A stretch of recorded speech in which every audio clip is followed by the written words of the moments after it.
This is it then, round 4 of the Michelin MX Nationals powered by Milwaukee. We're at the halfway stage. This man's been riding the track already, first-hand experience. Yeah, went out today, did 2 motos. It was hard.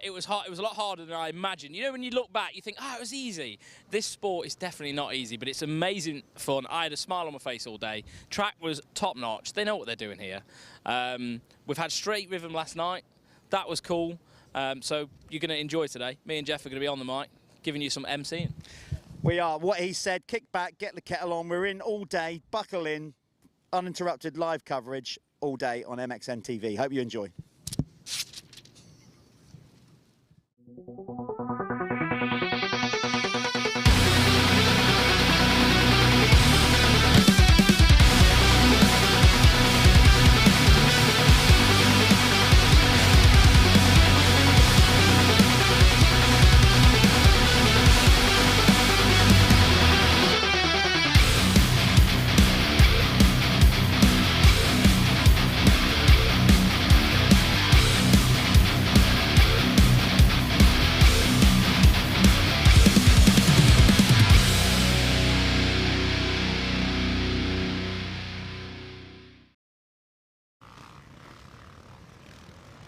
Well, there you go. Look at that out there. A full paddock.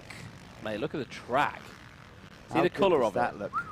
Yeah, here we are, round 4 then of the Michelin MX Nationals, powered by Milwaukee at Cusses Gorse here, just north of Salisbury. As you can see, that's me and Callum there. You can follow us on social media. Callum's way more fun than me. I don't have the time. He's always doing mad stuff on social media. I don't have the time. I make the time. Oh, he makes the time. I'm getting pulled up on that already. There's the course, as you can say. It's like hard pack underneath. It's Salisbury Plain, so it's a kind of chalk-based circuit. But Justin Barkley and the team there work so hard in bringing soil in, Callum, don't they? And wood chippings and stuff to try and make it more rideable. I think there's been a lot of money and a lot of time spent getting the surface of this track to, you know, where it's at now.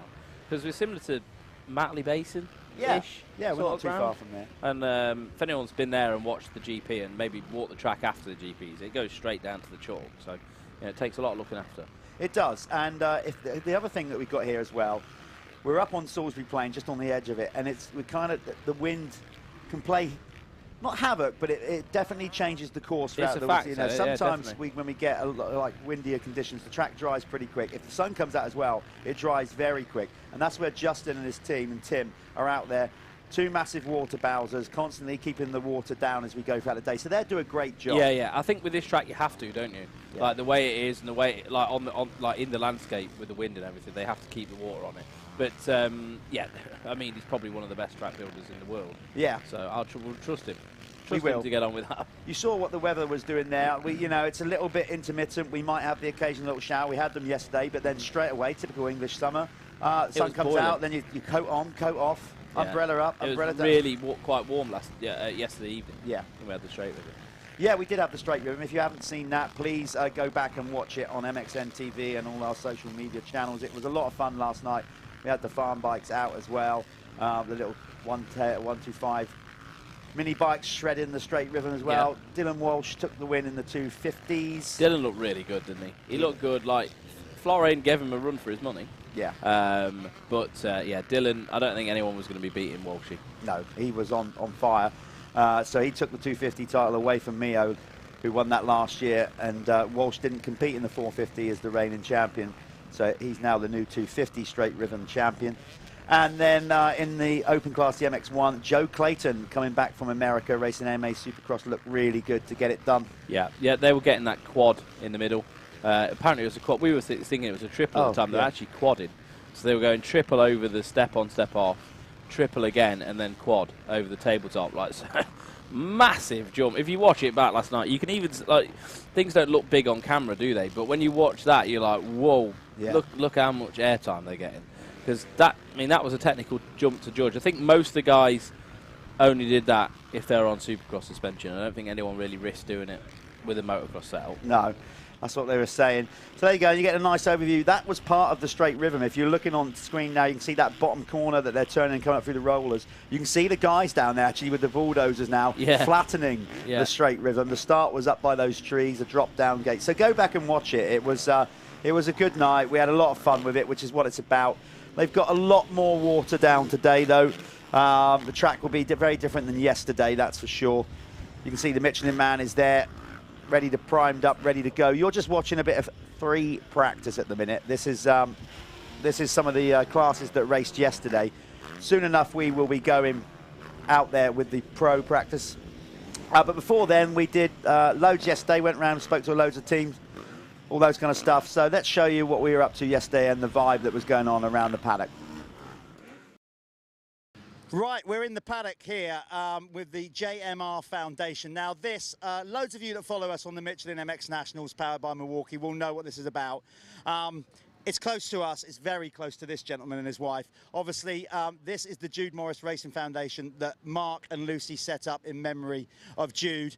And you guys are smashing it, regards of getting money together that you're putting back into the sport in many areas. So that's the key thing, Mark. So just tell us how it's going. I mean, honestly, you're killing it with these caps, with all these kind of things. It's amazing.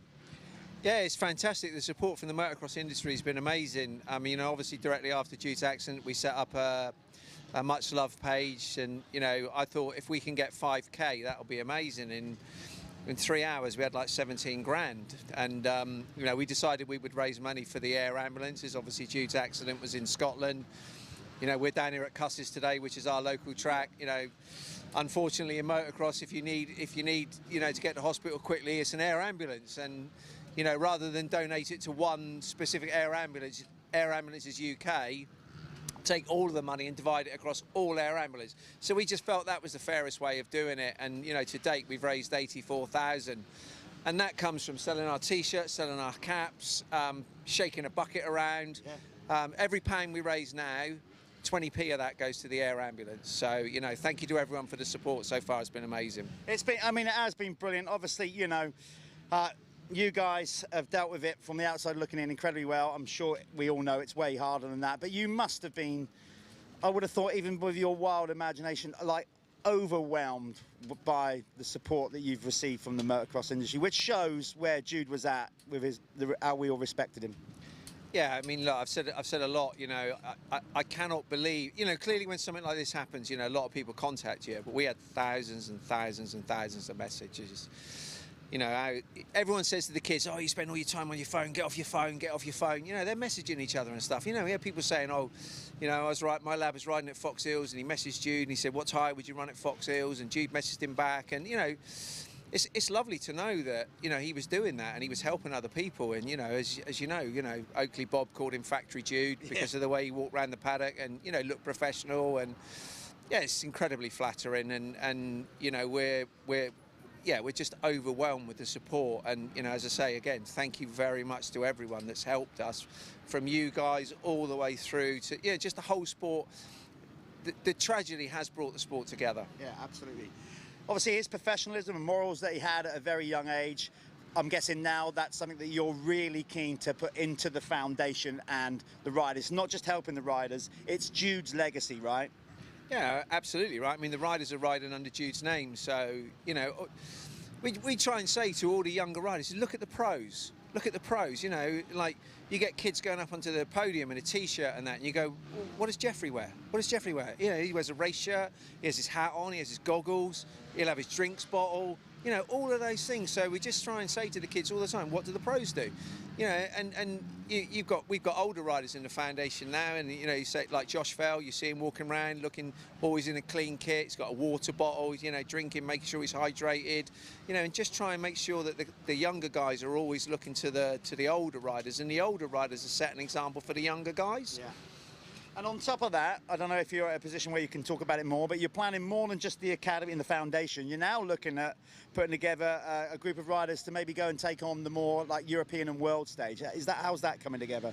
Yeah, it's a tremendous amount of work, and Paul's been brilliant for me. And I spoke to Paul earlier today before he went and got busy, and we're going to catch up in the week. And we'd really love it.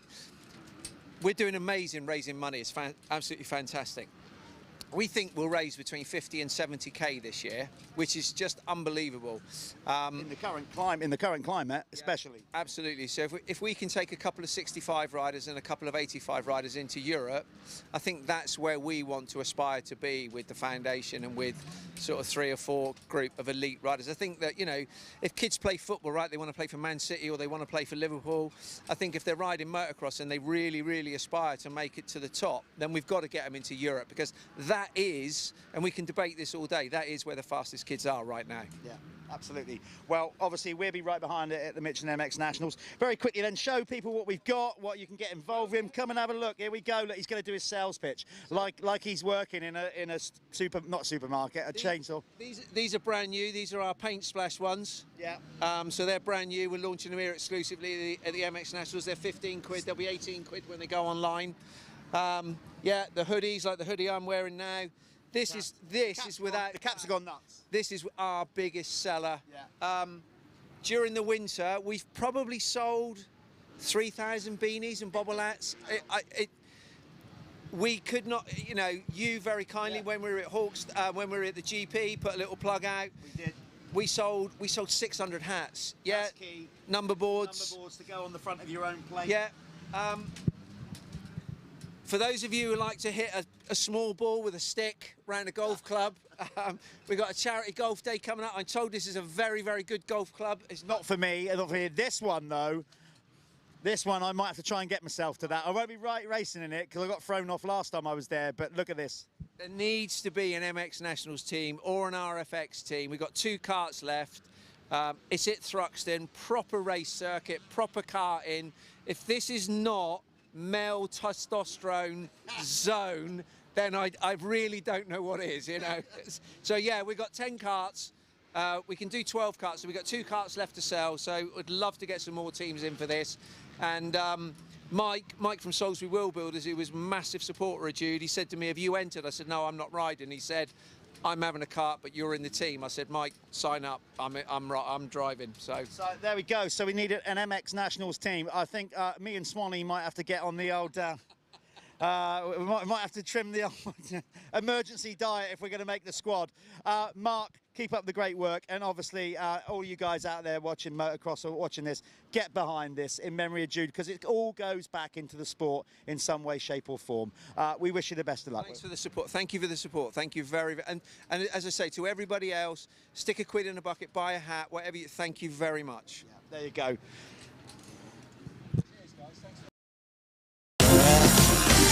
You woke up in the morning with initiative to move, so I make a harder move back.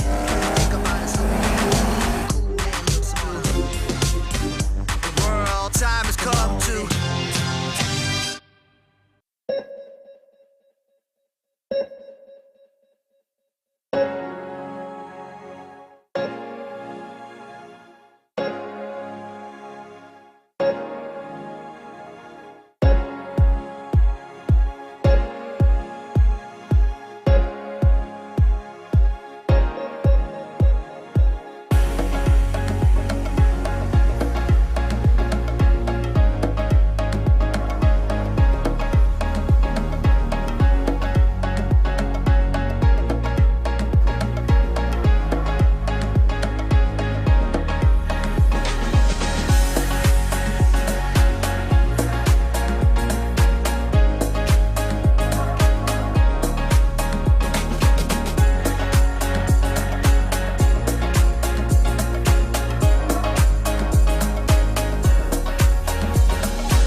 another rider profile, because we've got so many quality teams that come and race the Michelin MX Nationals powered by Milwaukee.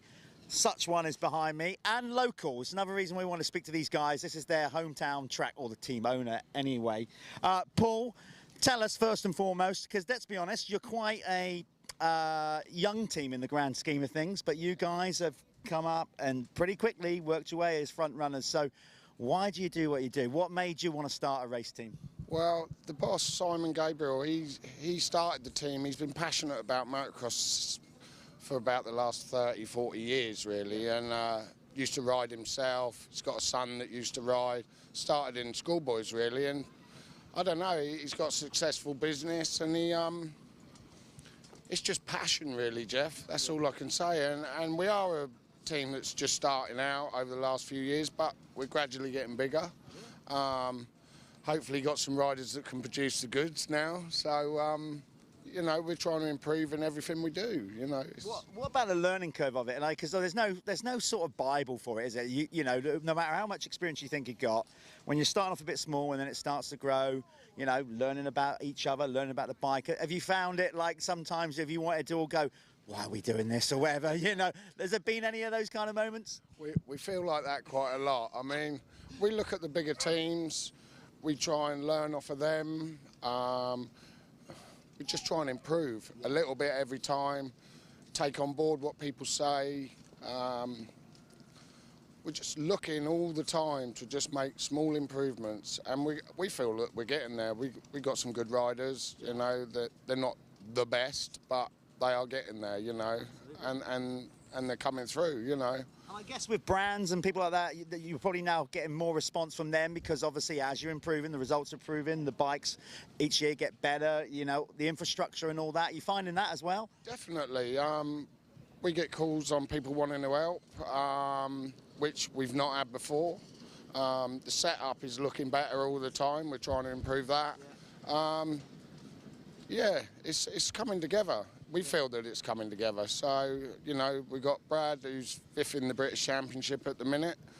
We've got a 250 rider that's slowly improving. We've now got a little 85 rider who's improving. And that's what we're about as well. It's not always about the top riders. It's about taking riders on and improving, you know. We're happy. We're a happy team, you know. We don't try not to moan too much, or we just do our work and hopefully go away safe and happy, you know. It's great having you involved. And so listen up, people, if you're watching. Get behind this team, you know. It's always good to get behind the smaller teams, underdogs. Just get them to the top. Definitely. Keep up the good work. Absolutely smashing it. Here's said rider who's coming in and getting stellar results. As I said, as Paul just said, working their way up. Brad, you know, again, as a rider, never mind the team, you're kind of growing with the team yourself. Results are getting better and better. You've gone off and done a GP. Tell us about that. Yeah, well, I got the offer to do the Grand Prix, and you know, it was something that I've never done before, and I know it's a hard thing to do. So I felt like where I am in the British Championship and here, you know, the riders in front of me are the Grand Prix, ex-Grand Prix, or doing some. And I feel like that's maybe the edge that I sort of need and something I need to learn. So that was why we done it, and I feel like it's going to develop me as a rider. I think the next one we're doing is Lommel, which is going to kill me, but let's be honest. But I go there with an open mind. You know, if I can get a tour again and just keep, you know, trying to find that improvement. That's the beauty with this team, you know. There's no pressure. It's all just go and do your job. We're all paid, so that's what it's about. Yeah, obviously, as Paul mentioned with the team, so from a rider's point of view, and you're, you know, still young enough to develop and you want to get to the top, it seems like a good fit. What I mean by that is sometimes when you go to a larger, more established team, it brings a more degree of pressure because they expect results straight away. Is that helping you by being on that team that's going with you? Yeah, well, don't get me wrong. I sat down with the boss and he said what he would like me to get, and so far we've passed all them.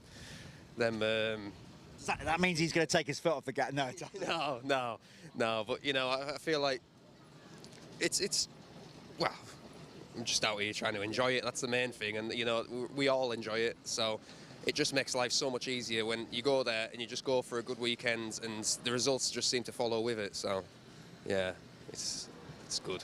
What about this one? Is this a track that you favourable? You can be brutally honest, because everybody's got sort of favourable circuits or favourable conditions. Where does this sit in the grand scheme of your least favourite or best favourite venues? I mean, I've had good results here. I've also had some absolute shockers. I think a couple of years ago I had one of my worst crashes here, but I shouldn't think like that, really. But you know, I feel like it's all about the start. It is most of these tracks now. It's all about the start. So if you get a good start, you're going to get the result. You just tend to get a toe and just follow everyone. So yeah, that's my aim, is just get a good start and just let's see what happens. And the championship in general, last time out at Ling was one of your better ones. First time you got in the top 3 and on the box in this year at least. Yeah. So momentum is in your favour right now. Yeah, I mean, I don't think I got on the box on the 450 class in the MX Nationals, but I'm not too sure. But so it's obviously every time you get on the podium, you know, we all loved it. So it's a good vibe to have. You know, you want to keep on bringing those type of results to the team. So, you know, we'll see. Well, look, it looks like you're enjoying it. You guys are, like Paul said, are always in good spirits. Keep up the good work, mate, and good luck for today. Thank you very much. There you go. That's these guys down at Gabriel Motocross team. Fair play to them. As I said, working up all the time, trying to get to the top. It's great.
Okay, we're here with another team profile. We're here with Neil Prince, team manager of the SC Sportszone, powered by Stebbings Car Superstore, Husqvarna team. Did I get that right? Yes, that's correct. That's correct. Very good. Neil, obviously you've got history, you've raced, you've been a British champion, you've managed teams before. What's it like looking after this this rabble in the nicest possible way, I meant, or are they hard work? No, they're all right. They're all right. They're all good riders. Yeah. So then the thing is, they're all appreciative. Like we've been away for like a month in America, and they're just appreciative. That's the thing.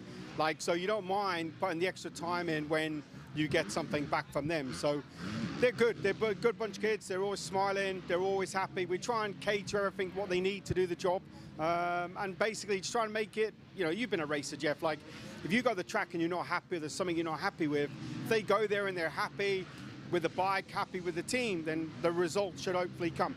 So that's what we try and do to keep them in a good mood, really.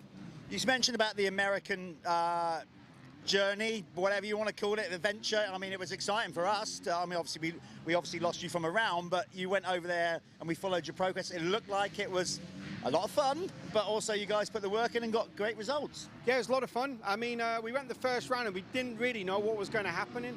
And then, I mean, you know, potentially they all qualified quite easily, to be honest. I know Charlie was 4th in the last chance race, but still, he got in there and made it happen the last lap. So it was good. I mean, Josh was running really well there. Florian also was running well at the second round. The last round, unfortunately, with the altitude was a bit of a killer, even just for us. So that was tricky. And now we've learned a little bit, because obviously you go the first round, you're not sure how you're going to get into the pits, what the track's going to be like, what the entry's going to be like, even our bikes, how they're going to perform. You know, it's like a new challenge to all of us, really. So really good. It's good that we got a good bunch of riders and people with us. So basically we all bounced off that and we just got on with the best we could in that circumstances, really. So it sounds then you're going to do Are we doing more? You're going to do more this year? It'd be great if you did. Yeah, we're planning to do the last 4. So that's our plan. Like, I'm now looking into it to get it sorted. Like, obviously, you got to be mindful. Like, this setup is kind of sat at Mun Racing in Texas. So that truck is still sat there with our bikes literally sat in the back as we left them for the last round. So the tail lift breaks. So it ain't coming out till the tail lift is fixed. So basically, we'll look at that. Last 4 rounds, we'll get out there and we'll have a go. But I think this time we'll go there. We'll know how to get into the pits. We'll know how to park the truck. We'll know how to get our tickets. And that there was really quite simple, you know. And the tracks also, like Charlie, for instance, last week, the most noticeable for me, he was a little bit more lost with like the tighter one-line track. I'm not knocking the track, but their tracks over there, you've got maybe 7 or 8 lines in all the corners because they rotate the track so much. So if you look at the overall, the way they do their tracks is quite a lot different to it. So the guys had a lot to kind of pick up on that, but also it was an experience where, as a racer, you know, you'd go the shortest line into a corner or inside. Out there, you'd see like Dungey, for instance, or Tomac taking the widest line around the outside, and you'd be like, that's not even the conventional line. Yeah. But it's because the inside lines are so rough, they've got to search for lines. So as a rider to watch, it was quite an interesting format because also between the races, like Florian had the last chance qualifier, so he won that in Parla. And then we thought we'd watch Charlie start. Then I looked at my watch and realized we had 20 minutes before the start of the first race.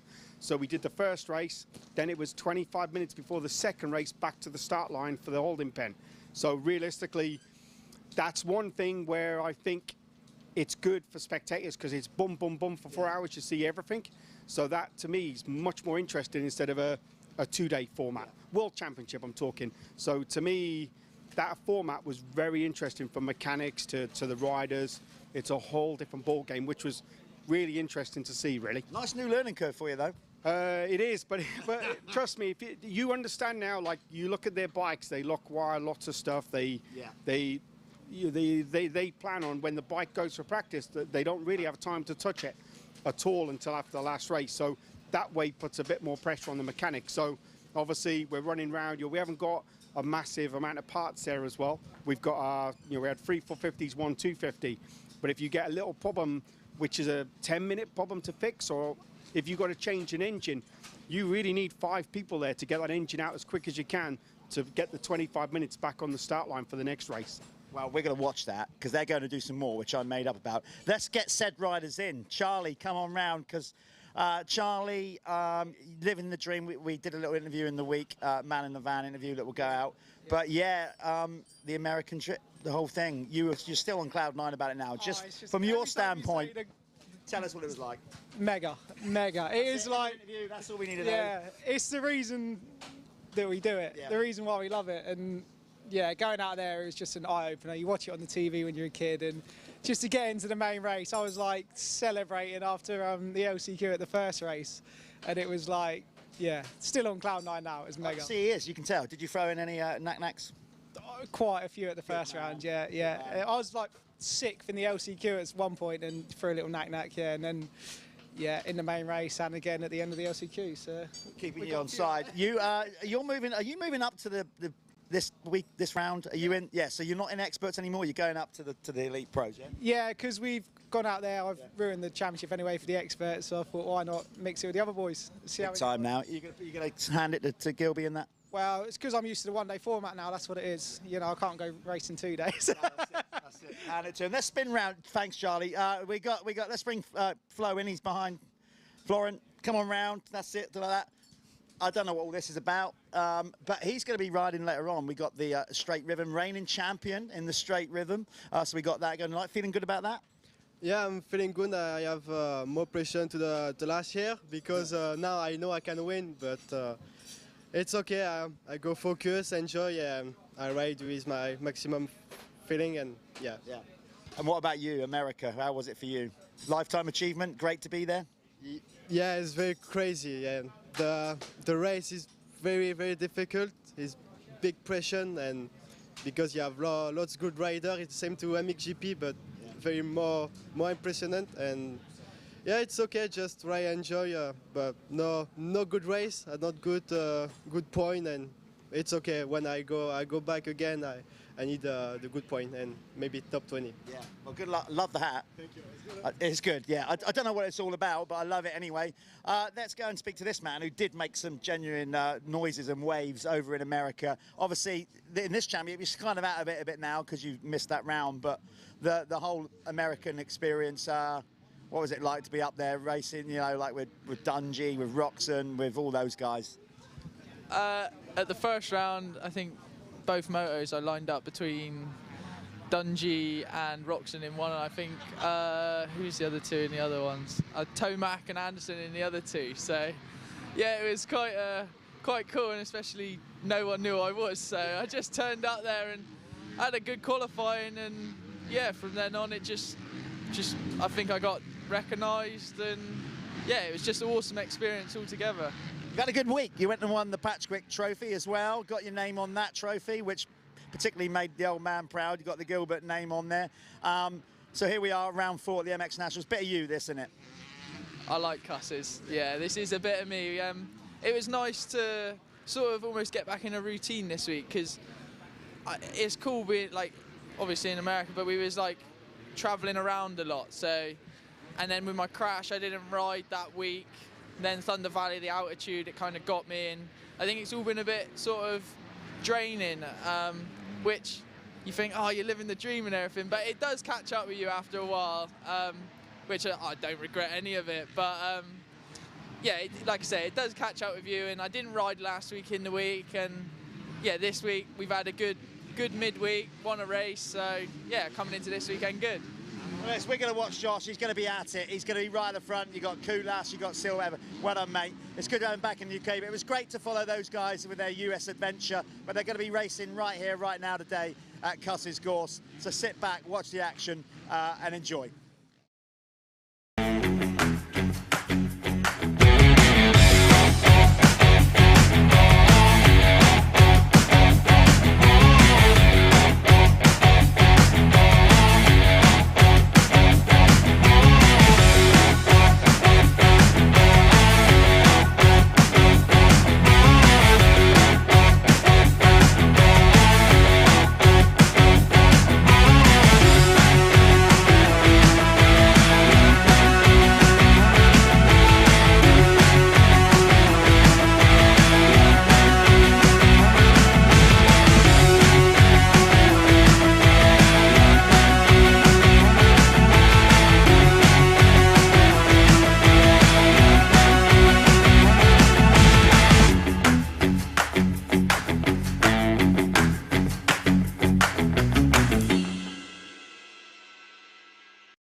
Right, we're here in the Revo 7 Kawasaki camp.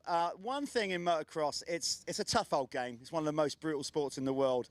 And you've got to have a lot of trust in yourself, but you've got to have a lot of trust in your motorcycle. And with trust in your motorcycle, it means you've got to trust your mechanic. So we're with these two, Dylan Walsh and his mechanic Luke, to decide, kind of work out how much trust they do actually put in each other. So we'll start with Dylan. I can see this one going downhill fast. Dylan, obviously, when you go and race and do what you're doing, particularly you've been doing AMA Supercross, which either way you look at it is the pinnacle of the sport. You've got to have total faith in this guy, and I know you guys have got a good banter, but I mean, look at him, you know, you got faith in him with what he does, you must do.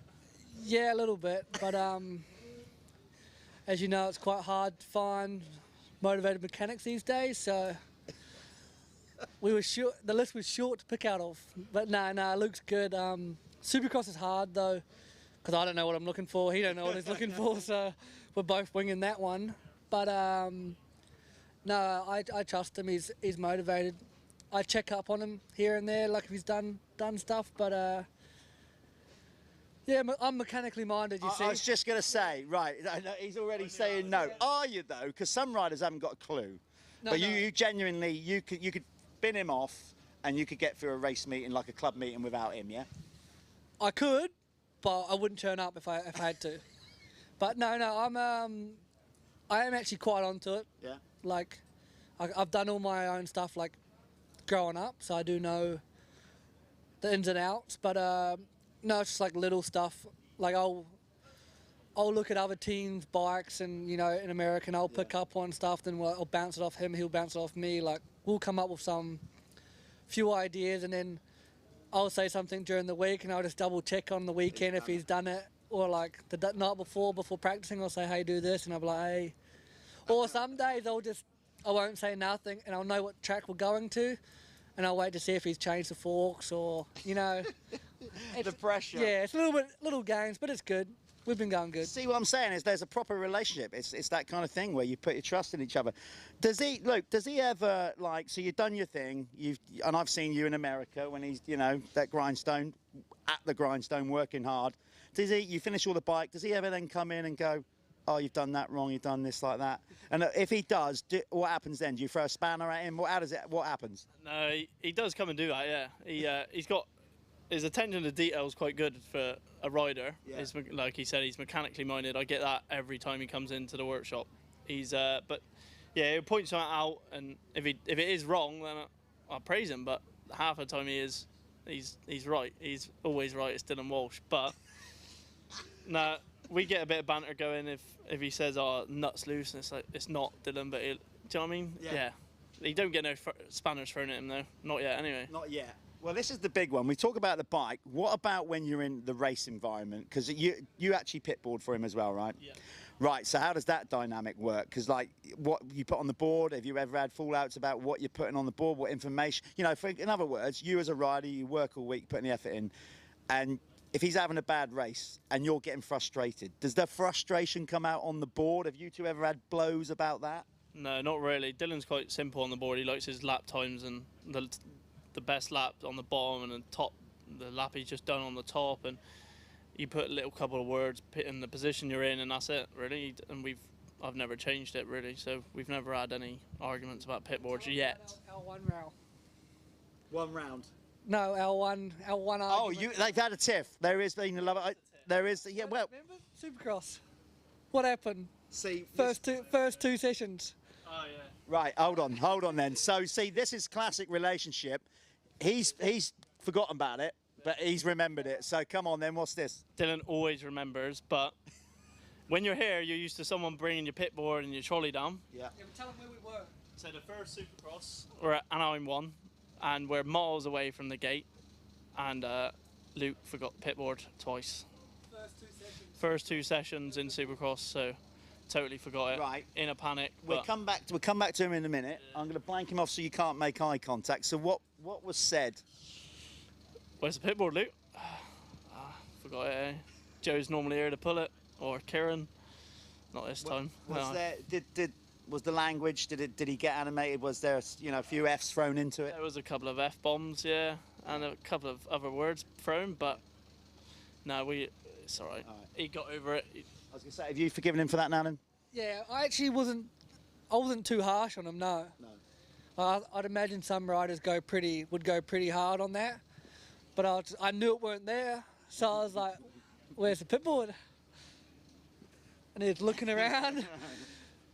Don't got it. And I was like, "Oh," and then I told him he was a bit of an idiot, and is that where the F-bomb came in at that stage?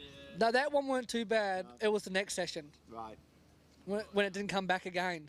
Okay, so what you've given him one warning. Yeah. Like a yellow card. Yeah, well, the first one didn't really matter because it's practice. Yeah. But no, he brought it to the first qualifier, and then the second qualifier had no pit board. So he was like, forgot, brung it, forgot. And that one, I was pissed about that one because that was second qualifying session, and the times went quicker in that session. So I put a heater in, and I was like, oh, I don't think the track's going to be faster. So I just like messed around for a bit, and afterwards he goes, the track was quicker, and I went quicker. I knew I could have gone a little bit quicker, but I had no pit board to find that information out. So there you go. So it happens, you see. So there you go. That's a little insight of the trust, relationship, the dynamic between mechanic and rider. There will be little moments, heated moments, whatever, but on a whole, it's a pretty tight unity, I'm guessing. Yeah, no, it's good. Like he does my pit board when I'm practicing too. So like race day pit board and practice day pit board exactly the same. So I don't have to question him on that. And the bikes, always from his point spot on. So it's it's good. And yeah, we work pretty well together. We know what we both want, so it works out. Good stuff. And obviously, you totally agree. I tell you, he is thorough because we couldn't start this interview until he literally did his final checks. Very thorough. So what's he got to do tomorrow? What are you going to be telling him? Pull his finger out. Man up about the rocks and just get on with it, innit? I'll leave you two to argue. I'll leave those two to discuss that one. There you go. That's the dynamic between a rider and a mechanic. Cause you woke up in the morning with initiative to move, so I make it harder. Think about it, so we can do it cool and look smart. The world time has come to.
Okay, here we are with the onboard with Harry Bradley. But Callum's going to talk through this because you raced this very circuit yesterday. I crashed up there as well, so I crashed on the first turn, first race. So you're watching Harry. We're on a chest mount, so you can see a lot of what he's doing with his controls and stuff. And this is at the end of the day, so this is in the pro session. At the end of the day, Harry is an amateur rider. Watch him go over that tabletop there. And look how choppy it is into the turns. The track actually retained a little bit of moisture. I thought it was going to dry out a little bit more than it did. It was okay. There's still a lot of traction. But you'll see Harry just going around this circuit, up this triple step up, and then into the corners. At this part of the day, so choppy.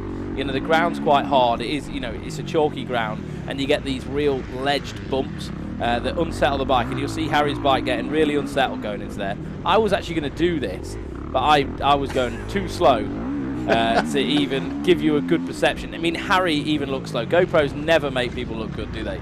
You see what he did there as well? He cased that jump to get the inside. A little bit of intelligent thinking, you know, like, because sometimes you have to slow yourself down using things like parts of the track, not just your brakes. That's what's amazing about motocross. Track changes, and you as a rider can start using the track to go quicker. Gives you a great insight, like you said, Callum, of how much the bike vibrates, how much you're moving. I mean, just look at this shot here, how much that is moving around. Yeah. All that energy comes back through your body, doesn't it? I know that because you're feeling so it and I'm tired. My back. You rode on Wednesday, right? Suffering. Yeah. So my left knee's actually just swollen up. Yeah, pretty suffering right now. I actually went over my handlebars coming down here. You'll see Harry accelerate down. You get quite, and then see them braking bumps into that corner. They caught me out. It's quite vicious going into there, and you can just see the chop that's going through Harry's bike right now. And he actually came off the track and went, "Yeah, track's pretty nice." And I'm like, "Really? Are you on the same track as me?" So we'll go over here, and he's going to go around this right-hand corner. And these are the rollers that you saw in the straight rhythm last night. So this is the end of the straight rhythm part of the course, over this double, and then we cross the line. That is a lap of Cusses Gorse.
Welcome back, folks. As you can see then, out there on track, the track's starting to cut up quite nicely. These are the elite pro riders out there. The Lyfelinez fastest 40, incorporating the Leatt MX1 class and Apico MX2 class.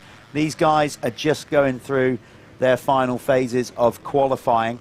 Once they are done, we are going to be racing with the Syntol Lubricants 85cc Open category. I'll give you the running order of what we're doing today. These guys, as I said, are out there just getting some laps in. Callum is frantically beavering away next to me on the computer to get the times up. Obviously, throughout the racing, we will give you a running order of who's where. But let's go through the running order today then of what we got going on here at round 4 of the Michelin MX Nationals powered by Milwaukee. Scheduled after this race to start approximately around 10:30 is going to be the Open 85cc category, brought to you by Syntol, their third moto of the weekend. Then we'll have the MX Youth 125 and 250. That one is brought to you and presented by Seven. Then we have the Clubman MX2 Championship, the Moto-Connection Clubman MX2. That'll be followed by the Worx Sports Insurance MX1 Clubman. Then it's going to be the Motoverde Amateur MX1 and MX2 class combined.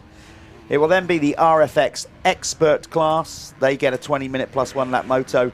Then, always approximately around midday-ish, it's going to be the Lyfelinez fastest 40, incorporating the Leatt MX1 and Apico MX2 Pro categories. And that's what they're watching right now. So you got the times there. Who's doing what? So Tommy Searle is at the top of the board at the minute with a 1:52.7. Harry Koulas, obviously him and Harry are in a right. You know, they're going for it this year. Both of them are arguably in their best shapes ever. Yeah. And they're they're definitely not past it yet. So Harry's there in second. Oh, it looks like Harry's actually gone fastest now. So they're creeping down. I think they could possibly touch the 151s. So Tommy Searle in second, Josh Gilbert in third, Jake Millward is in fourth, fifth is Martin Barr, and then in MX2 we've got Dylan Walsh leading the way, followed by Conrad Muse. Nice to see Conrad here. Great to see Conrad here. GP rider have more showing of those, up. Hey, MXGP, have more of those flyaways. So we can get the keep doing it, keep doing it. Because Conrad obviously would have been there, but the expense of getting there and he's missed a round or two, you know, so decided to come and race with us. Yeah, well, you may as well race some domestics and, earn some dosh, eh? Yeah. So Conrad's there. Him and Dylan, they're going to be pretty close today. Dylan's a good rider. Did you just see that? That was Walshy, wasn't it? That was Dylan. that was Dylan. So you see him pumping his way through the wind. His wheel didn't touch the ground. You know, he's got comfortable on that part of the track, though, with doing the straight with him last night. So, I mean, that could, add something. I mean, he literally just manualed that. Yeah, have we got it here? No, I don't think it's the replay, but, I mean, God, he absolutely went through there without his wheel touching the ground. MX2, we've got Walsh leading the way, Conrad Muse in second, Florin Mio in third, Sam Nunn there in fourth, Jamie Carpenter rounding out the top 5. There, and there's no change at the front. Still Koulas with the fastest lap in the 450. Josh Gilbert didn't go quite good for Josh there. It's quite a difficult corner, that is. For whatever reason, it's really slippy. So it goes down to the hard part of the track real quickly in that part. I think because you're having to get on the gas quite quickly for the rollers, so it polishes out there. And he made a mistake. And that first bit, because you come off the little jump before, your suspension G's out, so this first part of the rut straight away gets quite heavy, and deep. Definitely. I think that's what happened. Josh's not too worried about it. He hasn't hurt himself or whatever. He's going to bring it in third, I would have thought, because the flag is out now. Yes. Can't believe that Jake Millward is going to fight. Well, maybe he would. He's not still on a flying lap, maybe. But it looks like, of course, some of these still need to get over the line. Do you know what? So let's just maybe wait a little bit, but no, let's call it. Let's be brave enough to call it. I don't think Harry Koulas... Well, Tommy's finished now. So, yeah, it looks like Harry Koulas, unless he's going to go and put in another lap, he's got a 1:52.094. So close to the 151.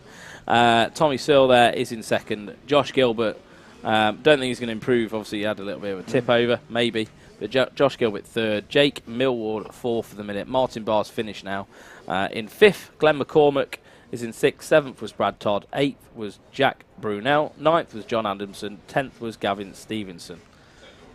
Yeah, MX2, it looks like it's Dylan Walsh that has just taken it with, well, look at that. He's 0.3 of a second quicker than Conrad Muse. So Walsh with a 1:53.268. Ahead of Conrad Muse on a 1:53.533. Then it's Mio in 3rd, 1:55. So the top 2 are kind of just out there a little bit on their own. Then Sam Nunn having a great ride there for 4th. Always kind of put Sam down as a good sand rider, but he is getting so much better on hardpack and looking good on that Yamaha. He just needs a little bit of a break. He's had a little bit of bad luck this year with stuff happening beyond his control. So hopefully he'll get a good one in. Jamie Carpenter, of course, is in that title hunt in 2nd. And the championship leader currently, Tom Grimshaw, qualifying 6th, ahead of Michael Ellis, who will be quick round here. Mike loves hardpack stuff. He rides Golden Barn a lot, hardpack. He's very, very good on hardpack. Another local rider, relatively local rider, Adam Collins for 8th. Jay Haig, still recovering from broken ribs and a bit of a bash up. Yeah, he had a big old smash up, didn't he? So probably still quite sore.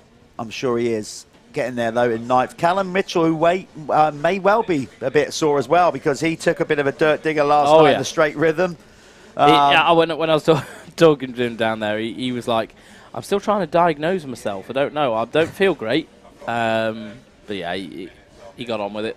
Yeah. That's what we do. That's what we do, yeah. Like, you know, we often wonder when people watching this sport are tuning in, like, we don't really necessarily sell it all the time, because when we say about how stupidly tough it is so injuries, the demands of it, whatever. But on the flip side of that, and this is the bit that keeps coming back for more, it's just amazing that it's so rewarding. Yeah. So anyway, here we go. We got our first race coming up. We're not going to show you tractors going across the track. Let's get ready for the first moto.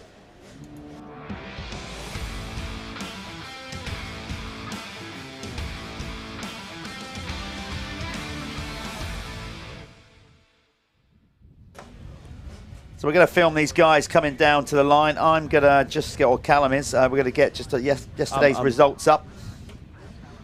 I'm on it. He's on it. So in the meantime, you can see them rolling down. This is the Syntol Lubricants 85cc Open Class. So what this is big wheel and small wheel riders together, racing together, but they're scored separately. If you're wondering what the hell's going on with, is that Billy Askew's bike there? He's got his little starting blocks hooked to, some carry them. So you can get your feet up and get a better start. Some carry him. Billy's got his hooked around his foot peg. It's not. There he is. Billy Askew on cue. We're doing his little VT. Hey, look at that. Yeah. Graphics going and everything. So just looking at the second race yesterday. So Billy Askew, he got the win there.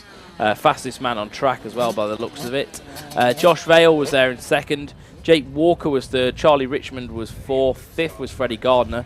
6th was Chester Hyde, 7th was Connor McGrath, and then McGrath, is it? Yeah, and then 8th was Jack Barney, 9th was Drew Stock, 10th was Ollie Bob, and then small wheels, Hayden Stat was the fastest man. He got the win.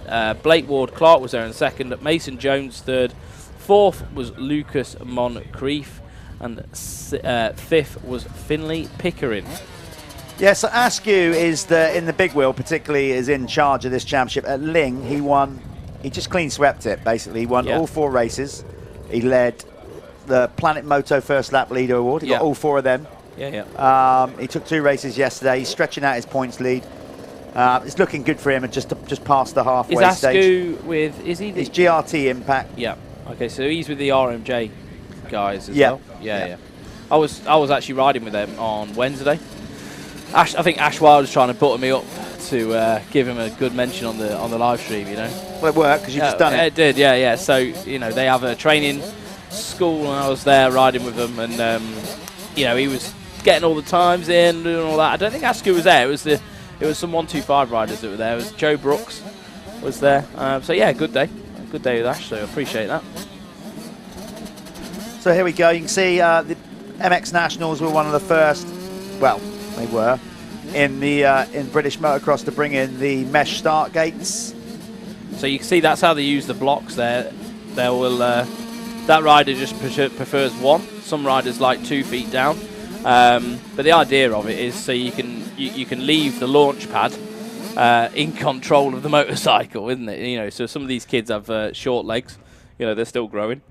Even me and Jeff on adult-sized bikes have vertical problems. Yeah, I mean, if blocks are around, which, you know, I had it the other way. I said before, I was... You didn't even use a whole shot device. No, but then I was so short that we didn't have blocks. I had an extra 1.5 inches put on the soles of my boots. Yeah. I remember people used I was like Elton John, like 70s glam rock going to the start line. I remember people used to weld a bit on top of the foot peg. You know, like another bit of foot peg on top. But on ours, we didn't put it in the instep, so I was like PDS. I was locked into the button. That's probably why I got pretty good at riding with my feet up, because I couldn't get my feet off the pegs. Anyway, someone's just texted me, gonna spend the day listening to Captain Swan Dog. Here we go then. Now the opening moto of Sunday here at the Michelin MX Nationals, powered by Milwaukee. Syntol 85 lubricants, open 85. Who's going to get the whole shot? Revs are up. Gate drop. There we are. Flew off the pad. That was Gus Musto up the inside. He's going to get pinched into the first corner, though. Who is that? That looks like Charlie Richmond to me, number 30 on the Matt Gardner racing machine, has pulled the holy. Another good start from Hayden Statt. Oh, he nearly goes down, gets a little bit of a... Remember, big wheel and small wheel together. Start. Big wheel and small wheel Charlie together. Richmond absolutely launched out the start then, didn't he? What? He's got like 2-3 bike length lead going into the second corner, so he's on it, and he's going to want to try and improve on that 4th place finish from the second moto yesterday. You can see the flags and how they're bending over, and now we are kind of exposed here at Cusses Gorse, up on the the outskirts of Salisbury Plain. So we're kind of high. Wind comes across. Yeah, so build massive jumps, makes sense. Yeah. No, it's hit and miss. Sometimes you got to watch that crosswind. It's more of an issue in drying the circuit out. As you can see, the Bowsers are out there. You can see the width of the circuit as well. Like, they're quite conscious of that. Like yesterday, the wind got me a few times, but it's not a problem because the track's built right. Yeah. You've got enough runoff space. It's quite safe if you did need to sort of get off the track. There's no metal stakes or anything anywhere hiding. You can see it's absolutely perfect. So still leading the way is the 30 of Charlie Richmond on the Matt Gardner KTM. Right behind him, Billy Askew. It looked like. Yeah, it was. He's already. Yeah, he's just already on the move. There's Josh Vell in the white and blue 479 on the SJP Moto machine. He is, of course, he is one of the Jude Morris Racing Foundation riders. Got some info. We have. So there's Josh. He's signed up. He's having a good year. He's got himself real in shape. He's lost a lot of weight. He has. Worked himself into, he's just got race day. He's really stepped his game up. But he's got to try and find it, step up some more if he's going to catch Billy Askew, because Askew is already in the lead at the end of the opening lap. It's going to be another, by the looks of it, Planet Moto First Lap Leader Award. Sorry about the little bit of resonation there. You can hear us because obviously our live stream feed goes out to everybody here as well. That is, there you go. That's another point on the board towards Askew, that Spanish. Yeah, he's doing all right with that. Well, he's leading. He's got 9 so far. That'll be 10. He's been quite dominant. Yeah, he could be well picking up that award at the end of the year. Basically, what it is every rider in every race, bar the pros, who crosses the line first gets a point. Whoever's got the most points at the end of the year is going to get a trip down to Spain, all covered by the guys at Planet Moto, taking you to all the best tracks down there, sorting out your accommodation, all that. It's a pretty cool prize. Yeah, and you can obviously buy that as well, so you can speak to the guys at Planet Moto, get onto them. Yeah. So they're doing a ride day at Moto 101 on July 22nd. Everyone's welcome. And go there, have a little bit of a laugh. They've got catering there, everything, and have a chat about the motocross holidays. You might want to speak to Max or the guys. Yeah. And see what's available for you throughout the winter, because we all get fed up of the rain, and we want to escape and get some riding in. So it's a nice solution. Going there, and a lot cheaper than heading over to America and riding some cool tracks. You can just head to Spain. So yeah. And on top of that as well, the guys at Moto 101, Ryan, helping us out with the Dirty Hard Charger Awards, which we'll talk about later on. Let's get back to the race, and that's Jamie Keith on screen in that very bright MX kit. It's not MX kit, that's the name, MX. So he had a problem with his front brake in the second moto yesterday, so he's going to struggle to reach the top 3 overall. He had a DNF, I think, with a sticking front brake. There's Hayden Statt looking good in the small wheels. So yeah, that's what you're seeing on screen is pretty much as they stand. I think in the big wheels. I can't. Yeah, that's the small wheels as well. No, Elfie Getters Green is out there leading the small wheel. Well, we've got 1-1-1. Oh no, Hayden Statt. Sorry, yeah, he's up there in third. Sorry, my bad. Small wheel 85. We've got Hayden Statt leading the way. Alfie Getters Green, Finley Pickering, Blake Ward Clark in fourth, Danny Flood in fifth there. Sixth is Mason Jones. Seventh is Lucas Moncrief. Eighth is Ryan Clift. Ninth, Lewis Jenks. 10th is George Clark. And then in the big wheel class, leading the way, Billy Askew. I think he's just gone over the line as well. Charlie Richmond just following closely behind. Third place there is Chester Hyde. Fourth, he's moved up the order actually. I think he's picked 2 spots off, is Jamie Keefe. So Jamie Keefe on a ripper right now. Good lap timing as well. And then we've got Connor McGrath in 5th. 6th is Jack Burley. 7th, we've got Ryan Wagger. 8th, Josh Vale. 9th, Ollie Bubb. And rounding out the top 10, Will Haddock, who's also on the move. He's charging through the pack as well. Yeah, you got Blake Ward Clark out there as well. As we said, he is a Jude Morris Racing Foundation member. He's from Flitwick and Bedfordshire. Very stylish little rider, I got to say. Reminds me, over the jumps, he reminds me of his style. He's very much Ryan Dungey-esque. Yeah, but clean. Yeah, very clean. Yeah. Tidy, efficient. So he's not a bad guy watch. to ride like. To be fair, that he just uses so much less energy than anyone else when you watch him ride.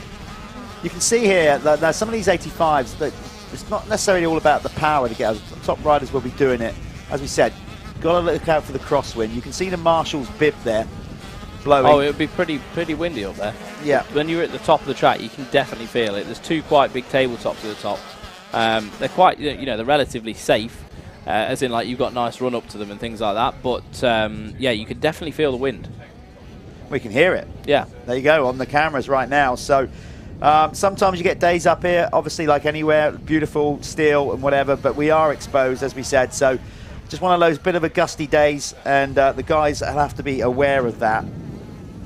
So that on screen there was Hayden Statt, small wheel leader in that luminous yellow kit. It's good for him because he's 43 points off the championship lead. Elfie Getters Green is leading it on 263. Blake Ward Clark on 241. Hayden Statt, this was coming into this weekend. Hayden Statt is flying right now. He's on a small wheel and is in 3rd. Yeah, he obviously likes this place. He's just got passed by... I think that was a big wheel that's passed, is it? Is that Chester Hyde making a... Yeah, Chester just made... Big wheel just got past him, but look at him styling it over the jumps.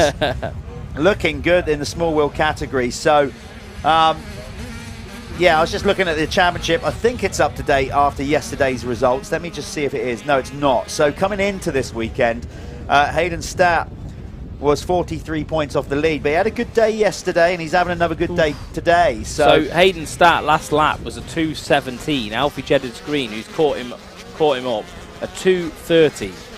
So where is that? Is that Getters, was that Getters Green? I think it was. I think it might have been. Yeah. Can't so see. there yes, we are. So that was Alfie. the pass for the lead in the small wheels. But Alfie Getters Green yesterday had a chain snap. Lost a bunch of points, so he's the championship leader. He might still well be in the lead. But that's going to give Chester Hyde a bit of a reason to sort of fight back, isn't it? Yeah. Well, Hayden Statt. Yeah. Sorry, Hayden Statt. Absolutely. You know, you got to keep going until mathematically, till you can't win the thing. You got to keep going, haven't you? Yeah, definitely. So nice little tear off there, or roll off there from Jamie Keith. He's very easy to spot on screen. Hayden Statt normally wears bright fluoro kit as well. Much makes our job Jamie a bit easy. Keith, he's 4th in the big wheels right now. There's Vale. So Josh Vale's pulling through. Let's have a look. So last lap, he was a 2:11. So yeah, quicker than the guys around him. Quite a lot quicker actually. So Vale is on the move in that limited edition fly kit as well. I wore that in my second race yesterday. It's like a purpley thing. It's cool. AC kit, isn't it? Yeah, I don't know. It's some sort of like some artist thing. It was good. It's nice, lovely. Looks good. So, yeah, these guys. It's going to be obviously we keep saying about Billy Askew's the year he's putting together. Well, he deserves the all the accolades that are coming his way because he's out front again, checking out, extending. Vale nearly goes down. And then little Hayden Stat making a move back on him.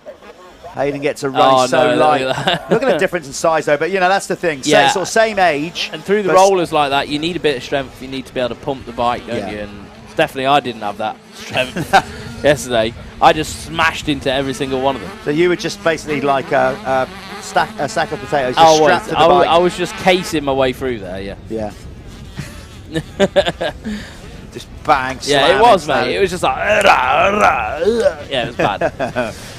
I can definitely feel it today. So there we are. That is so.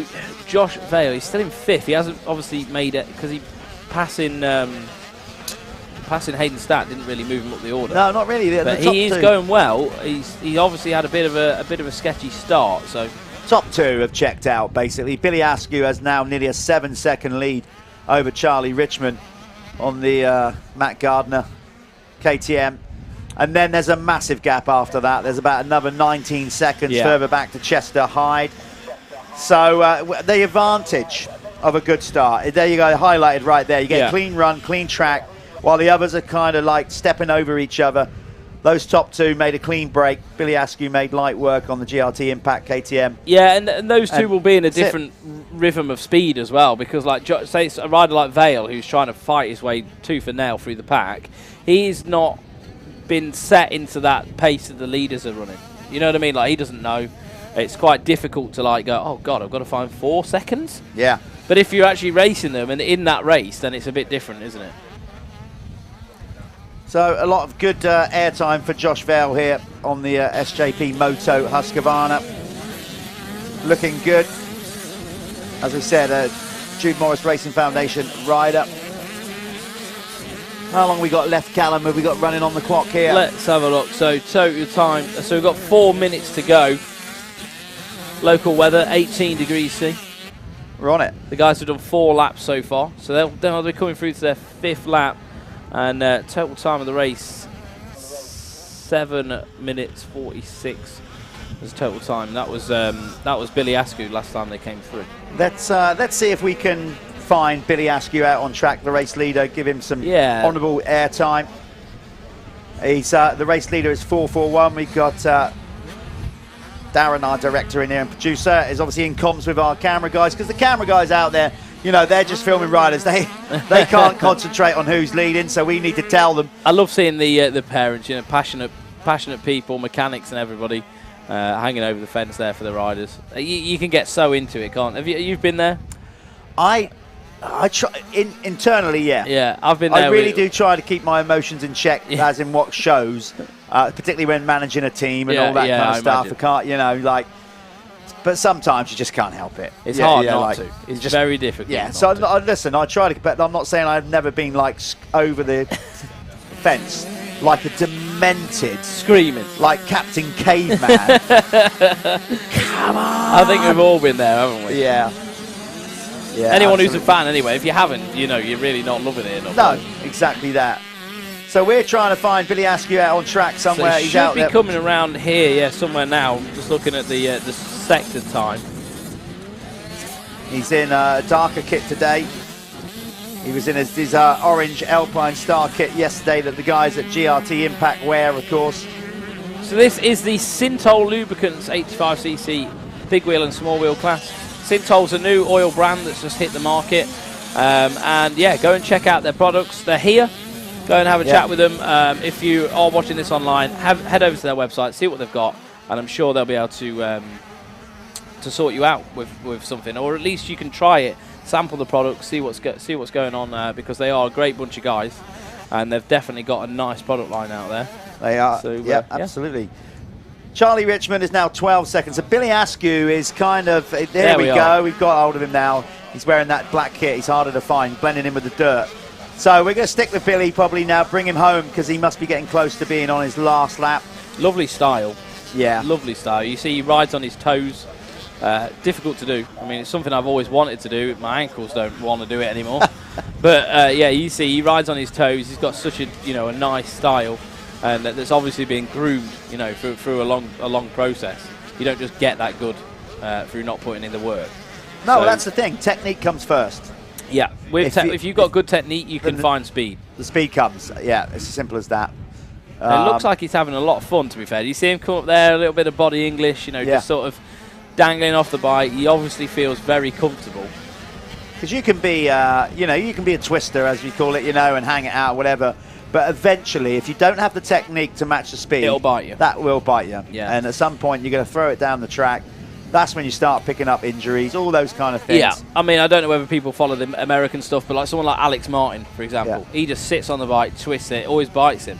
You know, there are serious examples of that who are actually still quite good riders. You know, like a lot of the pro riders, you'll find half of them have this extreme talent where they can just get away with, you know, with a lot of things, and then you'll get people who just sit in the saddle and absolutely wind the gas on. And it is just two different paradoxes, isn't it? Yes. Get the same job done. Well, yeah. You know, it's horses for courses. Everybody has a different way, but certainly being smooth and being technically good is going to benefit you either way. There's Askew. Cross the line, just, effortlessly, really, just flowing.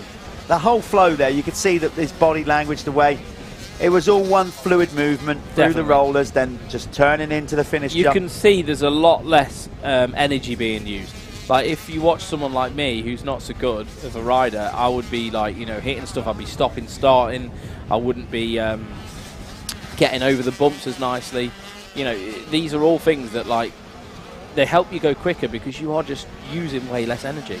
And you can focus on actually just, you know, pushing the bike and going a bit quicker. And can we carry a bit more speed into that corner? You know, there's a lot to it. But, yeah, he's got it. He has indeed. We think he's on his final lap here, so... let's go and chat to him when he comes, get him in the winner's circle.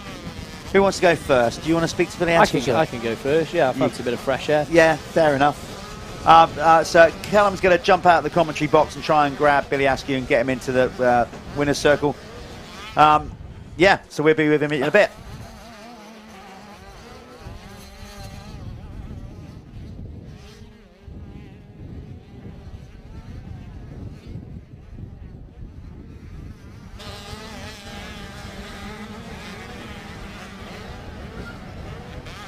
Yeah, so we're going to bring Billy Askew home on this last lap. He said on the GRT Impact KTM, these guys putting together a great series. Strong team. They've now added to their roster with Jamie Carpenter in the pro ranks, who's having a great series so far. Currently second in the championship. So the guys at GRT Impact, great outfit, well polished, super professional, from youth all the way up. They've got auto riders all the way up to Jamie Carpenter in the pros, which is just a great program to have. So here's Billy Askew on his last lap. Just got to come through here. I think he's on his last lap. There he goes. We could just missed him over the finish line. Did we? No, he's got another lap. He's got another lap. Okay, so we thought we had one lap to go. That's okay. We'll still follow him around for a bit. He's worth watching. As you can just see, he's blowing past some of the small wheel riders that he's coming round to lap. Or some of the big wheel riders as well. But emphatic, 16-second lead. He is the rider to absolutely beat in the 85s. He's in complete control of this championship. He's on track for it. He's just got, but he can't get complacent. This is the thing. When you're that good and you're winning by that far ahead, sometimes it's all too easy to just think, yeah, got this, switch off, and then that's when the mistakes creep in. That's when injuries happen.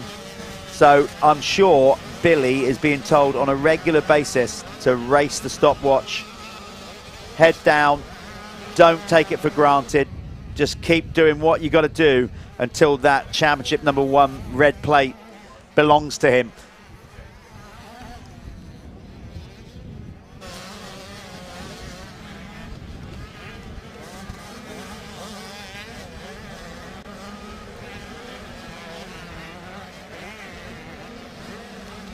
So you can see Billy there as he come out of that corner.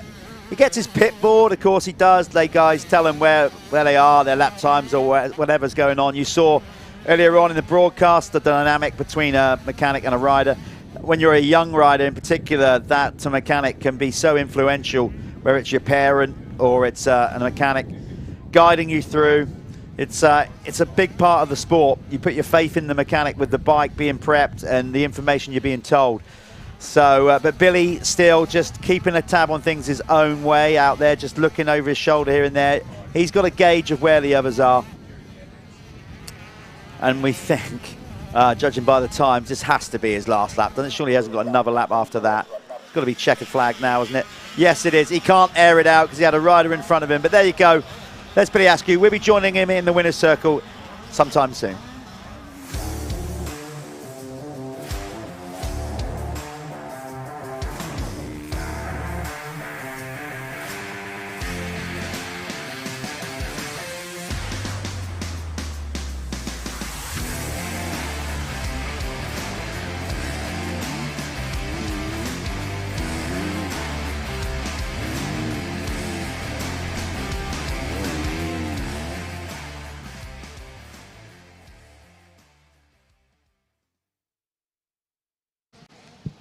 So we're with Billy Askew. God, that confused me. It's coming out behind us. He just won the big wheel class. Mate, how was that? You good?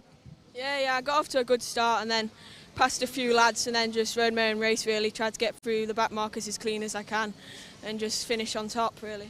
I saw like you ride with a lot of efficiency, don't you? You just try and like you've got a good style and you're just picking them off.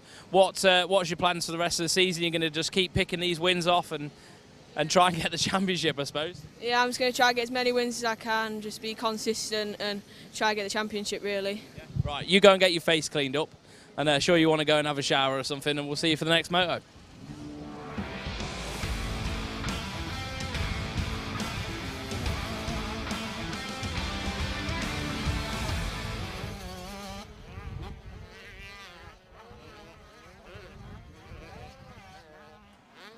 Yeah, so there you go. Another convincing race win for Billy Askew. You can see we're getting a bit of everything. The wind is actually really starting to pick up. If there's any kind of bonus or advantage, is the direction it's going at the minute. It's currently blowing straight up the valley. So a lot of the 3 or 4 biggest jumps, you kind of got to have the wind behind you. You're going into the wind. If that wind direction changes through about, like, say, 90 degrees, that's going to cause a real issue because that's going to be a major crosswind across the biggest jumps. But here we go then. This is the Youth 125 and 250 class, brought to you by 7 MX, obviously James Stewart's motocross brand, up top range kit from Bubba.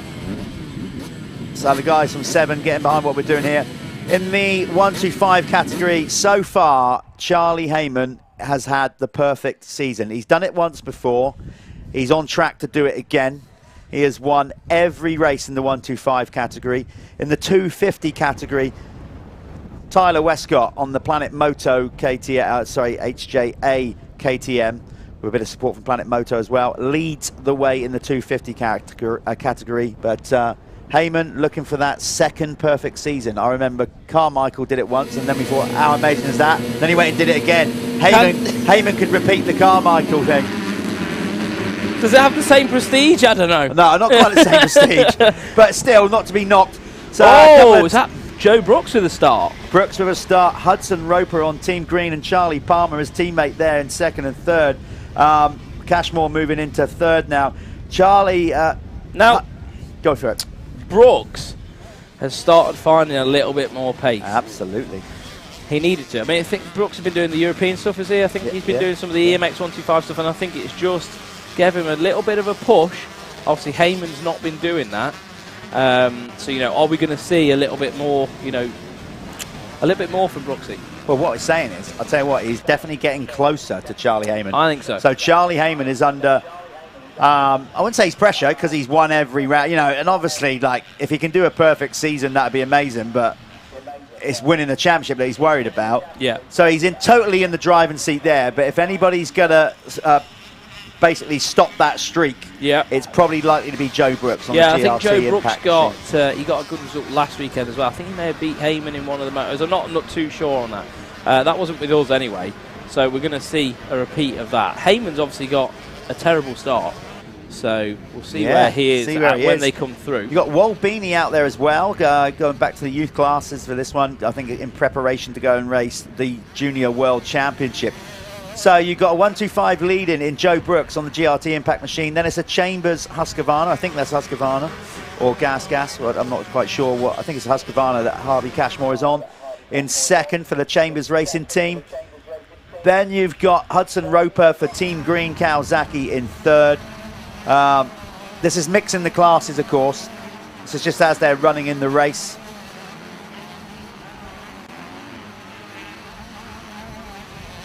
Another rider with impeccable technique. I think we got a problem with our... No, they might start coming in when they come across the line. Across the line. Yeah, so Joe Brooks looking that was so nice. good at the minute. And he is your Planet Moto first lap leader. So a point on the board towards that Spanish motocross holiday for Joe Brooks.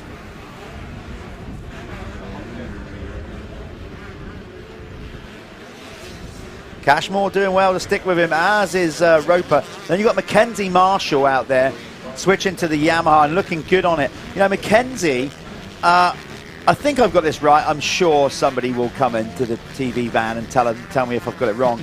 But I think Mackenzie Marshall is actually younger than Billy Askin. Yeah, really? He's a big old boy for his age. Okay. Yeah, I believe so. That's what I think. So how old? So I think he's Mackenzie's just like 14, I think. Wow. Okay. Or late 30s, something like that. But he's a big boy, and he's moved up onto the Yamaha and looking good. I think we've got some timing on now. We've got some timing. Okay. We're focusing on screen on Hudson Roper, the Team Green rider, who had not such a good day yesterday. Hudson, I'm gonna have to say it. He won't like me for saying it, but he basically flipped it out in the start of the first moto. He's got a new aftermarket clutch in that bike. Wasn't quite used to it. Yeah. And it just got away from him. Yeah, it absolutely gripped, traction. and it went away. Then in the second moto, he got a great start. Got tangled with another rider, went down on the first corner and got rode over by a couple of riders. So he's a bit sore. Well, but, he's in second at the moment, so he's just behind Harvey Cashmore. Yeah. So he's having a much better ride put together. That's because his teammate Charlie Roper made a good start. Jack Taylor, his other teammate, has to work his way through. Jack's second in the championship right now, behind Tyler Westcott. Where is Westcott? Down Westcott's in fifth at the in moment. MX2. So these guys have to work real hard. And there's Taylor down in seventh. So do you want to run through the top let's 10? do the 125s. I'll do the 125s. So in the 125 category, leading the race is Joe Brooks. Then in second in the 125 category is Charlie Heyman. Ben Musto is third on the Matt Gardner machine. Then it's Wolbini on the Store 114 machine. Louis Vincent for fifth. Ollie Colmer down in sixth. Not good for him. Tyler Hooley, not a good one as well, on the United Gas I think machine. Tyler Hooley seventh. had a big crash yesterday. Yeah, then it's Ezra Melman in eighth. Charlie Griffiths for ninth. George Hopkins currently in 10th. Then it's Cade Rains, Liam Bennett. Kyron Karen is currently in 13th. Harrison Greenoff down in 14th. Then it's Sid Putnam, Bradley Johnson and Cody Spakagna. So Carl Harris and Rafe Broadley down there. Rafe's had a shocker there, being right back down in 19th. So yeah, and then MXY2, which is the 250Fs. Harvey Cashmore still leading the way by the looks of it. So, maybe not. Hudson Roper may have made a move. But yeah, anyway, I'm going to go off to Harvey Cashmore leading the way, Hudson Roper, Mackenzie Marshall in third, fourth place is Charlie Palmer. Tyler Westcott is in fifth. Obviously, he's going to want to pick through them, isn't he? Then sixth, we've got Bayliss Utting. Seventh, Jack Taylor. Eighth, Arai Elcock. Jake Barker in ninth. Leon Williams, 10th. Matt Cooper in 11th. Seth Manners in 12th. And Corey Collins rounding out the back of the pack. While we were going through the running order, look at this battle. Oh, who's that gone down? Roper. Oh. He has not had a good weekend. He was running there in second and he's thrown it away. And that's going to allow Tyler Westcott through and a few others. We were watching a great battle, though, further down between a mix of 125s and 250s. Here it is again. There's the two Kawasaki Team Green teammates, Charlie Palmer and Jack Taylor. You've got mixing up with him, Ollie Colmer on a 125. You've got Bayliss Utting coming down here in front of him. just brilliant racing in this class, as always. Oh, there's Tyler Hooley nearly washing the front end. Oh, well, it's, you know, Joe Brooks, fastest lap, 2:01. The Keck's fastest lap goes to him. Yeah, he's going to get himself a pair of knickers. Yeah. So, anyway, you know, like I was saying before, it's one of them tracks. You do have to be quite careful on the front brake and on the gas out of some of these turns because it gets slippy. Obviously, they keep trying to put water on the circuit as well, so you do get those little slippy areas where you're going to lose a bit of traction. Obviously, if you're using a Michelin Starcross 6, beautifully done. you're going to have a little bit more traction than everyone else with that new silica technology that they've got going on. You love it, don't? This is when you get into your technical element. Oh, you yeah, love I all love all that stuff. Yeah, they've got this new silica technology. I'd just like to point out at this point, Callum's not that into tyres that he goes around sniffing rubber. no. But you do know. I like this sort of stuff. Yeah, no. So the it. new Michelin Starcross 6 is it's available to buy right now. Go and give it a go. Go and try it out. Obviously, this class is brought to you by 7. Yep. And talk about 7. He's probably 7 seconds ahead right now. Oh, look at that. Yeah, brilliant, brilliant. Brooks is flying, yeah. Heyman has got his work cut out. We've got a yellow flag down there on that big step up. I hope that's nothing. Yeah, so Charlie Heyman, he's 10 seconds back at the minute. Yeah, that's a I think Heyman is a bit more of a sand guy, I'd say. You know, well, where I he don't lives know, and stuff. But yeah, Brooksy's found something.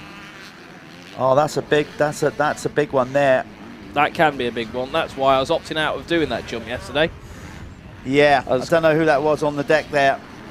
Right on that landing as well. So, what a pass! So, Bayless Utting is nearly like, do you know what? Not only am I going to pass you. Look. And, no, Roper down again. Is that the same corner? It looks like the same corner. Oh, he's having a shocker. Meanwhile, Bayless Utting and Jack Taylor are going at it. Bayless literally whipped his bike and almost knocked Jack off. Taylor's got the better of him again there. So what happened there is Jack Taylor went to the left of that jump, out of that corner. It gets the acceleration chop there is crazy, absolutely nuts. You know, Utting just got on the better line. He dived up the inside, and then that was it. But now they're battling again. Utting carrying a little bit more speed into the rollers, but didn't quite get over them. And the 22 Jack Taylor looking Jack good. Taylor has got the better of that little one there. Oh, look at that though. Utting has got some good lines going on. So he just came from like a few bike lengths back right to the back of Jack Taylor again. Well, this is an interesting one because there's not much between them in the championship. Well, enough, but not loads. Utting is currently 2nd in the championship, and Jack Taylor is 3rd in the 250 category. So that's why they're dicing it out. Tyler Westcott has a healthy. There's Jack Taylor, the Team Green rider from South Wales. So he's he's battling with 2nd in the championship because, well, Ty Westcott has got a pretty healthy lead coming into round 4 this weekend. It was 57 points on the HJA KTM. He's in control of the championship, basically, Callum. So the 36 of Hudson Roper needs to just sort of take a chill pill. Let's just sort this out. Say that, not now. I mean, the race has gone away from him now, so he's going to have to, you know, just come in from that one and debrief with his dad and he probably gutted. Sometimes, like, you know, not everything can go right for you on a weekend. You know, that's just something you have to come to expect. Especially in motocross. It's not like road racing. The track changes consistently. Every lap you come round, you think, oh yeah, we'll go in that line again. It might be gone. You know what I mean? Someone might come into it too hot and blew it out. So yeah, it's not like road racing. There's a lot more factors. And that's what makes it amazing as well. So, do you know what? While I've been watching all this racing, yes, that could be Joe Brooks. That on the jump down, because I did actually look at that bike on the floor and thought it did look like the white back end of a GRT impact machine. And do you know what? I think it is. So Joe Brooks is down on lap. We think that is Joe Brooks down on. Now listen, I was just about to say, you mentioned it just then about what can happen on the weekend and how luck plays a part. We were on about the perfect season, that Charlie's done it once, Carmichael did it a couple. So to do that, the skill and the luck and everything you've got to have to put together for a perfect season. Look what's just happened there. Charlie Heyman was definitely beaten in this race. Yeah. He was not going to catch. No, I don't think so. So we've got, how long we got left? We've got... Here we are. 6, no, I doubt it. Here we are, you know, Joe Brooks has crashed, laid it down, and yet again, Charlie Heyman is at the front of the 125 class. This comes to making mistakes, it comes to bike prep, it comes to how you've slept, everything, you know what I mean? Like every single thing, all these little ingredients come into a race day, and if it's not right, things can go wrong. Yeah. You know, Heyman just has this way. I think he works very well with his dad. Him and his father, they just get on with it. They do it together, don't they? There's not too much politics. I think they keep the program really simple, and obviously it pays off because you know there's a lot of attention to detail just from his father to him and the motorcycle. Absolutely, yeah. There's a lot of things that or elements that make up a perfect weekend, or you know, or getting you the race results. We must be getting close to the 1 lap to go. I would have thought. No, we've got 5 minutes still to go. So 5 minutes. Yeah, we've gone 88 minutes through the moto so far. So these guys, so big old. Well, what do these guys get? They get 18 minutes, don't they, plus a lap? Too long, Jeff. For you and me, it is. So that's Charlie Heyman, the 422. As the kid we were talking about just a minute ago, is having a perfect season, and he's got to be in cruise mode right now. Not going to be pushing it too much. Well, not now. I mean, in all due respect, listen, we're not saying that he couldn't have caught. No, he could have. Joe Brooks. But to be fair, it was looking good for Joe. He had like Joe a 9-second lead ahead of him. You know. I think. But Charlie, look at that, finding he's starting to chase the dirt a bit already. He's gone a few corners. So, I mean, Joe Brooks was a second a lap faster. So, yeah. But now, he got bit. There he is, in control. It's for him now to dictate the pace of the race. Tyler Westcott is now up to second. We need to change that on the timing because he's a wild card. So on wild card entries, but he's not anymore. He's a registered rider. So that's what the TWW in the 2 stars mean. So he's doing that. Mackenzie Marshall having a blinder in third. Well, second really in the 250. Sorry, I've just been totally distracted. I've just been presented with a sausage roll. Yeah. Amazing. Which is enough to throw anybody. Amazing. Yeah, so then Harvey Cashmore in fourth in the race, but third in 250s. Musto is the second place 125 rider. Then it's Walt Beanie, the third place 125 rider. Ari Alcott. Jack Taylor would therefore be in fourth in the 250s. Do you want me to confirm that? I've got the master computer next to me, haven't I? So Ari Alcott fourth, yes. Yeah. The 250s. Jack Taylor fifth. Bailey Sutton sixth. Charlie Palmer seventh. Hudson Roper in 8th, 9th is Jake Barker, 10th is Seth Manners, and then MXY1, we'll just have a quick catch-up. Charlie Heyman obviously leading the way now, Ben Musto second. Walbeanie's in third, 4th is Ollie Colmer on that GRT KTM, so still got one of them circulating out there. We've got Tyler Hooley out there as well on the 101. 6th is Lewis Vincent, 7th, Erez Melman, 8th, Charlie Griffiths, 9th, George Hopkins, and 10th is Cade Ryans. Now, Cade Ryans, I really want to ask Jeff a question right now because he's just filled his face with sausage. I'm not going to do it to you, mate. I'm not going to do it to you. So you are watching the 7 MXY1, MXY2 class.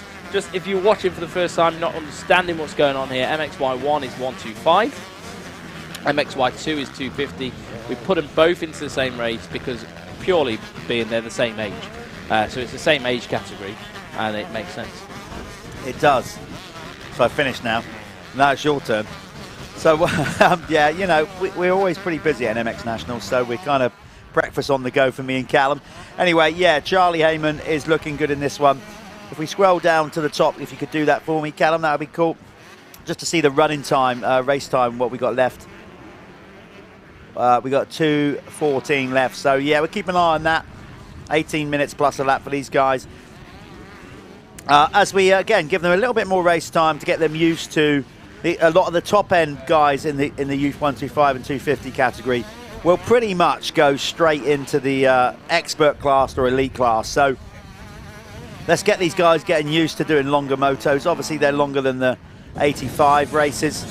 We've got some of the Clubman classes that are a little bit less. Clubman only get 15 minutes plus a lap. These guys as well, you know, they want to be pro riders, don't they? Yeah. You know, the sharp end of this will be the next group of pro riders that come through. I can see Joe Brooks' dad and is that Ash Greedy walking back over? So Ash he's Wild, got Joe's crash helmet in his hand. So I really hope Joe Brooks is okay. That's yeah, we'll try and get some info on that because there might be people at home that want to know if they want to give us it. Yeah, I mean, you know, you never want to see people getting injured or anything like that, but particularly it must be so nerving as a parent having a rider out there knowing the, you know, but at the same time, look at this, Westcott, look at that, Charlie's like, have it. Yeah. I've got no issue with that, pal.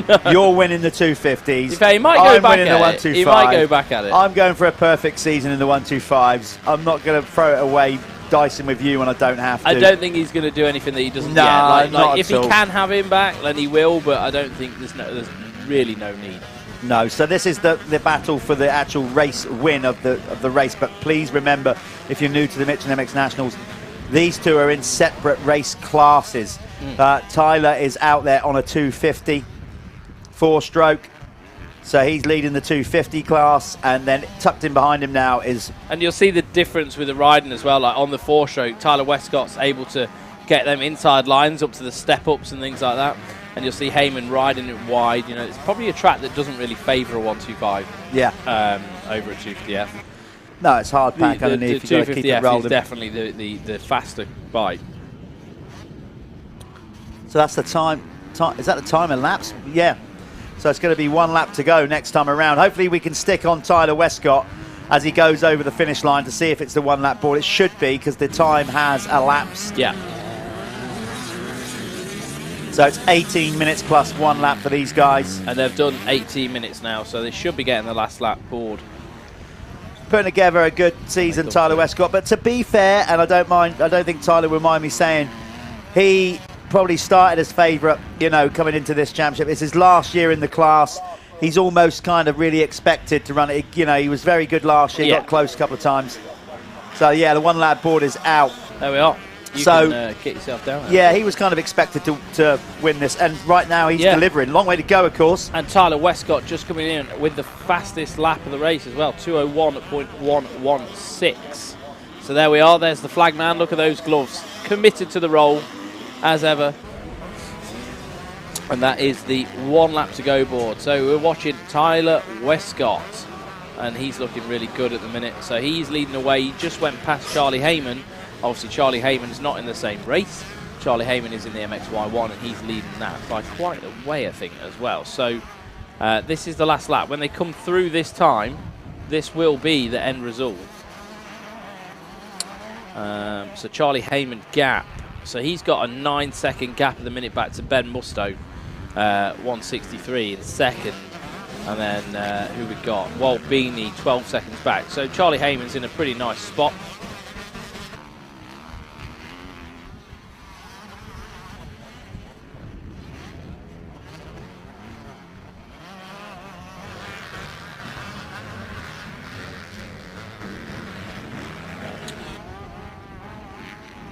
Sorry, I'm just catching up on something then. Here we are. Yeah, so there's the difference back as well to Heyman in the race. You can see that on there. It's two and odd seconds. Heyman's obviously not going to put up a fight. There's really no need for him to do that. Like Jeff was saying, he wants to go for the perfect season. Charlie Heyman's won every MXY1 race so far. And he wants to keep that going. And here we are. Westcott's going to be taking the flag in just a moment. He's just on the last part of the circuit now. 202, flawless ride. He will be going up to the pros next year, or the expert class. It's good that here we do have that expert class, which feeds them in nicely into the pros. But here we are, Tyler Westcott taking the win. No drama there as he crossed the line. Just another day in the office. We're going to just go see some ads, and then we'll be seeing Jeff down in the winner's circle. So Thanks for watching MXY 125 and 250.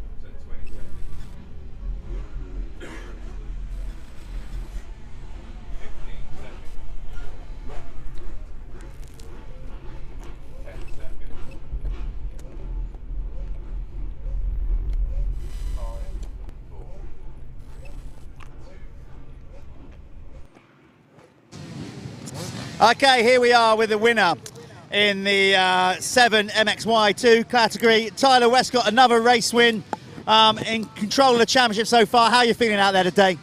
Yeah, it was good. I feel better out there today. I changed my suspension a bit and it's made a lot of difference. And yeah, the track's tough, but it's really good. So yeah, enjoying it. Now, you get support from Planet Moto, so you're down there, you're used to riding maybe some hard pack tracks in Spain or whatever. Is it your preferred conditions over sand?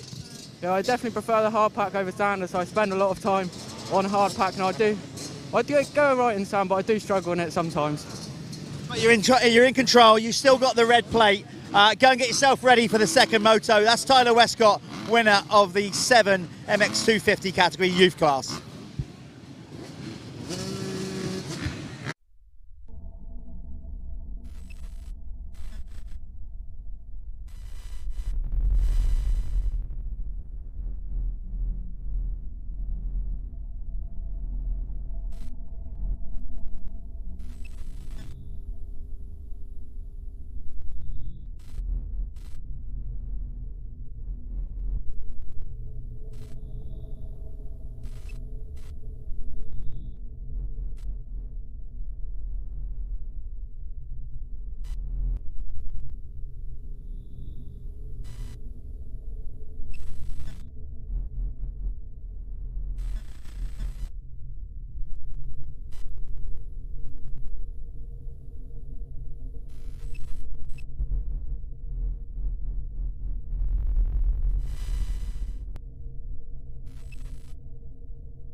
Right, so here we are with the Moto-Connection Clubman MX2.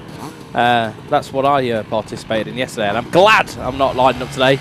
So I'm sat here with Andy from Michelin. You're going to talk to us a little bit about this new tyre then? Indeed.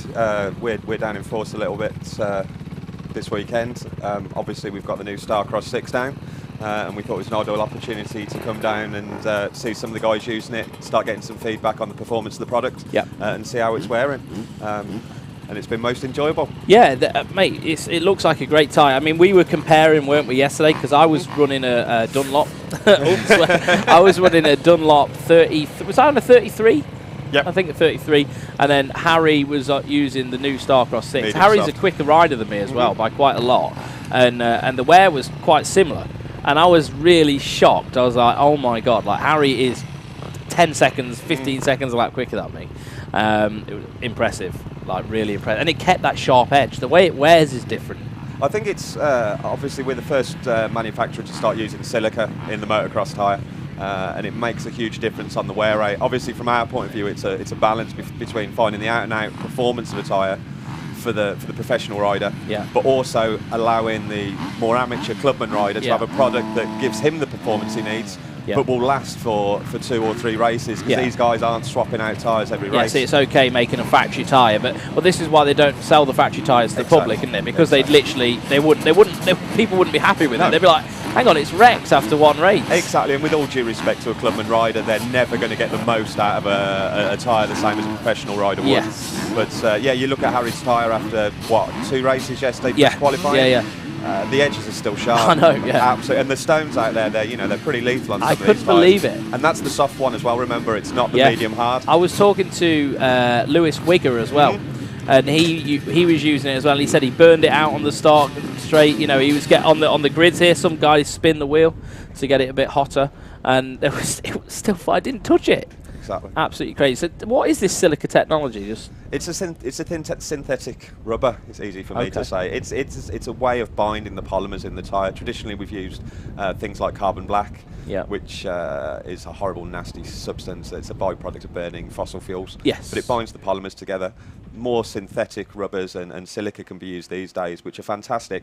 They don't work so well in hot temperatures. So you don't get them so much in like race tyres in terms of slicks and stuff, but more so in lower temperature products like off-road tyres, and certainly things like racing wets that keep generally cooler. They're much better for binding the polymers together, and it means that the tyre will last longer. And it's also keeping that performance level, like we've just said, at the same level for as long as you can. And we're not using dirty products as well. Like, is it more recyclable, or is it's certainly more environmentally friendly. Throughout the process. Absolutely. And the biggest issue at the moment is that unfortunately the world's biggest exporter of carbon black is Russia.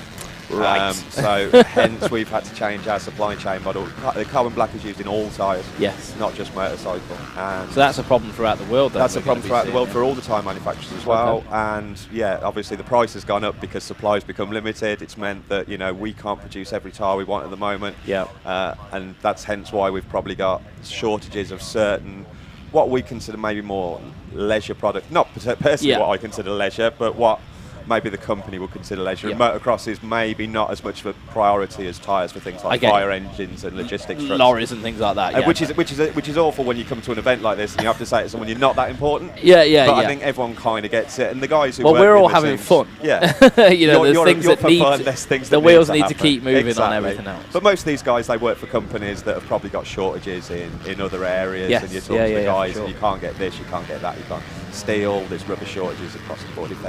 Not just tyres. It's massive. Well, thanks very much, Andy. You're most welcome. Cheers for popping in. I'll come down and see how worn that Harry's tyre is later. Go and check it out and report back to us. I certainly will. Good to see you. All right, see you later. Thank you very much. So there we are. That was the man from Michelin, letting us all know about the Starcross 6, and we are watching George Boyce. Boycey leading the way, number 10. He had a very good day yesterday, I believe, as well, and running that new Fox setup as well. It looks like a Spider-Man. It's like a chubby Spider-Man. No, I'm joking. So yeah, George Boyce, number 10, looking pretty good at the minute. And who have we got there behind him? I'm going to get my live timing up. If anyone wants to check out live timing as well, get the Speed Hive app up on your phone. And you can follow the live timing and follow your riders. See how they're getting on. Jeff's got another sandwich. So Jeff's on his second sandwich now. I'd just like to point out that's not true. Yeah, okay, it is. Well, Ben Thompson's just made the move on the Boysmeister. So Ben Thompson. I indeed have a second sandwich, but I've yet to dive into it. Yeah, so you had Andy James in there. I was listening to that out there. Yeah, all interesting stuff about Michelin as a brand, and of course without Michelin, who have been with us from the get-go. Well, there wouldn't be an MX Nationals without Michelin's investment. No. That's what got it off the ground, and they've continued to stick with us. Keeps a roof over your head, mate. Absolutely. yeah, thank Andy for that. Yeah, so great stuff from Michelin and all the guys. You can see a very, very healthy paddock out there in the background, stacked out with teams and riders. We've got so many competitors, 300 plus people that come and race the MX Nationals, varying classes, and this is what makes it pretty unique. We've got this kind of structure for the MX Nationals where we've got the youth riders, but then you Clubman, which you're watching now, Clubman MX2, brought to you by Moto-Connection. Then you can, if you start progressing in that, you're feeling a bit better about yourself, you can move up to amateur. If you start running good in amateur, you can then go to expert. And if you're suddenly getting good enough where you're a front runner expert, before you know it, you're in the elite fastest 40 in the Lyfelinez fastest 40 motos. But right now, you are watching the Clubman MX2 Moto-Connection, and it's George Boyce leading the way over Ben Thompson. Good to see Ben Thompson back out on track. Toby Lightbound. I can't help myself. I'm going to have to say it. Toby Lightbound, I was walking past his van back to my van yesterday, and I saw him pouring this most bizarre liquid on his arms. And I was like, what's going on here? Apparently, to eliminate arm pump, he uses what they use to milk cows' udders. The lubrication they use to now. And it's got some sort of like peppermint thing in it. That's news to me. It's a mad thing. It's it's like deep heat, but times 10. Yeah. So that's what you need. Apparently, to stop you getting arm pump, you need what cow udders need. I think that's in a lot of the arm pump stuff. I think the Motoverde stuff. I think ingredients wise, I mean, obviously they do more technical things than just that, but so I think that is something to do with it. There's a little hack there for you guys out there. So go to your regional farmer, dairy farmer, if you're suffering from arm pump, and just tap on his door, say, here's a big bottle of... Yeah, can I have some of the stuff that you use to milk cows with? It comes in a massive, like, white thing as well, doesn't it? Yeah, anyway, there you go. You learn something every day. So, George Boyce leading the way, but it looks like he's not.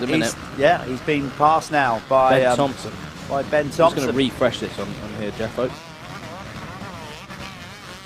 So the Moto-Connection Clubman class, we say it every round, and we say it with just reason. These guys, the Clubman class, are British motocross. Without them, it doesn't work. Simply doesn't work.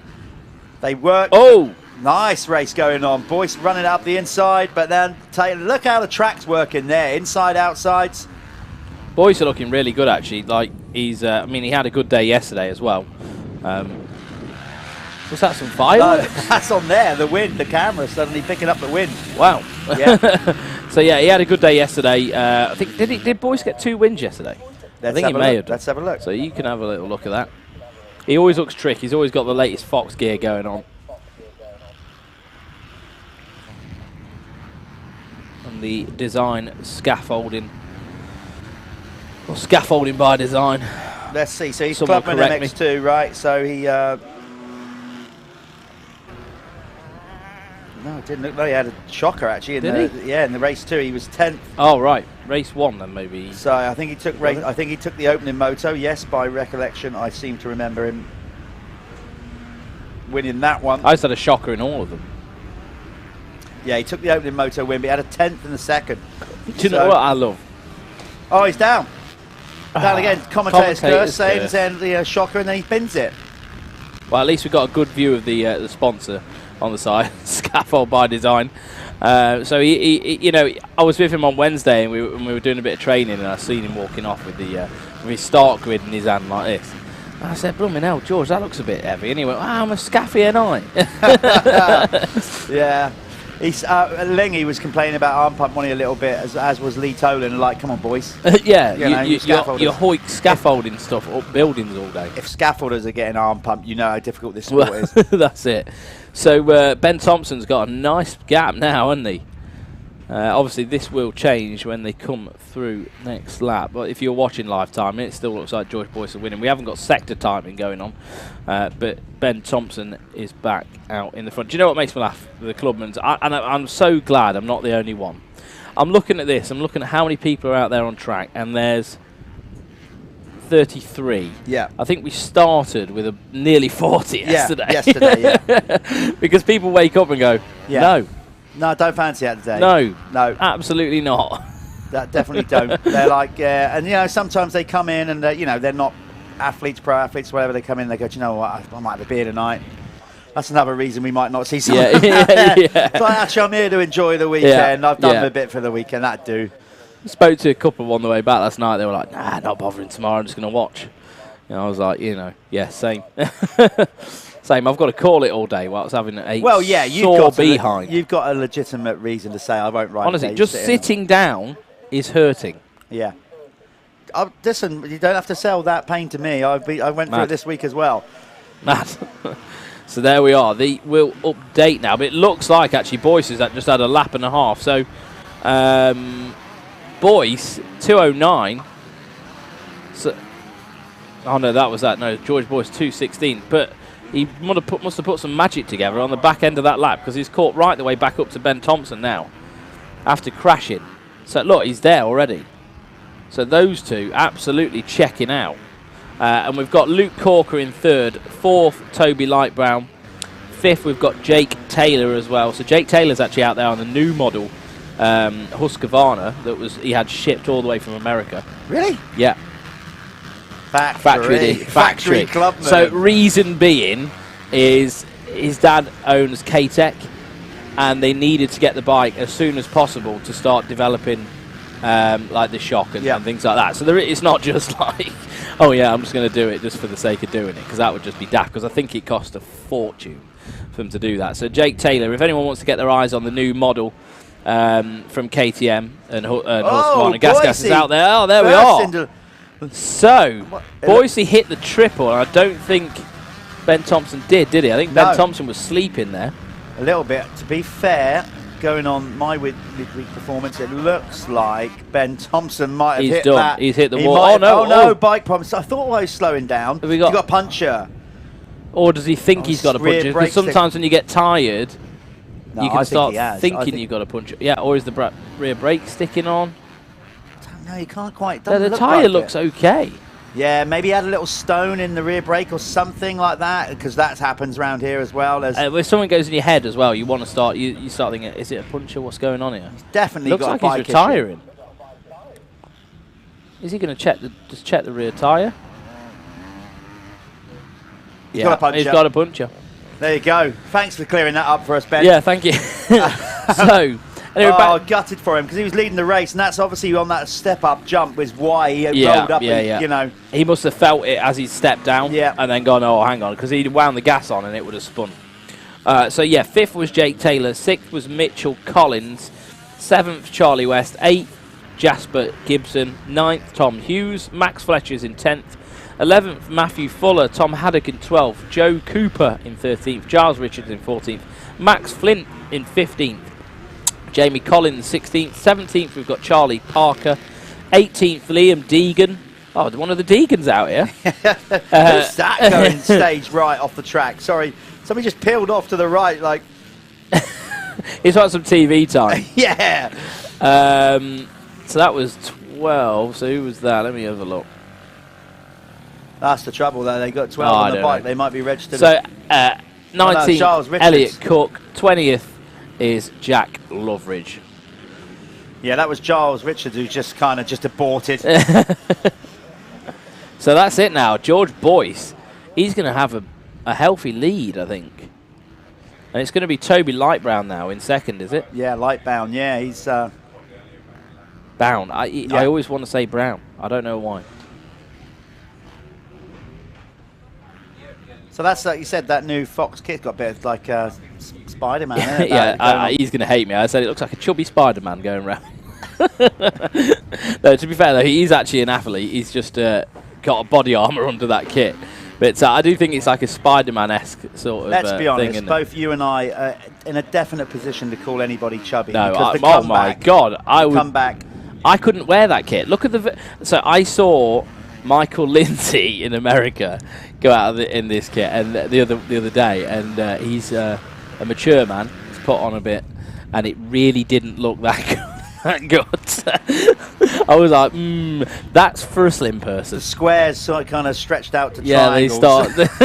They started warping a little bit. No, it's a hey, Fox do some cool stuff, don't they? Yeah, they do indeed. Is this the checkers then, or we got one to go? No, no sign of Barry. What's the time on the clock? We've got 1 minute. Yeah, it's going to be a 2-lapper from here. 2 more laps for Boise.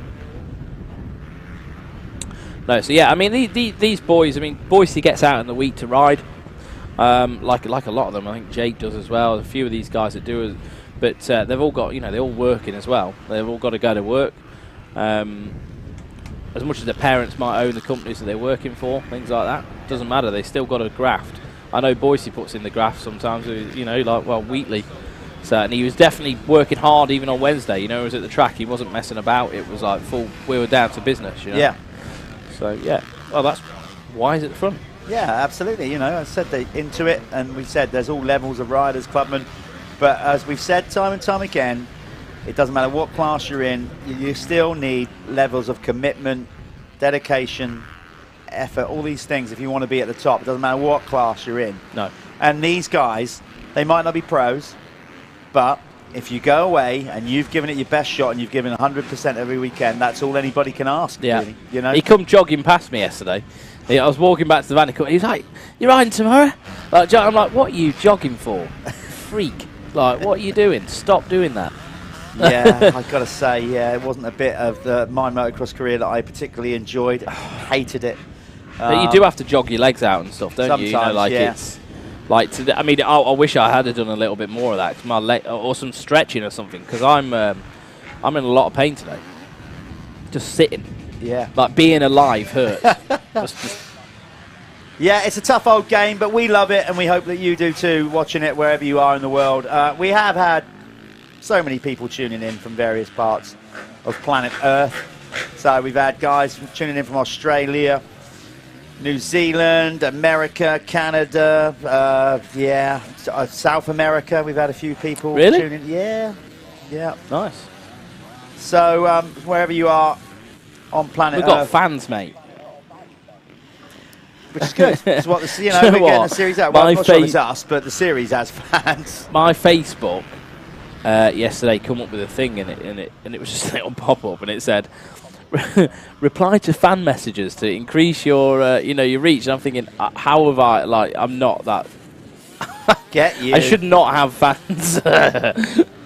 Get you. You'll be walking into McDonald's soon. Oh, I'm gonna walk in. I'm gonna walk in doing the octopus walk. Yeah, you know what I mean? Yeah. And then I'm like, who's this guy? That's that Callum Swan guy over there. MXN TV. Where's his mate? Where's his little leprechaun mate? That Jeff Perrick guy. I'll take that. I'm like a smaller version of Uncle Fester. But George Boyce is looking good in this one. He's taken a race win yesterday. He had a bad one in race 2. That might be a stretch for the overall. A 10th is not a good score. No. It's a podium job, though, isn't it? Yeah, if he comes out and wins the next one as well. Of course, he's got to get over the line in this one first. Yeah, let's not talk too soon. He has dropped it once already. Yeah. I've got my missus absolutely rinsing me for here and saying that I'm talking too much about me being in pain. Maybe mentioned that you rode in the week again. I'm Did you ride? I did. I rode on Wednesday. So, Mel, if you're watching, you know what to do. Turn the telly off. Yeah. You can tell her all about it when you get home. Yeah, I will, I'm sure. So, yeah, George Boyce looking good. We have got coming up after this one, of course, the next Clubman class, the MX1 Clubman class. Who's brought the sponsor to you by Worx Sports Insurance. Yeah, baby. I'll talk to them all about that all day long. I'm going to give you a spiel. Okay. I've got it all mentally. Right, okay. Save it. Have I got it there? I don't know whether I've got it there or not. Well, we're going to find out in a minute. Maybe you should do the winner's circle so I can do the talking on that. No, you can talk about it in the race. Fine. Absolutely. Let's George Boyce up on the pegs. Right, let's go and grab him. Go and grab him before he sneaks through. Here he goes. Another race win for George Boyce. As Callum, like some kind of injured rhino, makes his way out of the TV truck. You got to grab him quick. He's on his way out there to try and grab George Boyce. Okay, we're going to go to an ad.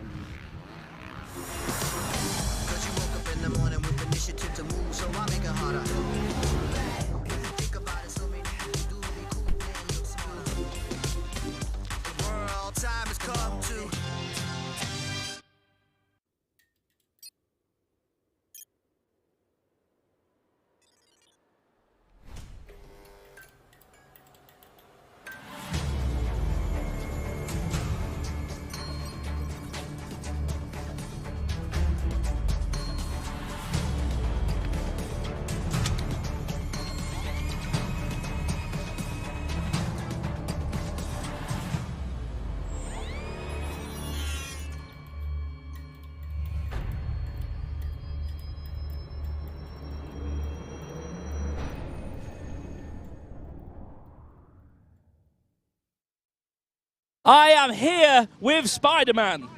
No, it's George Boyce. Mate, scaffolding by design rider. You made that hard work, didn't you? What's going on, mate? Well, it started off well.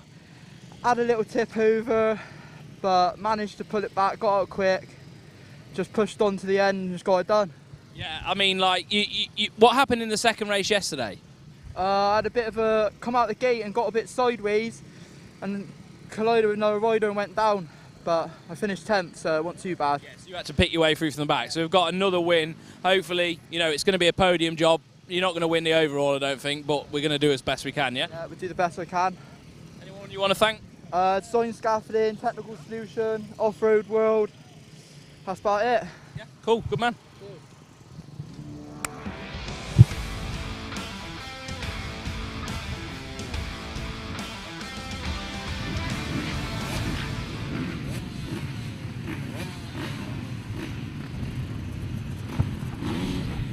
Right, here we go then, back to the racing with the Worx Sports Insurance Clubman MX1. These are the bigger bike Clubman riders. What you've just seen was the Moto-Connection class. They were 250s and downwards. This is upwards 450s. So most of them will be on 450s. Some, I don't think we've got a 500 two-stroke out there or anything like that. I think they're all pretty much on 450 four-strokes. Here we are, here's the start. Oh, someone went too early. So what that rider there, I don't know, was that Wigger? Might have been. May have just dropped the clutch and just being a bit too eager there. So, here we go. We're going to have them sort out, try and identify. It's Baldry, isn't it? Connor Baldry, that looks like to me. Let me get the timing. Yeah, I don't think they'll be coming through just yet, but that looks like Connor Baldry, who is the championship leader. Oh, we've got a yard sale. See, that's what I could have done with yesterday, and me getting round it, you know what I mean? Just to like position myself. Not be in it. Yeah, just get around it, you know, put a few behind me. Yeah, so it's Connor Baldry leading the way. So, Callum, this is your moment. Tell us all about Worx Sports Insurance. You are the sponsor of this class. Tell us what it's about and why you got involved. I've been doing Worx for years now. I've been in insurance for over 10 years. I know what policies cover, what pastimes, things like that. We specialise in motocross, mountain biking, all that sort of stuff. On the team, it's myself. We've got Lauren Collingwood as well. Jan Howells is on the team, and we're training some other people up all the time. We've got, we're trying to grow the business out. If you need sports insurance, if you're a plumber, if you're an electrician and you need a salary, if you're off work, something to support you, income protection is what we do, and that policy will pay you for being off work, no matter what, whether it's play, whether you've done it on your motocross bike, whether you've done it on your push bike training, whether you're just sick, even you might have been diagnosed with a medical condition and you need time off work. What I always say to motocross riders, as well. Let's get something locked in for the long term, because when you're doing motocross, it's not just in the moment. Like, I've had many broken bones myself. It's the long term. When you're 50, you know, when you're getting up to like your age, you're starting to feel stuff. And if you was a bricklayer and you needed like your knee sorting out or something like that, if you've got this insurance in place, you can have that time off work and you can get yourself fixed up. You know, so give us a call if you need anything, and we'll help you out. The number is on the website. You can fill in the contact form, and one of the advisors will get back to you. Right, we need a chat because obviously I'm falling apart at the seams. So, absolutely. Can I do backdated claims? Anyway, here we go. Conor Baldry is going to get the Planet Moto First Lap Leader Award. He gets a point towards his going on to his Spanish holiday. Okay, can we do that? I suppose we can. This is for everybody that's at the venue, not at home. If anybody's seen an HSBC bank card, can they please return it to us in the TV truck? Anybody's found an HSBC bank card, can you return it to us in the TV truck? Right. Yeah, if you want to use it to contact us to get some Red Bulls or something to help me and Jeff out, then that would be great. Yeah, on the way up through. Yeah, if you could do that, that'd be great. I'm sure the owner wouldn't mind. What we got, man? What are you playing?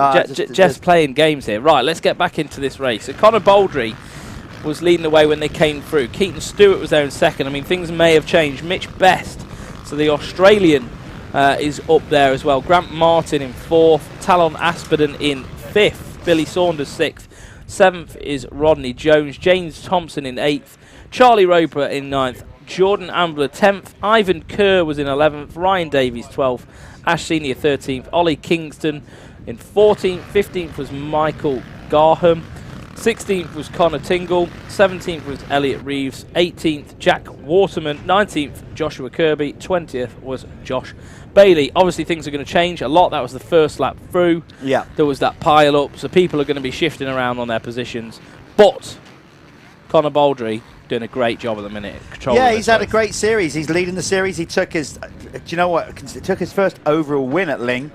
And I think also his first race win of the year. So, but you know, but he's being super consistent, and that's why where he's at. He's leading the championship and looking good. The track is starting to come particularly good now. Some of those ruts are starting to form a bit deeper, but with them, the ruts are getting kind of easier to track and identify as a rider. So it's all looking good out there. Justin and his team, Alfie Smith will be here helping out as well, and you got Tim out there as well. Those guys will be on it with the watering all day. They won't miss a trick with that. Plenty of water here. Justin has a borehole, basically, so the water, he can keep it going. What? How does that work then? It just well, listen, I'm not a farmer. Yeah. Although I sound like one, and arguably look like one. So there must be some it's sort of basically a big hole in the ground. Yeah, like a water table, underwater basically. river or whatever. Yeah. And he's tapped into that, and away we go. Just unlimited water. Well, it's just obviously part of a farm here or whatever. So and he has the kit as well. He's got the water bowsers like the American jobs anyway. He drives down the side of the track, spraying the water on. So much better to do it like that. You're not putting tractor lines in the track. So he has all the kit here. Mitch Best and looking good. Yeah, and he's designed the sort of circuit around the fact that he can get access round with the tractor. And that's everything. You go to those AMA races, and there's always that a run road round the outside where they can all get round the venue, around the circuit and water it. And Justin's just obviously well travelled, built GP tracks, Supercross tracks, Arena Cross tracks. We've got a Supercross track here as well. You're doing an event, is it? Airborne Gunner? We got our Steelhawk Airborne Gunner Supercross here on the basically on Tuesday, the 9th of August. The likes of Jack Brunel, Dylan Woodcock, Joe Clayton, Ben Clayton. So we're doing that on a Tuesday night, the beginning of August. So looking forward to that. And then we got our Rocket Till Sundown Motocross on the same day. So, and we're doing it because Justin has provided a venue that allows us to do that. He's built a Supercross track and a motocross track. And I think he's like with the straight rhythm and stuff. He's keen to just do the bit of go a bit different and just try new things. And we need that in motocross. We need that fresh look. We need that fresh approach to develop the sport and get more people watching it and into it. Absolutely, we do. And once you're in it, you 9 times out of 10, that's it. Yeah. Game over, you're in it. Yeah. Oh, what's going on here then? So, is that Keaton Stewart? I think he just stalled it. Yeah. Might just caught his his brake or something. Yeah, just maybe just hung it up on a rut. Talon Aspiden got the better. Oh, but then he's back through. So Keaton Stewart back where he was. I don't think he actually lost a spot now. So we'll have to see. Maybe that's a great. Maybe Grant Martin has got him. That corner, we talked about it before. This corner up to the whoops. That's good track design right there. Yeah. This obviously he's built it up. It's not a berm as such. It's a tapered corner.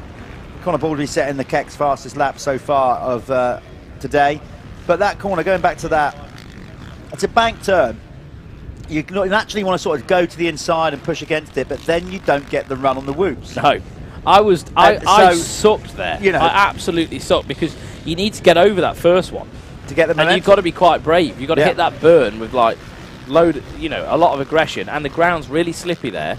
So it's it's that fine line before finding the traction to do it, because the faster guys will get over that first one and then they can get into a rhythm then. But if you're in a tight battle, that's the thing. Like, you go wide, to get the run, and somebody will just come in and park you. Yeah, and then you've absolutely stuffed it. Yeah. So good course design by Justin there. Well, most of it is, to be fair. Obviously, with the nice safe jumps and drop-offs and all these kind of things going. He's worked a bit of gradient, obviously here in a small valley here at Cusses Gorse, just outside of Salisbury. But he's used the elevation and the undulation pretty good. Put some nice jumps. Just having a revamp, actually. It's a different course than what we raced last year. It is different. Over in that top section. It's the inside bit. It's just it's probably a bit longer lap now. Yeah, a little bit of a longer lap, I'd say. But Conor Baldry is, from what I've seen of him over the last year or so, couple of years, is Conor's energy efficient for clubman rider. Look at him, he's got a nice style. He doesn't overwork the bike. Look, crouched in there, back down. I think like with the 450 as well, you've got to have a style where you want the bike to work for you. You know what I mean? Like, you don't want to be riding the bike too hard. You've got to almost let through there, see? Yeah, really that smooth. Was lovely. And really smooth on the throttle as well, and got that front wheel over the first roller. But he didn't take his feet off the pegs, kept his foot on the pegs all the way through. That's the traction as well. Yeah. So if you keep both feet on the pegs, obviously you can push down into the foot pegs, get a little bit more traction. So yeah, real nice style, and very energy efficient, like you were saying. Almost letting the bike do the work. You can hear he's always in a tall gear as well, and just chugging along. Like, the 450s are so powerful these days that if you try and override it, she'll bite back if you're not fit enough. Absolutely, that's a bit of me. I try, so I like to just try and use the torque of the bike. Well, yeah, I could never, sometimes I used to get actually frustrated with myself because it's just not my character to, I wanted sometimes to go, George, just hang it out, just hang it out. Yeah. Go for it. You go slower. I had a built-in mechanism that wouldn't let me do that. Other people can do that, so it depends. Again, character, all these things, so many elements that come into making a good motocross rider. There we are. So is that Grant Martin on screen there on the Yamaha? Like it. Yeah. Looking nice. I like the setup. Oh, no! These guys don't do us any favours at all. He literally just come onto the screen. I know. We finally got to speak he got up into the top 3 as well. So he straight away, like looking good, give him a shout, boom, within 2 seconds he goes and stalls He's got that whole American vibe going. So that Ren kit, that is Fox, isn't it? It's the guy, it's Pete Fox. Yeah. It's the guy who invented Fox. Yeah. That's his own brand, isn't it? That is. And I think the youth Kawasaki guys using that Francesco. I think they are, aren't they? Yeah. Is main ambassador to do it with it, and Ivan Tedesco. But he's in Fox again now. Oh, is he? Okay. So when he's gone, because he's doing pro now, I think they're back in a Fox. So I think it must be the Team Green. Yeah, no, the Team Green youth riders in America can choose their own kit deals. Oh, is it? Yeah. Okay. So that's how that works. And they can earn a bit of money as well. Yeah, well, they do, don't they? No doubt about that. How long we got left in this one, Callum? Do your magic there. 4 minutes and 15 seconds to go. So 3 laps maybe. So Grant Martin, I mean, he's going to be back in 5th now. I think he's behind Talon, or no, he's got through Talon. He's got Keaton Stewart in front of him. He's going to want to get near that podium though, but I think, is he going to have time to do it? He's riding well. He looks good. Carried lovely bit of speed through them rollers then. Yeah, I think he could get. Yeah, he's going to put a move on here. That's Callum Baldry. Maybe we can just go back to that battle. if Darren, our producer, can get both the TV guys back to Grant Martin, number 36. I can do a bit of a top 10 rundown as well Stewart. as they've gone through the line now. So Connor Baldry leading the way, Mitch Best there in second, Keaton Stewart on the 69, who's going to be under pressure in a minute by Grant Martin. Talon Aspiden in 5th, 6th is Rodney Jones, 7th is James Thompson, 8th Ivan Kerr.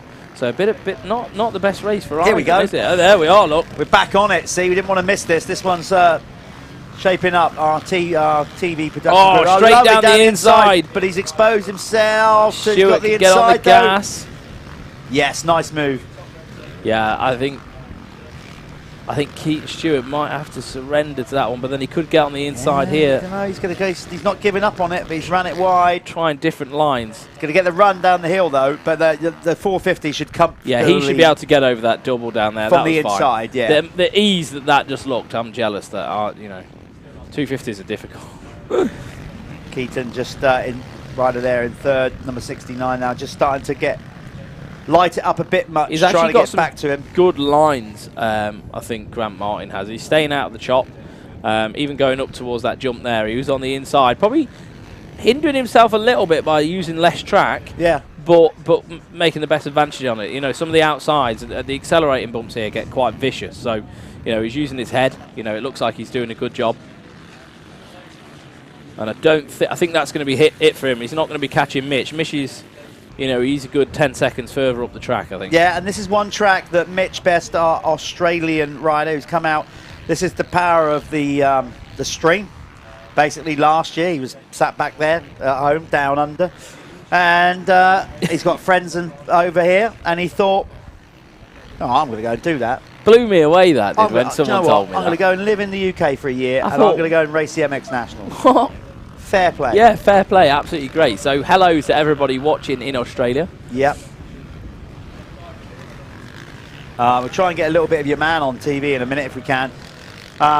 He's in 2nd. Maybe we should try and find a little bit. Can we try find 53 of Mitch Best on the screen? So he's in 2nd place behind Connor Baldry. Just for all you Aussie fans out there. Yeah, you can give him a wave. So we're going to get him. Is that him? No, was that a bit? Yeah, we're trying to find him. We're trying to find him. We've got our TV crew out there looking for him on track. Still got a minute to go, and then plus 1 lap. So hopefully we're going to get. Show a bit of Best. There he is. He's not far behind Baldry. He's actually not. He's closing in. So what we got now? What was his last 5 lap? seconds Yeah, last look, time. he took nearly 2 seconds out of him last lap. Yeah, this is it. He's got a couple of laps to go. It looks like his form's dropping away a little bit, though. But the speed's going, though. Yeah, he's still got speed. I mean, that's what happens, isn't it? You can still go fast, but your elbows start to drop, don't you? You get a bit tired. It's getting close. It is getting close. Okay, we came to Mitch Best at a good time here because he is definitely taking some good old chunks out of Connor Baldry for the race win. So let's stick with this one. He's closing in really fast. There's Connor Baldry in front. Can Mitch get the race win? And you know what it's like.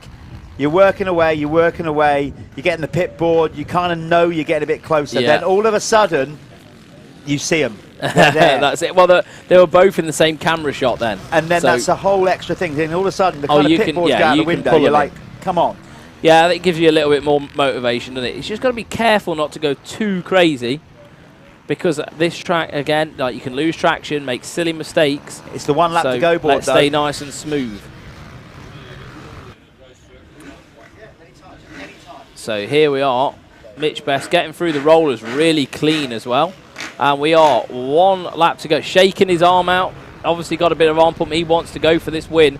The 53, the Australian Mitch Best. Oh, it's on like Donkey Kong. Here we go. Game on. Game on the last lap. No wonder Mitch was having a shakedown. I knew his form had dropped off a little bit. Like he looked like he's getting a little bit tired, but I wonder if Connor knows he's there. I wonder, he must have had, I don't know if Connor's got a pit crew. Well, you don't know, do you? No.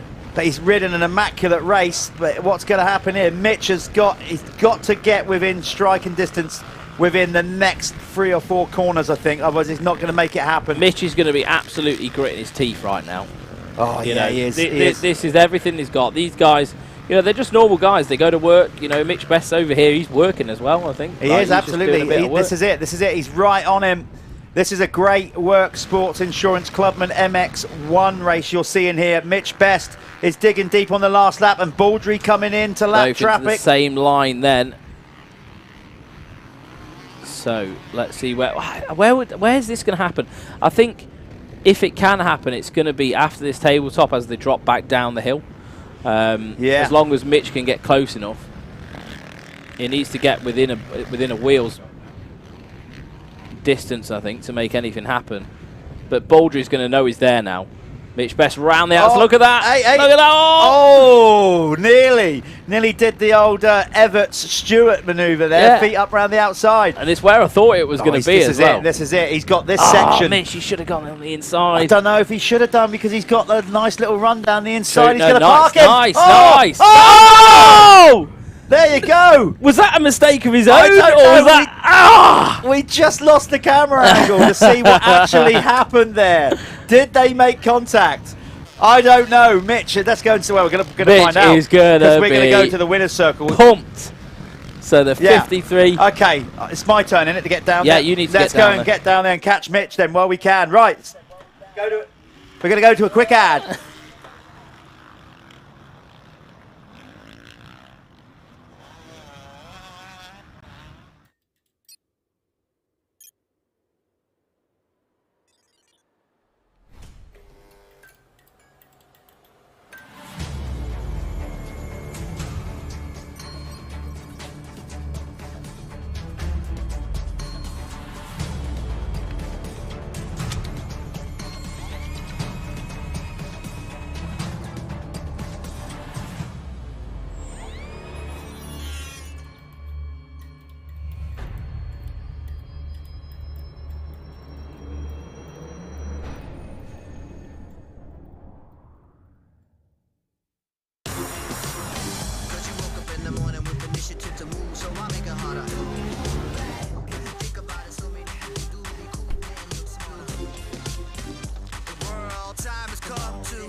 Here we are then with the Worx Sports Insurance MX1 Clubman winner.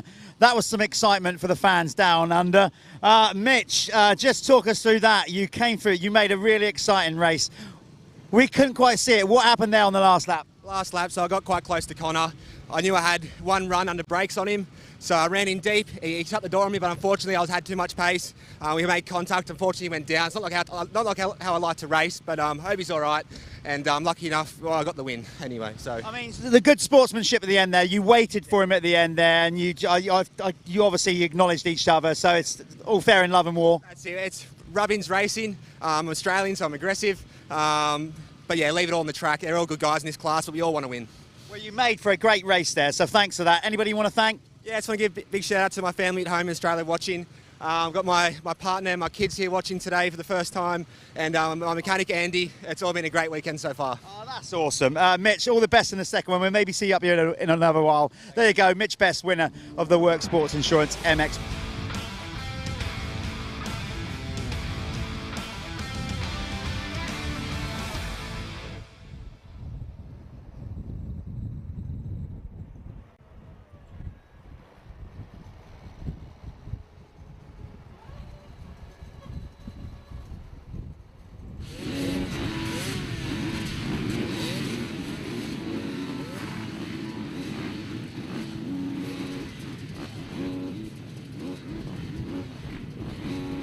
Okay, we are back at it with the Motoverde amateur class. These guys are mixed together, MX1 and MX2, but scored separately. We'll get them underway. Who's going to get the whole shot? That is a terminology for the rider around the first corner. Who comes first? That's what happens with the cloud of dust as they come down. Oh, Luca Pegg in the middle there, getting a bit of a huckabuck. I'm sure that was Luca Pegg. That's not good for him. He is the MX2 championship leader, and I'm sure he did the classic high side. It got away from it, back end broke out, and then it bit back, and down he went. We'll be able to get confirmation on that when they come round on the first lap as they sort themselves out. A few riders going off track. Of course, the ruling kind of thing is as long as you enter the track, do it safely. As long as you don't pull in front of another rider or gain position, then you're good to go. So we get these guys sorted out on the opening lap. We refresh the timing will refresh in a moment. Track is in good nick. The wind is drying out quick. The sun's starting to come out. But as I said before, Justin will be absolutely on his A game with the watering. As you can see, the Bowser is there, ready to go. Full tank of water, ready between motos to splash it down on the circuit. While these guys sort themselves out, it'd be always a good opportunity to catch up with what's going on the track from our race director. But not only that, basically the whole championship series organizer, Paul Irwin. Paul, good to get you in here because obviously busy old time out on track. We're just gone past the halfway stage of the MX Nationals this year, Michelin MX Nationals powered by Milwaukee. We all know the effort and stuff that goes into it. How's it going for you? You know, the series and whatever. We've done many good things. Straight rhythm last night. Are you happy with where we're at the halfway stage? Yeah, I think it's pretty much going to plan. There's always challenges every year, but we've had 3 good rounds so far. I think this one's going pretty well. So, you know, it looks, the racing's good, the track's holding up. The wind's not helping today, but we're keeping the dust under control. There's a lot of water gone down. So far, the championship's going to plan. Yeah, which it is. I mean, you know, we got some good things going on. As we said, last night's straight rhythm, I mean, that was a lot of fun. Challenging in its own right. Is that something we're going to look to do more of? I know we've done one each year for the last few years, but seems like a popular addition to the series to do, you know, in the middle of the summer and make a bit of a special event in the evening for everybody here in the crowd. Yeah, it started as a lot of fun, and it'd be nice to turn it into a 3 or 4 round series. It's difficult to build a straight rhythm. It's not easy to build a straight that long with some technical jumps in it. We're lucky that Justin can do that for us here. The challenge is taking that somewhere else. We'll do it every year that we're here, and you know, we're looking at other venues that we can do it.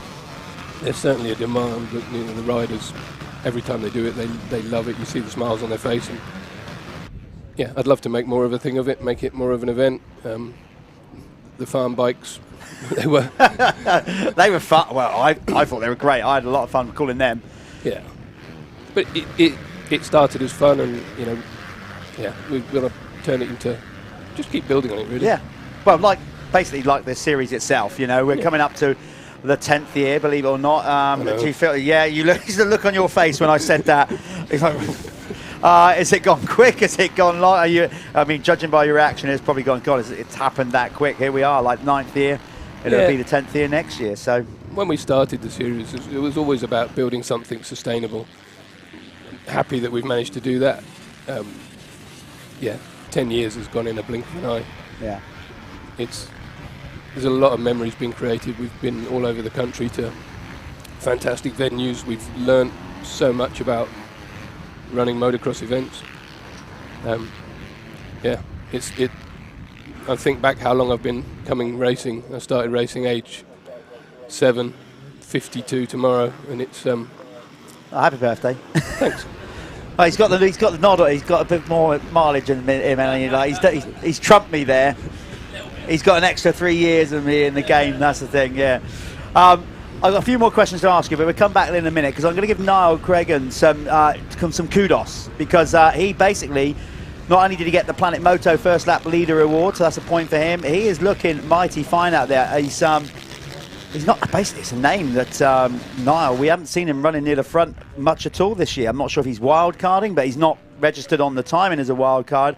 Don't remember calling Niall's name out too much, but he's clearly enjoying himself around here today. He's pulling out a nice lead, nearly 6.5 seconds over Callum Gordon. Callum Gordon took his first race win in last time out at Ling, wire to wire.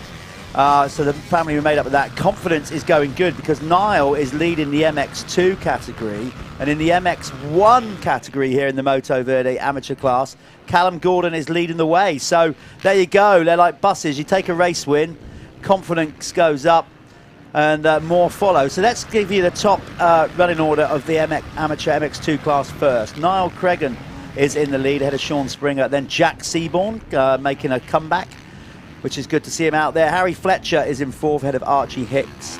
Then it's Ricky Carter for 6th. 7th is Lewis King London. Then it's Dan Bruff. Dan's got some work to do down there in 8th. Then it's Josh Bassett, Luca Pegg. So that was Luca Pegg that crashed on the first corner for 10th. Ryan Tanner is in 11th ahead of Harry Barker and Harry Foster. Then it's Lewis Glynn. Logan Wilcox is 15th. 16th is Keelan Southwood. Then it's Callum Watson for 17th. In the amateur MX1 class, brought to you by Motoverde, it's Callum Gordon leading the way ahead of number 4, Harry Bradley. You saw Harry doing our onboard camera action at the opening of the show. Billy Wynn is in 3rd ahead of Josh Greedy. Ryan Adder is 5th ahead of Aaron Gardner. 7th is David Rushton. Then it's Joshua McCorkle in 8th, going down the list actually, not good for him. John Kirk is currently in 9th. Ryan Osborne for 10th. Then it's Paul Atkinson, Ross Millard, and last year's Clubman MX1 champion, Alex Christopher, moving up to the amateurs. That's a perfect link to ask you this next question, Paul. Something that the MX Nationals have done differently, of course, and you, having been a rider at a high level and whatever, you've worked really hard, the team have worked really hard in trying to build a structure as we go along to develop riders.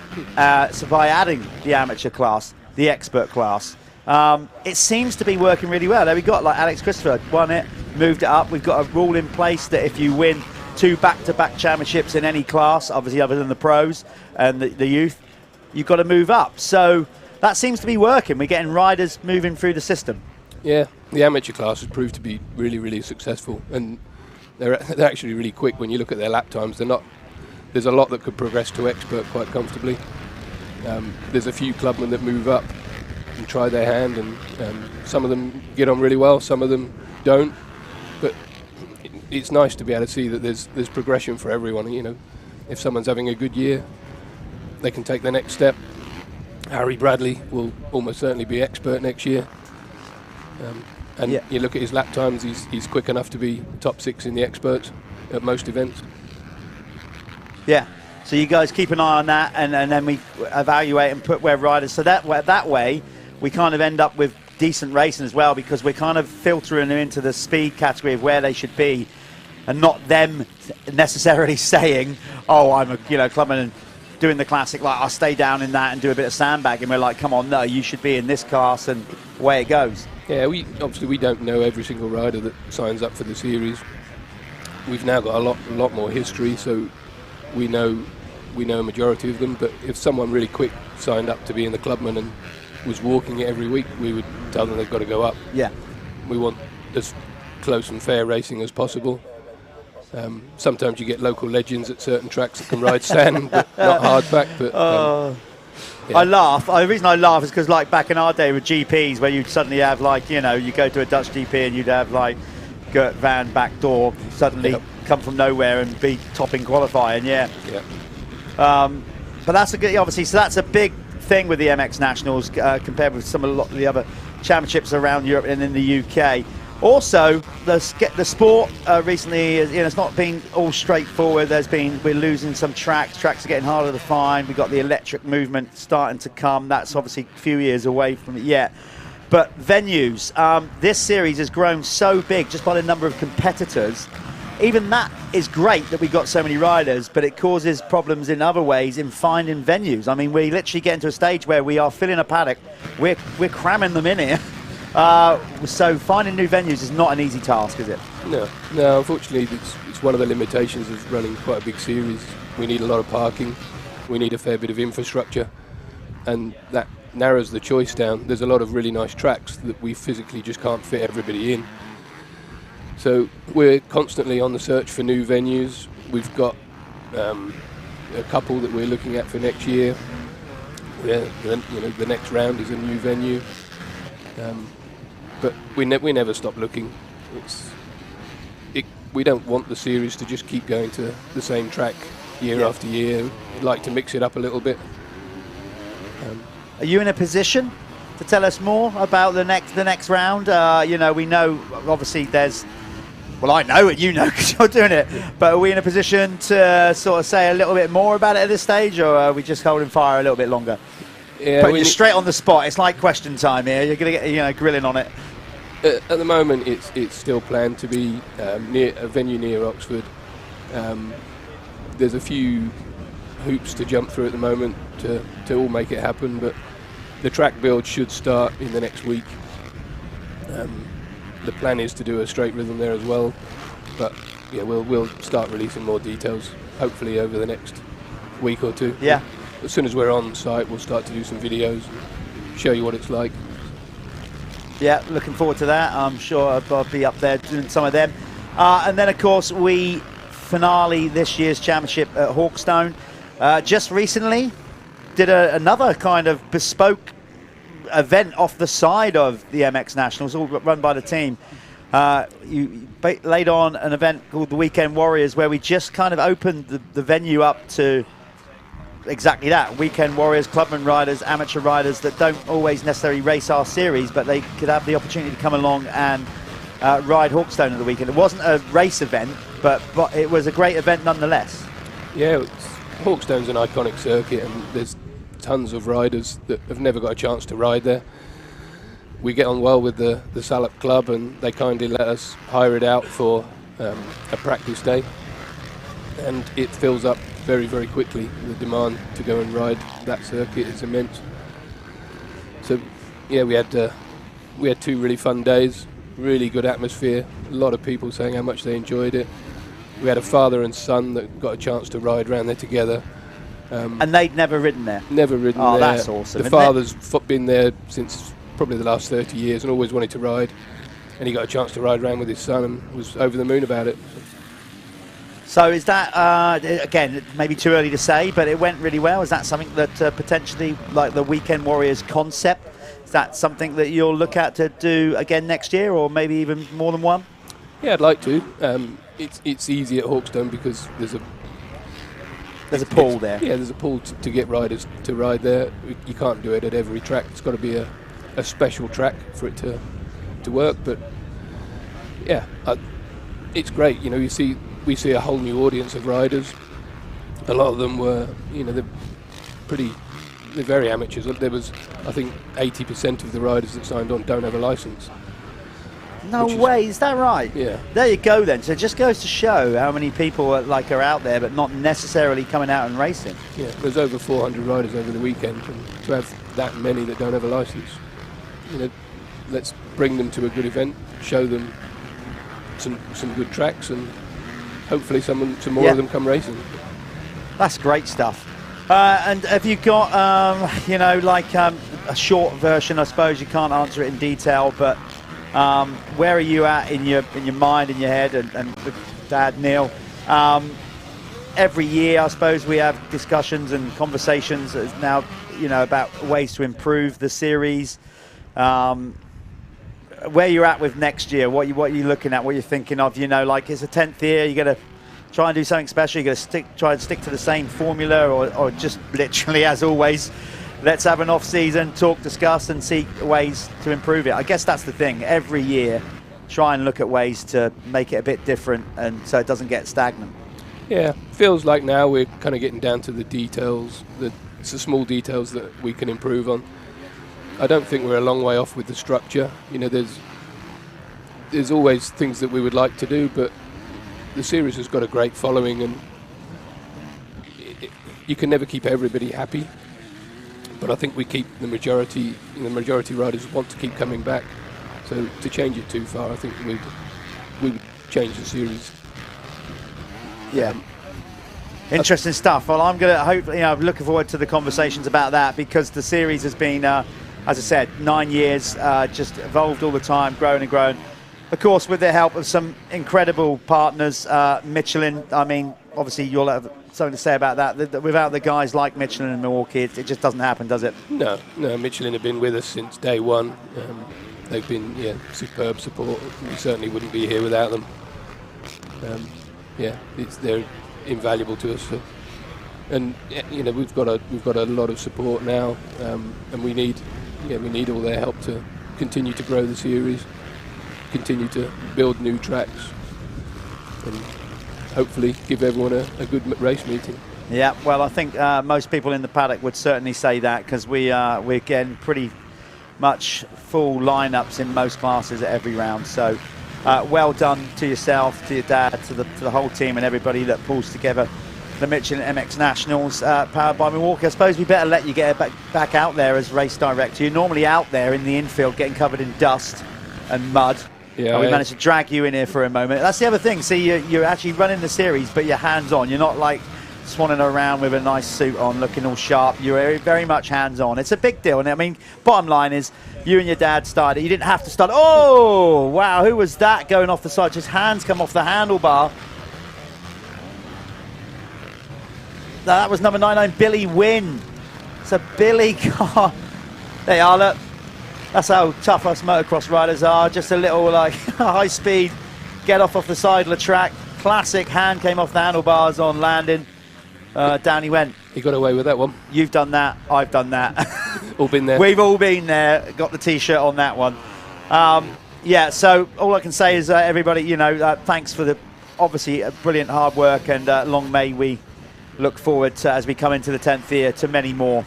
Yeah, no, thanks to the team that work with us. We've got a very small team of people, but they work long hours, and yeah, they do a lot of work at these weekends, so couldn't do it without them. It's a pleasure. It's all good. We'll let you get back out there. That was our race director and series manager and promoter, Paul Irwin. Here we go, and then we're going to wind this one down. We got Niall Cregan still in the lead. He's having a great ride. Niall, obviously, sorry we didn't give you too much mention there time, but it was great to get Paul in here to get an insight of where we're at with the Michelin MX Nationals, where we've been up to this point, where we're going. Potentially new venues are being earmarked. Basically, loads of progressive, positive things to say about the Michelin MX Nationals. I'll be interested to see what the next venue is going to look like. As we said, details of that is going to be released soon. Is this you're on, dude? Winner's Circle. Winner's Circle. That's your turn. Is it? Yeah, Wow. I just spoke to Mitch Best. Oh right, yeah, cool. There you go. So I was just watching a video about an ant colony nest thing. I was on it. You know, I've been busy. I've been busy. I can tell you've been busy educating yourself while I've been talking to Paul.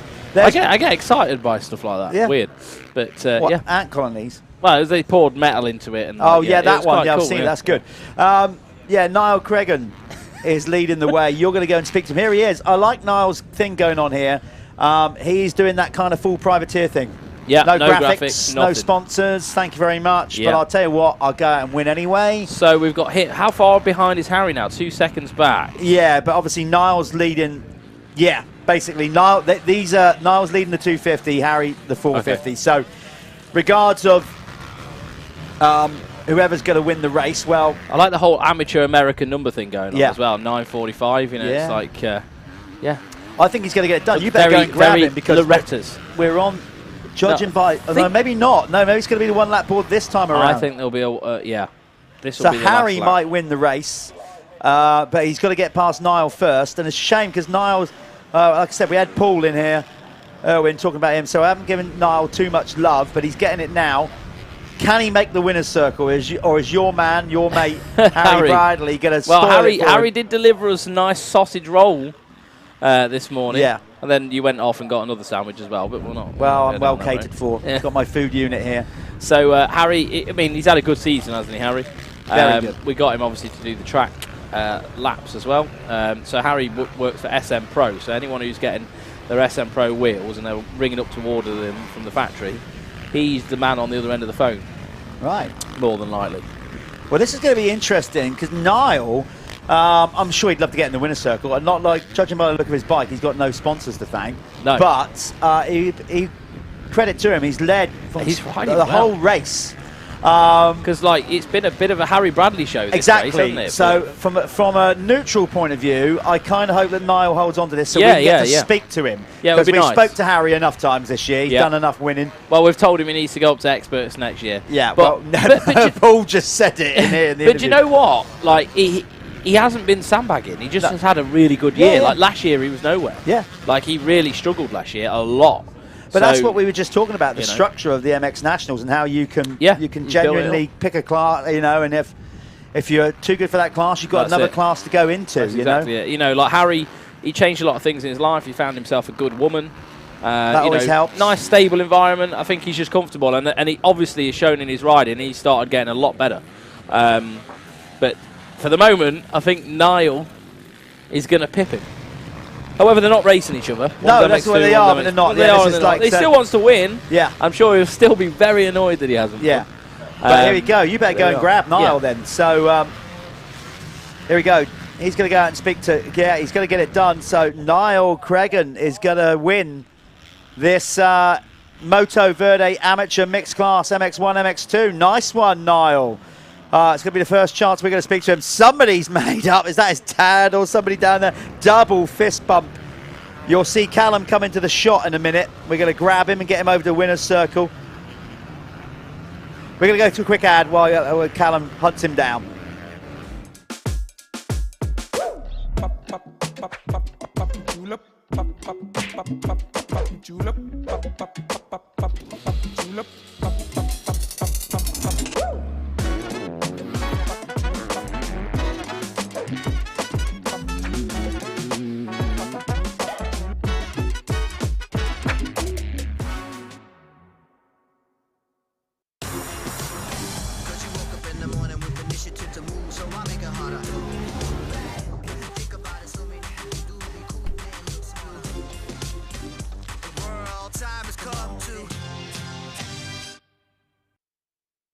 I'm here with Niall Cregan. Mate, that was a bit different, wasn't it? Where did the speed come from, mate? Yeah, just find my rhythm. Obviously, haven't been here before yesterday, and sort of all coming to me now. I like that type of track. Obviously, back home with nothing like that, but it just takes a wee while to gel, and well, there's a result. Is there nothing that even replicates that at home, like track-wise? No, it's all sort of hard pack, stony, no ruts. So it's Yeah. definitely different coming here, you know. He puts a lot of work into the track, and I think obviously it would be stony and, and blue groove, but they really do work the track. Mate, that was phenomenal. Is there anyone you want to thank? Just my mum and dad and my girlfriend's here as well, Pipboard. We'll be stuck without them all, so that's all. We were saying you've gone for the no sponsor look. You know, like if you're not helping me, you're not on the bike sort of thing. So we want to get a title sponsor on here, guys. So here we are, Niall Cregan. Well done.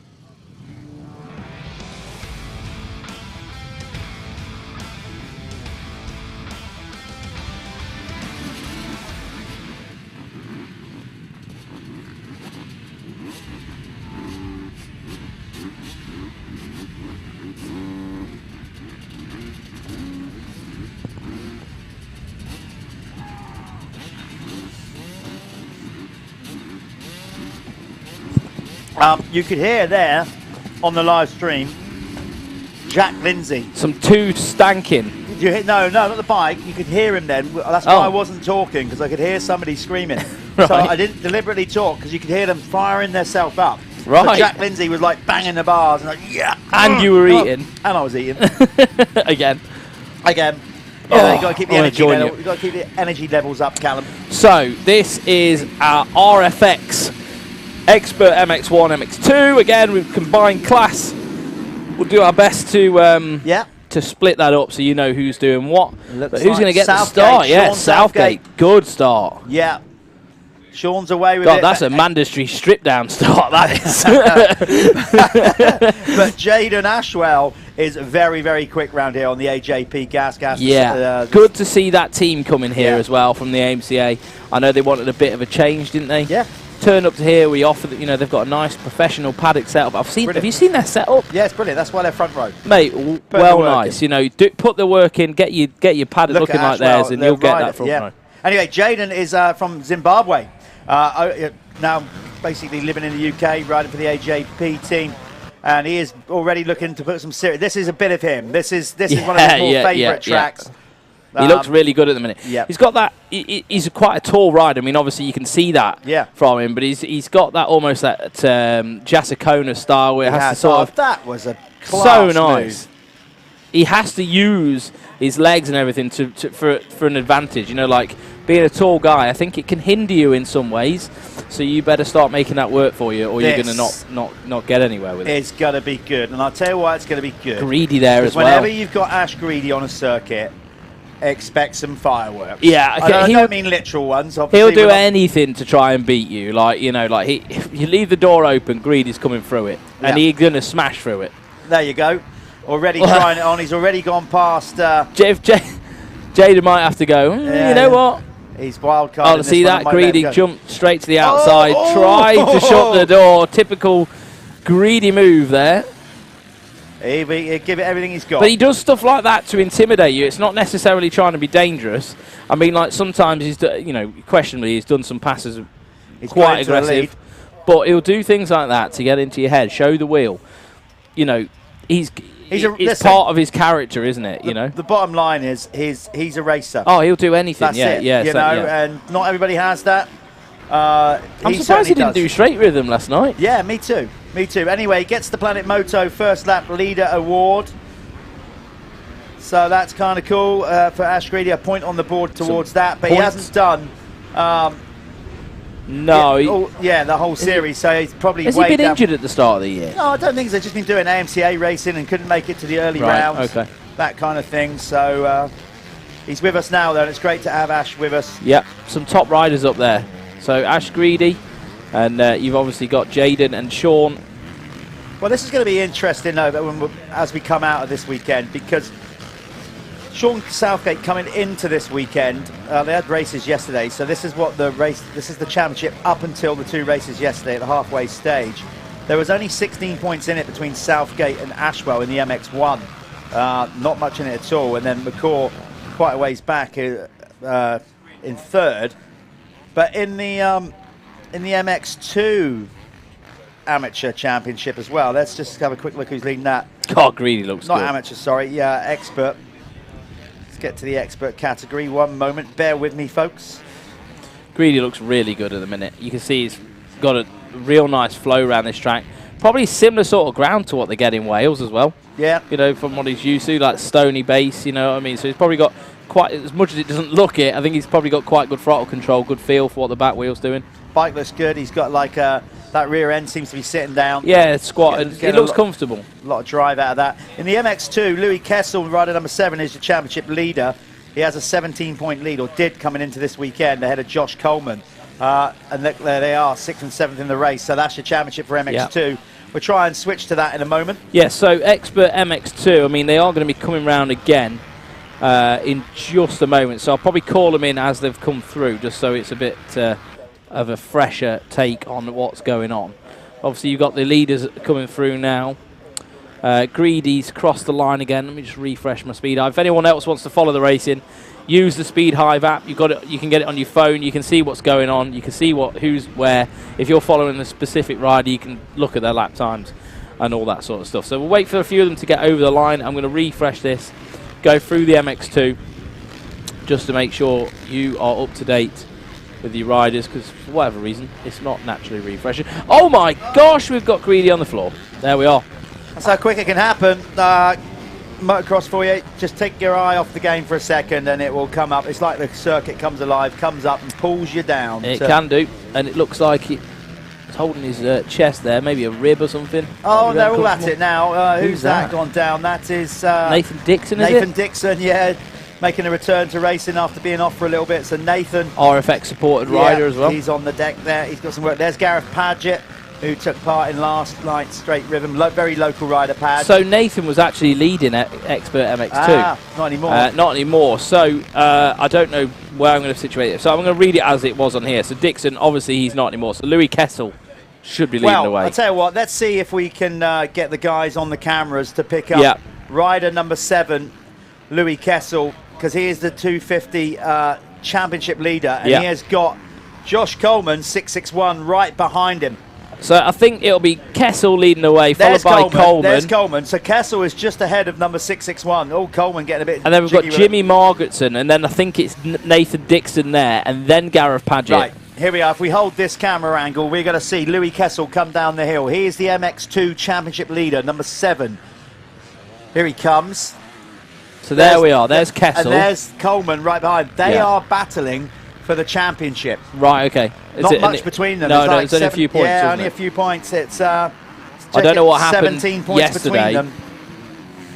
Let's So check out. Kessel's looking good on that Honda, I think. Like, it seems to suit him, that bike. Let's have a look what happened yesterday then in the MX2 category. We did miss some of the racing yesterday. We were running around like... well, you were. Well, I certainly was, yeah, like doing a load of other stuff. So yesterday... Blue Arse Fly, I think is what yes, you were... Kessel was down in 6th yesterday in the second moto. Coleman had a 10th, so they weren't running near the front at all yesterday in that race. And let's find the opening moto that they had yesterday. And in the opening one, yeah, Kessel had a 7th. So the running order as they came through that time round, Louis Kessel leading the way, followed by Josh Coleman, Jimmy Margaretson in 3rd, 4th is Nathan Dixon, 5th is Gareth Paget, he's moved up a spot, Sam Atkinson's back in 6th, Aaron Ongley 7th, 8th is Ollie Beamish, 9th Kieran York, and then rounding out the top 10, Jack Lindsay. Going back to the 250 battle, Kessel and Coleman. Coleman took some points off Kessel yesterday, so it's less than 17 now. Right, that's interesting stuff. Okay, so that's getting closer. That is good. Good championship for those guys. Number 14 is Brad Cavill. Good to have Brad back racing. He raced the MX Nationals for a fair amount of time, and I think it was a couple of years ago now, whatever. Like his dad always used to come out racing, family sport. He suddenly lost his dad, his father. And Brad then took a bit of time off. Totally understandable. I've been there. I've got that particular T-shirt. Know what that feeling's like. But then Brad is now back racing. It's great to have him back because he's a very smooth rider. He's won MX Nationals races before, but you know he's had a bit of time off the bike, so it takes a little while to get back. To where nice to have him back. He's a good asset to what we're doing here. So MX1, Jaden Ashwell is leading the way, followed by Sean Southgate, Brad Cavill in 3rd. Greedy was in 4th. Obviously, he's going to want to try and pick his way back through the pack. So we'll see what Ashley Greedy can do. Ben Clayton was in 5th. 6th was Max Broadbet. And then 7th, Luke Mellows. 8th, Josh Waterman. 9th, Jamie Dixon. And 10th, Nathan Green. So Josh Waterman, he's had his shocker as well. So Waterman's normally a bit further up the sharp end, isn't he?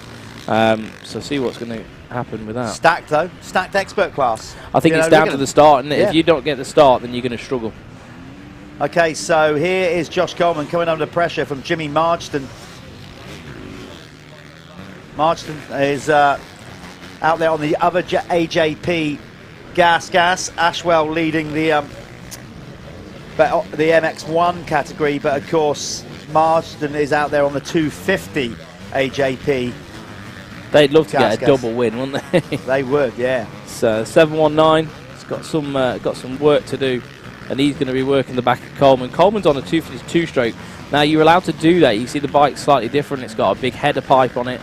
If you're not well clued up on motocross, if it's your first time starting to follow it, 2-stroke are now racing with the 4-stroke in the 250 category. They used to be an MX1 bike, but they've been sort of demoted, haven't they, to the MX2 purely because the modern bikes have got so fast. Yeah. Look at Southgate. Here we are, Southgate. Whoa! Round the outside. That was nifty. Was that? That was nifty. He has obviously been sat there back behind Ashwell, and he just burned him up, didn't he? Then Sean's calculated, and he's probably just settled into the race, tried a few different lines, and probably because he wasn't using that line early doors. No. So by finding that line, carried a lot of speed. Up, yeah. So Ashwell's going to have to just have a look, I think. Just sit back and go, okay. No, it's his turn, yeah. Yeah, what's gone on then? How has he done that? So figure out the track a little bit. Maybe, let's see. Look at him using his long legs. He can just double his way through there. Sean Southgate is he's a smart cookie, but it's not really his favoured conditions, I have to say. But look at that. Sean's raced at a high level for a long time. Yeah. And he's very wise to know what, he can read the track, read what's going on behind him. I think Ashwell's probably got a little bit more learning to do. He's younger, I think, a lot younger. So, with age comes a lot of experience with reading the track and learning about what the guy behind you is doing. So it's Ashwell's turn now. I think what that does prove, regardless of the riders out on track, that the track is developed nicely now. The fact that you've got these alternative lines that clearly are overtaking lines. You know, sometimes you get a load of lines on the track, but they're not necessarily like the quicker line. No. And, you know, there's one good line around the track. That just proved that, you know, that's not the case.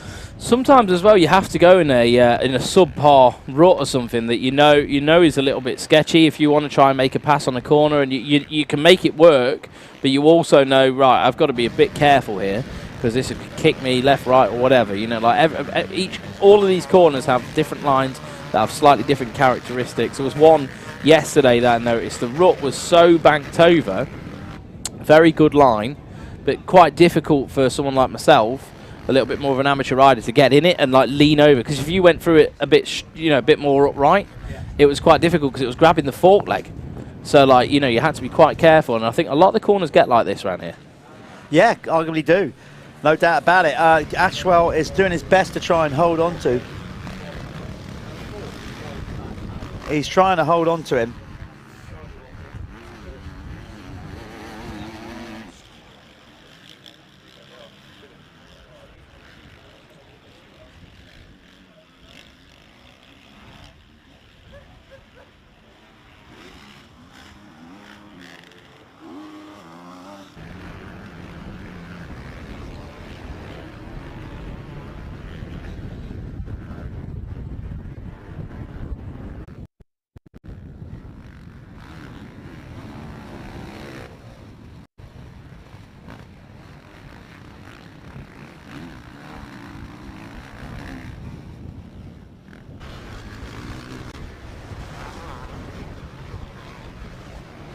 Sorry about that. We just had to take a quick break because we had a phone missing. So yeah, at least that's resolved. Been here overnight. Had a little sleepover, didn't it? That was my bad, because somebody handed that to me last night and I forgot to announce that this morning. Anyway, there you go. They've got back to their rightful owner. Sean Southgate then looking good to take the race win here. Yeah, very nicely done. Shouldn't Shouldn't have too long now. 6 minutes to go. A long time to go, isn't it? They're turning some laps around here. Yeah, anything can happen. The track's running fast, I think. Yeah. It's running quick at the minute. It obviously slows down as it starts to chop out. But yeah, as I was saying before, some of the lines here in the corners, because they do such a good job of prepping the track and dig it quite deep. You know, they go a good foot into the ground. You do get those curved over ruts. Which I mean, you can see them. Yeah, you can see them. You need to lean the bike over to get into them, and you know, when you start getting a bit tired, and you're not as good as Southgate, but that is exactly what can happen. Yeah, fork leg can just get grabbed by the rut, and it just pull you off balance a little bit, and that was exactly what I was trying to explain. He's checked out from Ashwell now. I didn't expect that so quick. Kessel having a good ride back in third, but Coleman is only so that championship, the MX2 is a bit tighter than the MX1. Southgate is obviously looking pretty good in the MX1 championship. Yeah, so although he has got Ashwell chasing him down. Yeah, he's not there. I think Ashwell's getting better. Yeah. He is always getting a little bit better and improving. So, you know, that's not going to be, hopefully not the case forever. Hopefully that we can tighten that up. But MX2, Louis Kessel, who's on screen there on the number 7, leading the way over Jimmy Margetson. Josh Coleman in third. Gareth Paget up to fourth. Good ride for Gareth. Nathan Dixon 5th, Ollie Beamish in 6th, 7th was Jack Lindsay, 8th is Aaron Ongley, 9th Sam Atkinson, and Kieran York rounding out the top 10. Yeah, nice steady ride from Kessel. He's got a couple of tracks down there in Cornwall. He lives down in Cornwall, quite a ways down actually, down near Redruth. Oh really? Yeah, he's quite a way down, but they've got a few tracks similar to this down there, because you know, down there there's a lot of you know, similar like sort of Flint, ground, isn't it? Yeah, similar like sort Flint of ground. and stone, you know. It's a bit more granity, isn't it? It is. But it's, yeah. I think Fradden Park is one of his regular haunts, and that's kind of similar to this. Yeah. Yeah, that place looks good. Yeah, it's good. I saw some videos of that place. It looks quite a fun place to ride. Because I was always under the assumption that they didn't have a lot of tracks down in Cornwall. But I think it's just the fact that you just don't hear of them because I'm so far out. You know what I mean? Like don't go down there, you would only go down there for what, holiday or vacation or whatever. No, Fradham's Fradham's a good track. Johnny Groves does a good job down there. But Kessel, yeah, I think he's quite at home in these conditions. He looks comfortable on that bike as well. Yeah, because the Honda's quite a small bike, really. Yeah, he's I know. It's surprising how well he looks on it. You know, he seems to be able to move it round. nicely and sort of like be in control of it. It's nice to see. See that? See how he just pitched it over, turned it? It's good. And he's just using that to, you know, using his size to his advantage. But Jimmy Margetson right on him. Yes, so, this is good. Let's stick with this. It's going to be a good old battle, this. Keep an eye on the time, though, Callum. Let's do that so we don't miss the race winner. But this is... so 3 minutes and 3.5 minutes to go. This is good stuff. Kessel and Marsden is all, like, he's really pushing him now. Oh, little kick. Here we go. That's where we saw... That inside line coming down the hill is always a lot smoother. But I think you know how you have to turn quite sharp at the bottom. I don't know whether you lose out a little bit. Yeah. So that's a good part of the circuit, those big sweeping bends. I think he's done a good job of that bit. It creates a new places for passing. Yeah, definitely opens the door. He's gonna tell you what. He's gonna have to work hard, Louis Kessel here, to keep Jimmy Marsden behind. There's not much time left. There's we've got 3 minutes left, so you've probably got another 3 laps from here. Then 2 to 3 laps. Yeah. But no, it's going to be 3 because these guys are lapping sort of low. Yeah, another 3 laps. Yeah. So 3 laps to keep the constant pressure on from Jimmy to try and make Louis Kessel. Jimmy's riding good. Force him into some kind of error.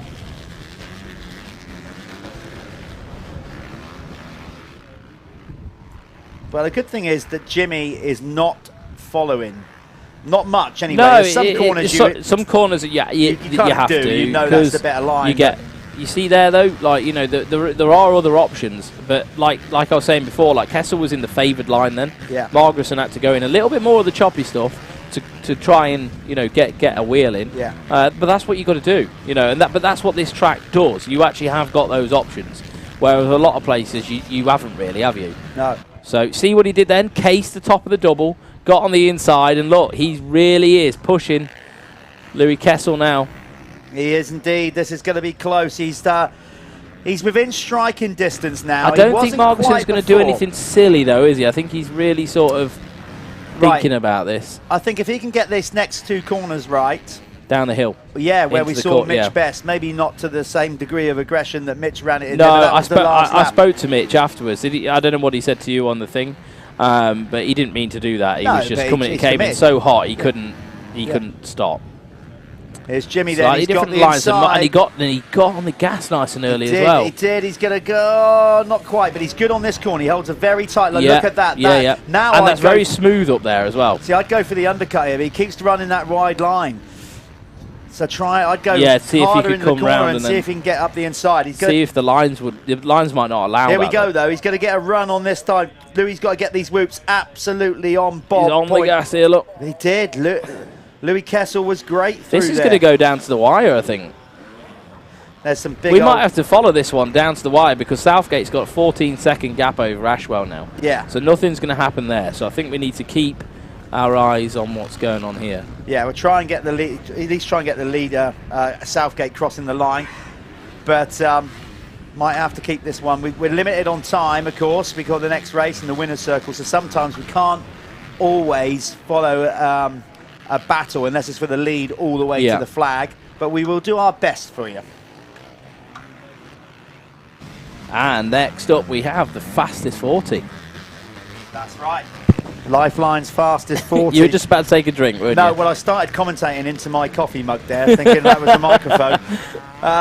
Yeah, we got the Lyfelinez fastest 40 coming out next, incorporating the Leatt MX1 class and the Apico MX2 class. That's going to be a dinger. God, I thought I didn't know. Like, I thought, does Jeff need medical? Like, what's going on? Have we broken it? Is he finally broken? Finally had a mental breakdown. Someone just carry you out of the booth, just still going. It's like Ron Burgundy. I'd have a mental breakdown live on air. Let's go and pour milk over yourself. Yeah. I'll tell you what, Louis Kessel is doing a. I think he's done a mighty fine job, and I think he might actually be able to do this. And I was having doubts. Yeah. I was having doubts. There goes some of our production team flying across the screen. Past. Like here we are, though. Can he make this inside work? Oh, he tries again. Can he get this switch back? Like you were saying, it looks like he's going for it. Oh, he's there. He tried pulling the move. That time he did try He's closer than ever now.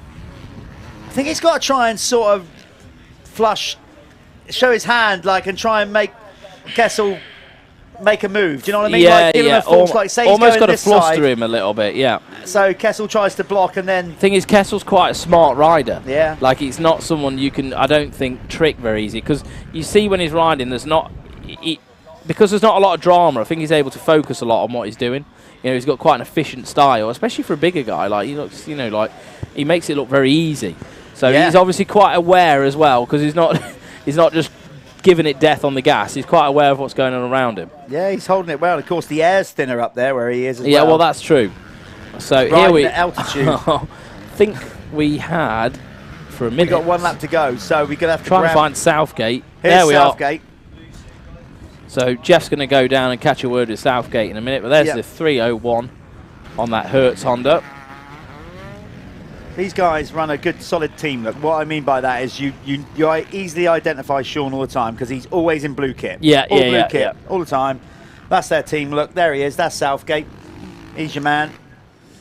Nicely up on the pegs. He's rode a blinder because I have to say, I thought that was nice. I thought Jaden Ashwell was going to come out swinging today. More of his thing, and but Sean showing why he's the championship leader. I think Ashwell still rode relatively well.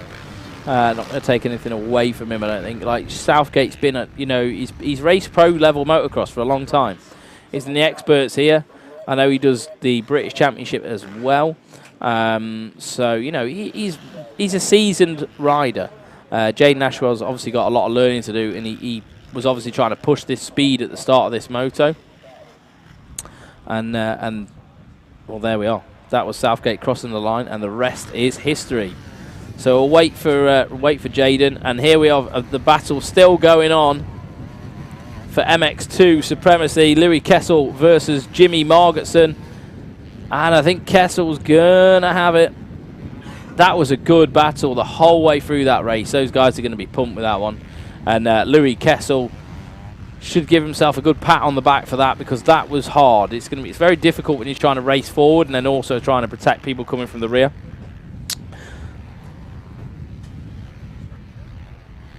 Yeah, so we're going to just send this advert and we'll meet you all in the winner's circle.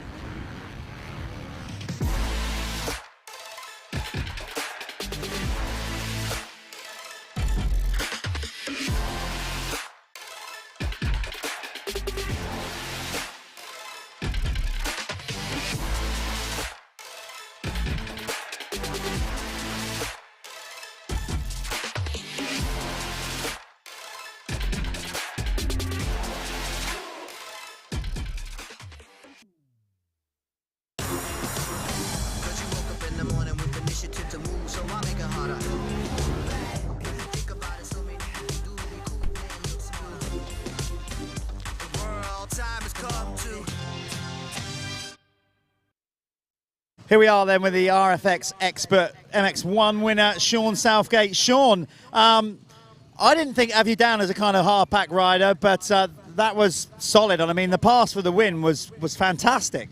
Yeah, I don't mind these conditions when I just don't like it when it's like hard and fast. I like it when it's a bit of technical involved, because I don't know, I just seem to ride better when it's a bit ratty. And yeah, I got lucky around that corner. A good job there was a dust berm there, because I think I would have been in the camera stand, but no, it's good. I enjoy it. I think it's a bit hard with the track this weekend because the wind's like yeah. So they're fighting it all the time, but now I'm happy with that. That's good. Anyone to thank? We say how distinctive you are every time. You guys run the blue kit, so obviously anyone to thank with the team? Yeah, definitely Steve and Ty from Hearts MX. Yeah, they do everything for me, so it's a big help. And R&R, they're just come on board with me as a personal sponsor, so yeah, it's good to give them a little shout out for the help they've now given me, so yeah, I'm well chuffed. Nice one, clean vision. There you go. Well done, Sean. We'll maybe see you in the next one.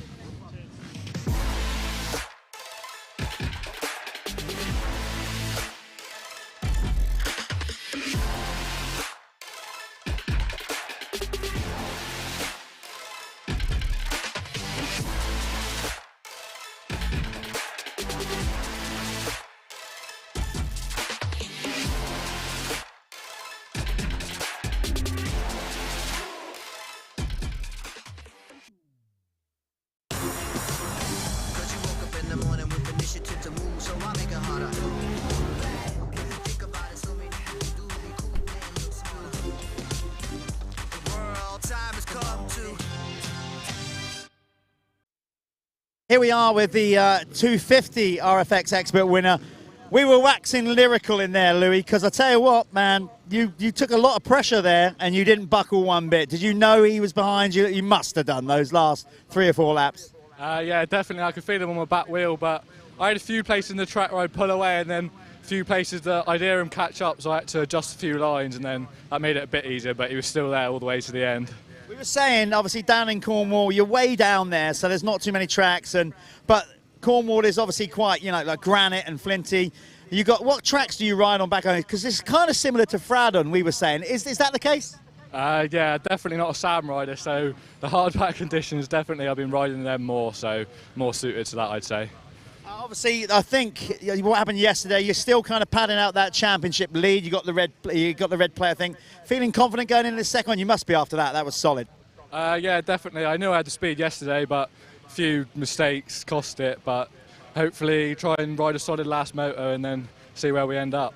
Good luck, mate. He's going to go and get ready. That's Louis Kessel, winner of the Expert MX2 class. Up next, we have the Lyfelinez Fastest 40, incorporating the Leatt MX1 and Apico MX2.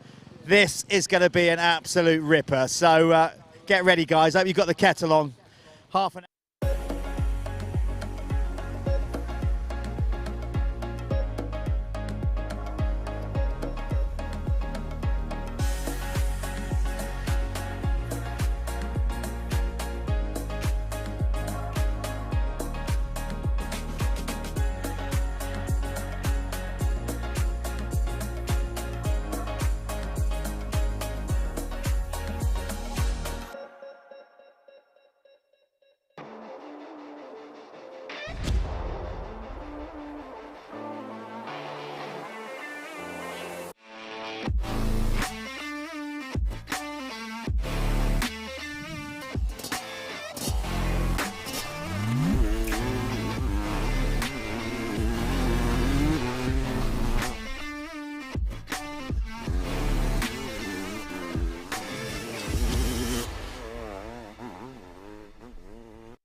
To move, so I make it harder. Think about it, so cool and look smarter. The world time has come to.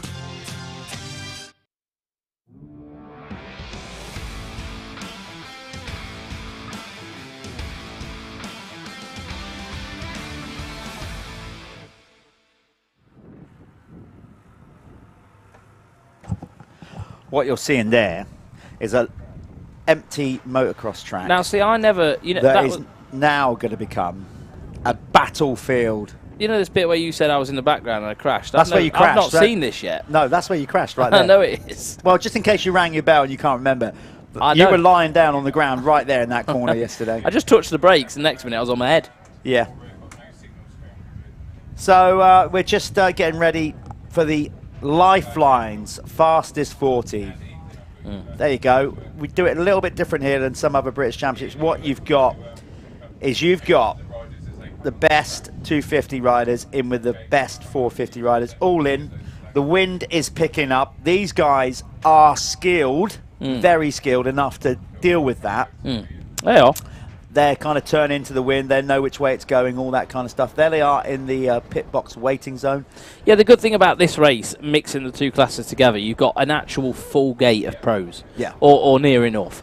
You know, like when you watch some of the other British Championships, you've got like 20 guys on the line, and it sort of takes away a little bit of the You know, obviously they're working on that, and we all need to work on that. We all need to work on that. Absolutely. That's not good for anybody, you know. But then that's still, you know, look at World Motocross. Yeah, well, that's even. Do you know what I mean? You know, but it's finding the guys that have got the caliber to you know, to be there. Yeah. And then getting other guys brave enough to step it up. Well, what are you going to say here? I don't think we've got quite a full lineup of 40, but what we're basically saying is you've got the best riders, regardless of what capacity bike they're racing, coming to the start. Where's two of the best right there? Conrad Muse, British champion. Harry Koulas at 151 in front. Conrad Muse, British champion. Tommy Searle, British champion. Yeah, there you go. Yeah, that's the cream of the GP crop. riders. I remember, I don't know whether you can remember, and I don't know what championship it was in. I think it may have even been GPs, where Harry Koulas did MX1 and MX2. Yeah, it did. It was GPs, wasn't it? Yeah. And was he on a different team for one and then... Not sure, can't it was remember something that. mad, wasn't it? Like, and it... Well, yeah. I remember him doing it. Yeah, he did, yeah, doubled up. Which is just nuts. The man is so fit. Yeah. He's just an animal, isn't he? And he's ridiculously calm and cool. He's Nice guy. Yeah, Real very nice nice. guy. He's got the championship lead as well, Koulas in MX1, of course. MX2 championship leader is number 16 with the red plate, Tom Grimshaw. Yeah. The first time Tom has ever led a pro That's good. national championship. There's Jay Haig there. Here's So- something about Grimshaw. You'll like this. All right. I was with him at the Patchquick Trophy on Wednesday. We had like a little signing thing. Don't ask me how I got roped in it. I didn't ask for it, but I had little posters to sign and all that, being a previous winner. And Tom told me it was only the last weekend at Blacksall was the first time he ever got asked for an autograph. What? I find that incredible. That's mental, but you've also got to put yourself in a position to be asked for an autograph Yeah. as well. You know So what I mean? Like, Tom Tom's a bit more of a guy that Yeah, sort of like yeah. sits back, doesn't he? You know. So you'll see a lot of these guys cruising down here. Reason being, if you can see, Shipton there with his their forks. Look how compressed their forks are. For anyone who doesn't know the sport, they have a little button, and you can see it on the left fork guard, and you can click that button on, and they hold the forks down, and that's basically for the start. To get out the start, it's the launch to get out the start, and it's a start device. So they'll cruise down there, because if they hit a bump and knock it off, they've got to then they've reset. got no one down there. There's no mechanic to put it back on. Yeah, so they're going to line up. So they alternate down as they qualified. Obviously, the fastest MX2 rider will come to the line first, then the fastest MX1 rider, and that's how we work our way down. So it's kind of a Is fair that Clayton starting there? system. That's Joe Clayton, last night's MX Nationals Straight Rhythm champion, brought to you by Phoenix Tools, Carbon Comps, and in memory of Melvin Brunel. Yeah. He took the win in the straight rhythm last night. There's Grimshaw, number 16, the championship leader in the MX2. Jamie Lord is slotting in next to him. We've got Carpenter there as well. Petr Petrov. Full lineup. Look at that. We're stacked. Yeah, I told you, man. Like, you know, it's a full gate nearly. Full gate of pros. Brilliant. Healthy. Look at that wind bellowing across it. It is going to be an issue. It's starting to change direction a little bit as well, which means that's going to get more problematic on those big jumps. But these guys are so good. And they cut through the wind as well, because they're traveling so quick. I think like sometimes they can just slice through it. But it's scary when it can happen. It's happened to all of us. You're up there, you're powerless to it. Well, you have to lean into it. It's the maddest thing ever. You know, when you tell people, like, what do you do when it's windy? Well, you sort of lean into the wind. And hope it stays there. But it's nice to have flags around so you can actually see which way the wind's blowing. Look at that. Brad Todd on the far inside. He took his first podium of the championship this Ling last time out. So let's see what kind of start he gets. He's going to have to Gabriel, get a good jump from there. Didn't get. Oh, Adam Collins also had a bike problem, so Adam's left on the line. Who's going to get the whole shot? It looks like Searle's holding that inside line. Yeah, oh no. There's Gilbert. And then is that Grimshaw? No, that's Who's that? That's McCormick. Glenn McCormick. So yeah, problem with Adam's bike there. Gilbert, he absolutely loves this circuit. And Shipton got a good start as well. Yeah. Yeah, Harry's buried. And now you said Harry was going to win to I me. did. So we've got a little thing going. Yeah, you I said thought Searle probably. Yeah, I thought Searle. So for the sake of diplomacy, let's hope Gilbert wins. So It's a track that I think would suit Tommy's start. Depends how much money's on the line. Is it enough for Tommy to to go for it, to give it 100%? I can see Dylan Walsh already making some serious moves on that Revo 7 Kawasaki on the 250. He's going to have to get some stuff done. So I'm going to get this timing sorted out here, GFO. Josh Gilbert will be hard man to catch round here. He loves it. Tommy will be up for it, though. So Gilbert was leading the championship, but then went and raced in America. And do you know what? None of us here at the MX Nationals, as much as we want him to race the entire series, an opportunity like that to come along for a young rider, we understand why the team felt they had to go and do that. It would be counterproductive of someone in the UK telling him not to do it, wouldn't it? You know what I mean? We want to make the sport better. We want to make people.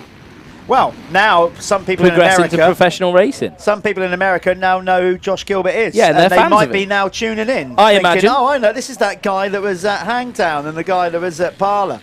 So there's Walsh.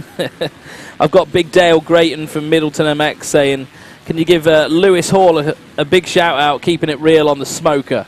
Wow. So Lewis Hall will be out there somewhere on the 2-stroke, giving it his all, because he always does. What, Lewis Hall last time out at Ling was so unlucky. Yeah, he was. He basically, you were away, but he got into the lead. I was watching it, though. And rear wheel puncher about 2 to go when he was leading the MX2. This isn't his sort of track either, is it? I mean, Lewis always grafts. He'll dig his heels in. He'll do what he can.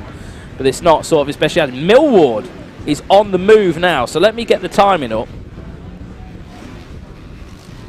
So, hey, Shipton's having a really good ride. Oh, he'll be up there. Don't worry about that. Shipton will be really quick round here. Yeah. So just get this is loading. We've got a bit of an issue with this bit. There's Kulas, the championship leader, making a move on McCormick. So the Cab Screens Crescent Yamaha rider. Does he, though? Has he got it done? Yes, yeah, he's has. got it done. So he goes up a spot. He is now on the rear end of Jake Millward. Millward's doing good, because normally, I mean, this is not a criticism of Millward, but it's just he gets very good starts and sort of gets picked off and moves back. It's good to see Jake actually going forward. You know what I mean? Like, he's like got mediocre start, good start. Yeah. But then he's actually like creeping forwards, which is good to see. Well, this will be a good one in this Lyfelinez Fastest 40. If you want to know what Lyfelinez are, go and check them out. It's a brand new sports nutrition brand. Dave Hamlet and the guys here. Basically, like hydration and stuff to keep you going. He's got a load of new flavours down there and whatnot. So, yeah, go and check out Lyfelinez. They are the title sponsor. Yeah, they're here, of the and you can go and try it. I think they've got samples out there, so you can go and have a swig and see whether it helps you if you race. I think it's more like hydration, electrolytes and things like that, isn't it? But a new brand, exciting brand. Fair play to Dave for that. We have also got Leatt. Front runners, of course, in neck protection, but now making kit, boots, helmets, all that kind of thing. They are the sponsors of the MX1 category of this race, and then the guys at Apico Factory Racing are the sponsors of MX2. So that's basically how it's going to work. Look at all these guys. So many riders out there. It's absolutely awesome to see. I nearly swore again then. That would have been really bad. I'd have just walked off. I'd have been like, right, I'm done. Well, it looked like Harry Kulas had just made a move on Millward. Millward will fight back, though. He will definitely fight back. I know he's wanting more. It's getting tight at the top as well between Josh Gilbert, the race leader. Yep, Tommy seems to be catching him. Look, see, Millward will fight back. He's one of them guys. He's like I can't remember who to reference him to, but he will just instantly attack back. And I think that can just sometimes, you know, it's hard to beat someone like that with that aggression. Oh, so there you go. Gilbert's made a mistake. But Tommy was putting him under pressure anyway, definitely closing in on him. So your new race leader, number 100 on the Crendon Fast Track, Hitachi Honda, it's Tommy Searle. So as they came through as well in MX2, just to keep you updated, Conrad Moose is in the lead and he has passed Dylan Walsh. We've got Jamie Law, 2-stroke. That's very good. The track's starting to get hard. It'd be difficult to ride a 2-stroke. Jamie Law on the Apico factory racing bike in 3rd. Tom Grimshaw there in 4th. 5th is Florin Mio. Also, he went out to America as well, so he had that experience doing some of the AMA stuff. Michael Ellis is in 6th. 7th is Jamie Carpenter. 8th is Charlie Cole. He looks like to have moved up as well, and Sam Nunn's been pushed back to 9th. Rounding out to the top 10 right now, we've got Jay Haig there on the Crendon Fast Track Honda. Yeah, that 250 class is stacked. Mike Oh, Ellis would be quick. He likes this kind of going, as does Charlie Cole. And Flo as well. This is a typical Frenchy track. Yeah, as in the ground. Yeah, absolutely. Charlie Cole, not too far from here as well, down there just north of Southampton. So a track that he knows very well, as does Jamie Carpenter from Ringwood. That's why I thought Tommy's going to do too. good here, though, because Tommy loves the French tracks, loves the hard part. He's very good with that. Yeah, fastest that time, 156. I don't think he needs the kecks. No. Maybe those can be sent to someone else. Ed? Can we do like second fastest lap? Yeah. Well, anyway, he'll be saving 20 quid. Yeah, he's all right. So he'll be made up with that. Yeah. Here comes Shipton on the. Is it first? Fuss? I think it's first Fuss. Marsh Husqvarna. There's what it's like to be buried mid-pack. All that is rattling on your nose, hitting you in the eyes, hitting you all over the body. Yeah. I was very thankful to be at the back. Yeah. Yeah, you want to be either right at the front or right at the back. Let you don't want to be buried mid-pack. It hurts. No, it does hurt. It's like little pieces of chalk. Yeah. So, Millward there. He's going to definitely try and fight Shipton for this, because Shipton, he's been out of professional racing for a while. Yeah. Millward's going to know this guy's he's probably going to be a bit down on his fitness. He's obviously going to have fitness. It's the base. When you're riding a lot, you're building a base, aren't you? And it can help you out. So I think Millward's not going to be too fussed with this at the minute. He's just going to sit, wait, and just read the track. Okay, let's see if we can get our crew, our camera guys, to pick up. Dylan Walsh is currently leading. The MX2 class, Dylan Walsh is currently leading. He's got past Conrad Muse. Jamie Law is in second, so I reckon Muse has made a little mistake there, because Walsh and Law have gone past him. That might be an injustice to the pair of them. Yeah. Maybe they are just going faster than Conrad Muse. But we're going to try and pick up the race leader in MX2. He's currently in 8th position in the race. You'll see him come into shot in a minute. He's on the green Kawasaki in the red kit. I think he just went past. Did he just go past? I think so. He did. There he is. There's our race leader in MX2. That is Dylan Walsh, the winner of last night's Straight Rhythm. So, Ed Warren's just texted me. No, we can give it to somebody else. Someone else can have the fastest lap. Well, Harry Koulas has just got it now. Right, so that might be a bit better. And then he also said, I think we should give you the lap award so you can buy a T-shirt that actually fits. Cheers, Ed. Thanks very much. Cheers, mate. Yeah, always. Thanks for making me feel confident. To be fair, it fits. It fits. It's just a bit snug, but it fits. It definitely managed to get it over your body. It just hugs all the curves. Right, yeah. Showing that dad bod. Cheers, Ed. Thank you. All your admirers out there. Now you're famous. Oh yeah, of course. So Searle leading the way on the Crendon fast track Hitachi Honda. Gilbert is resettled down behind him. He will make a push. There is your race leader in MX2 on the Revo 7. Kawasaki. Yes, and I think his teammate, Jamie Wainwright, he's gone on to a 450 this weekend. Has he? Okay. Yeah, I think he's gone on to a 450. Jamie's, had some issues with a 250. I think he just wanted to, switch it up. So team have put him on the 450 to see how he gets on, I think. And he's doing okay. He's nearly in 10th for the minute. He's battling with Dan Thornett. News on the Revo setup is apparently the guys got broken into. They did. While we were here there yesterday. was a 250 stolen and a 450. So I think, this is another reason that Jamie's on the 450, because Jamie's race bike 250 got stolen and Dylan's 450 got stolen. So keep an eye out for some cowards. Yeah, like anywhere, like if you're in that area, if you're around Daventry, apparently they've been spotted riding round. There'll be a 40 and a 53 Kawasaki.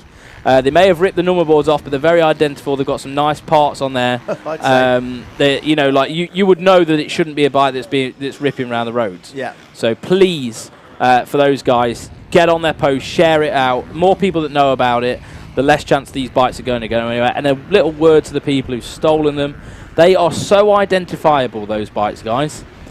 Well, don't tell them that. No, in every single way. You may as well just go and pop them back, because you ain't going to be able to sell them. No, definitely not.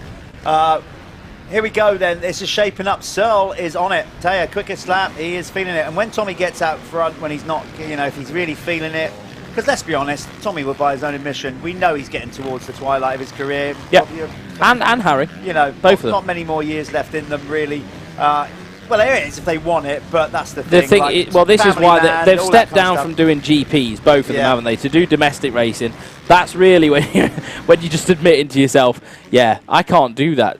Yeah. 20 race schedule anymore. Yep. And you know, they can still earn a good living doing this, and that I don't blame them. Could you see Josh Gilbert there? Yeah. But did you see the wind? Yeah, the that way was he the leaning wind. That into was the wind. Yeah.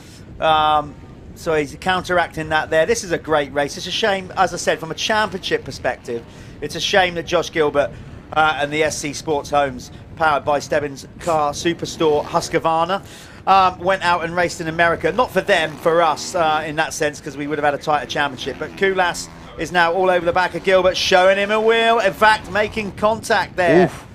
So there was nobbles coming off there. They were. But Gilbert holding strong.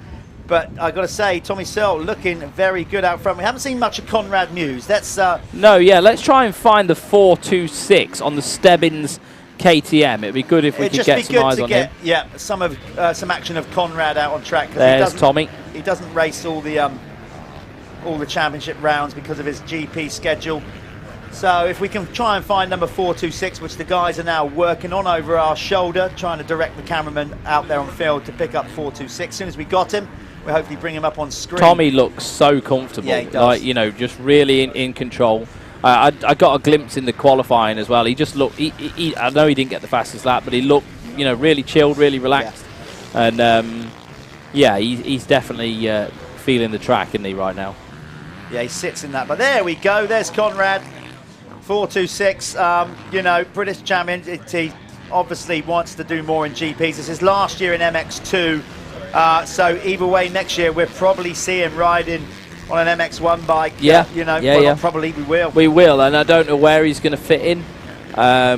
You know, I mean, hopefully one of these teams pick him up, but I think he's quite happy with the little program he's got going on at the moment with his private sponsors. I mean, sometimes it makes life a lot easier when it's like that, and you don't have quite the pressure. But he's trying to catch up to the back of Dylan Walsh right now. So him let's stick with and Walshy. Let's have a look at the times. Not much at all. So, I'm glad we come back to Conrad because we are now last lap round. Sorry to butt in there, Jeff. Conrad was the second quicker. So, you know, he's doing the right thing at the minute. So let's stick with Conrad because he is closing in now on Dylan Walsh. So we are soon going to see the battle for MX2. There's Walsh, 53. There is the second place rider, Conrad Muse. This is going to be good. This is going to be very good. Conrad's very recently had a broken collarbone as well. So, yeah. And I think all that's still probably pretty sore. He had metal work put in there, didn't he? And Dylan Woodcock has messaged in. I'd hate to say what. Make sure that's legit before you read it. Fastest 40 looks like banter. Good crack in the mid-pack. Can we film more of that, please? I want to see more takeouts. It's funny, actually, because Dylan and Dylan had their little coming together in Supercross as well, didn't they? Dylan Walsh and Dylan Woodcock. That's why. Yeah, but it's nice to know that Woody is watching. But, of course, he's concentrating his time more these days on Supercross. And, of course, he's training to be a stuntman. Yeah, so he's he's going through that process. That I think he's like trying to follow in his dad's footsteps, isn't he? And good on him. So there we are, a bit of encouragement for Shipton, I think that was for. Yeah.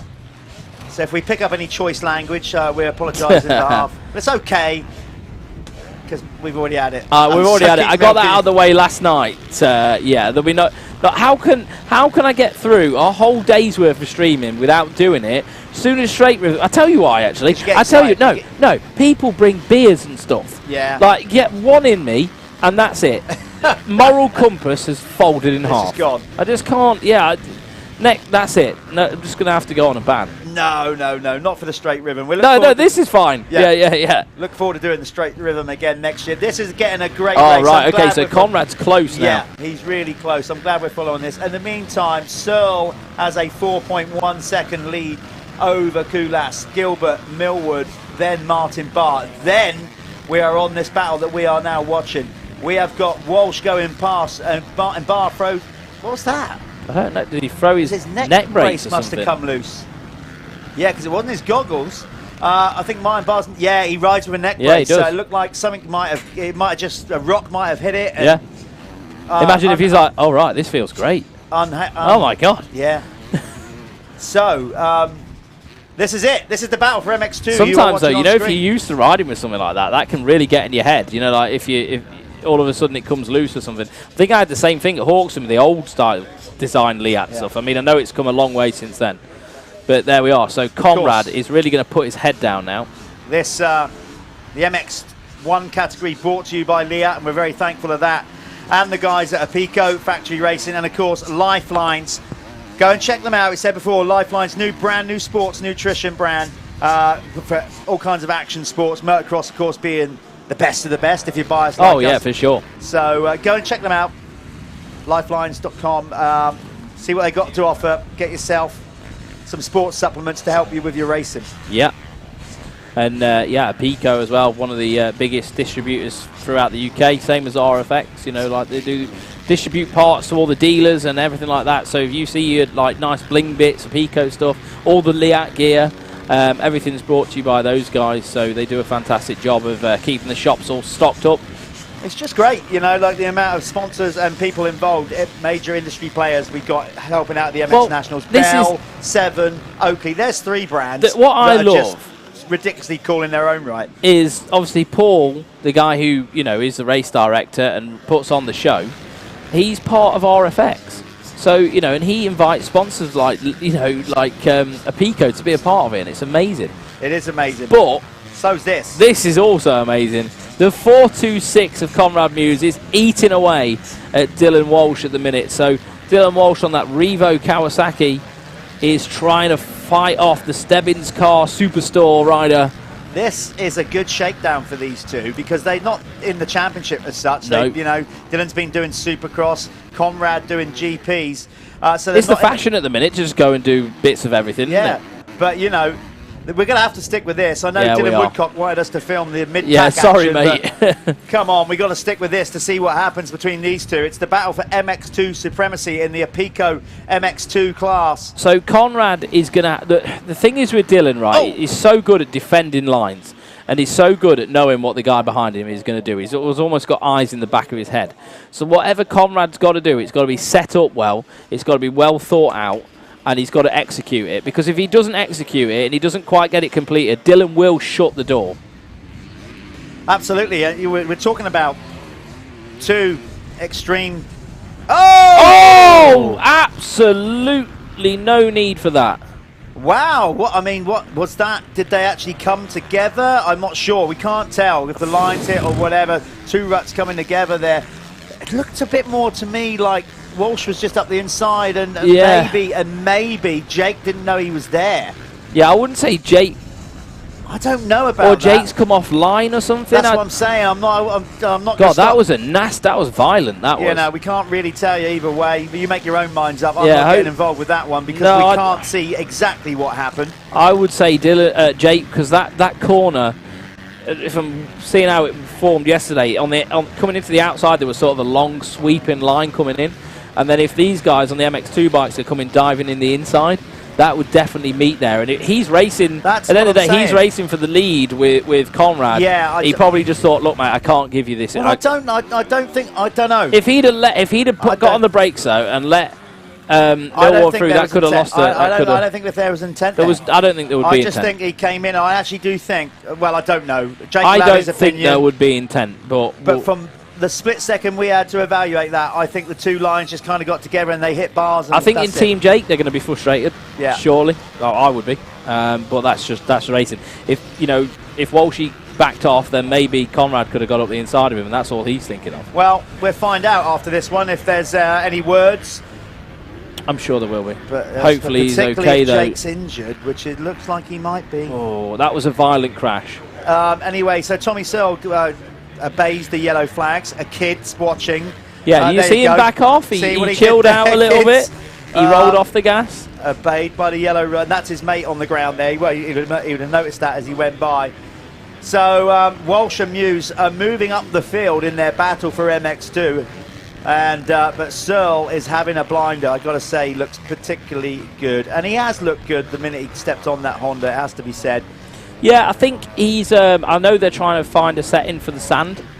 So for the sand tracks, I think they're working on that with K-Tech at the minute to try and get the bike a little bit more comfortable for him. Because I know last round of the British Championship, he finds it a bit uncomfortable sometimes in the chop. So they're working on that. But tracks like this, Tommy's like, I know for a fact by speaking to him, the setting he has in this bike is crack on, like bang on. Very similar to Ed's ground. That's what I was just going to say. He said about, how the tracks down Cornwall, granite and whatever. This is hard pack. Obviously, he gets to ride Ed's track there up there, and Ed's track compared to this. Yeah, I mean, like it's slate. It's a lot of slate in that like track and shale and stone stuff. everywhere. Yeah. But that's the beauty of riding. Sometimes you've got to ride the imperfect stuff to get better. Well, no, it's not even that. Like, you get better, but then when you come to a race meeting and you come to a track that's all well groomed and everything like that, you're like, this is easy. Yeah, this is easy. If I've been riding like really difficult, horrible, gnarly, stony, square edge bumps that never get graded in the week, then you come here and you're like, oh, thank you very much. Edge track is sick. Like when you look at it on when they've done videos there and stuff, I mean, that's when it's prepped to perfection. I'll tell you now, they're not training on it like that week in, week out. It would cost too much money and too much time, upkeep to keep it looking like that. So Tommy, sometimes, they grind it out on that track and it does get beat down and it gets real, it's hard. It's hard work, what he trains on a lot. How much time we got left here, Callum? Because I tell you, Koulas to got me... 3 minutes and 15 seconds. So Koulas is he faster at the minute? No, there's not much in it, though. So there's 1.2 seconds as they went over the... So that's not what it's saying on the screen. That's what I'm saying. Koulas does look noticeably closer to... Let me try and refresh this, see. He is closer. There absolutely is closer. Is he? It looks like We're saying 4 seconds there, but I mean 4 seconds is only 2 corners making a mistake. He's pushing it. He nearly lost the front end there on the crescent. He is definitely a bit closer. Yeah, he's definitely closer. Koulas, so hopefully leader, he doesn't need to. He's got a nice lead over Tommy, so he doesn't really need to push it. And of course, overalls, if he takes a second, wins the second moto. He's still going to win the overall anyway. So Rob Simpson or Chris Channing there in his MXGP media jackets. They love it, them boys. Doing some cult moto videos, I imagine.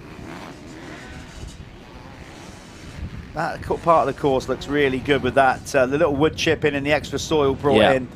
That's you can see how it's like on top of the track as well. Like it's actually the elevation of the track is higher than the ground. You can see where they've put dirt on top.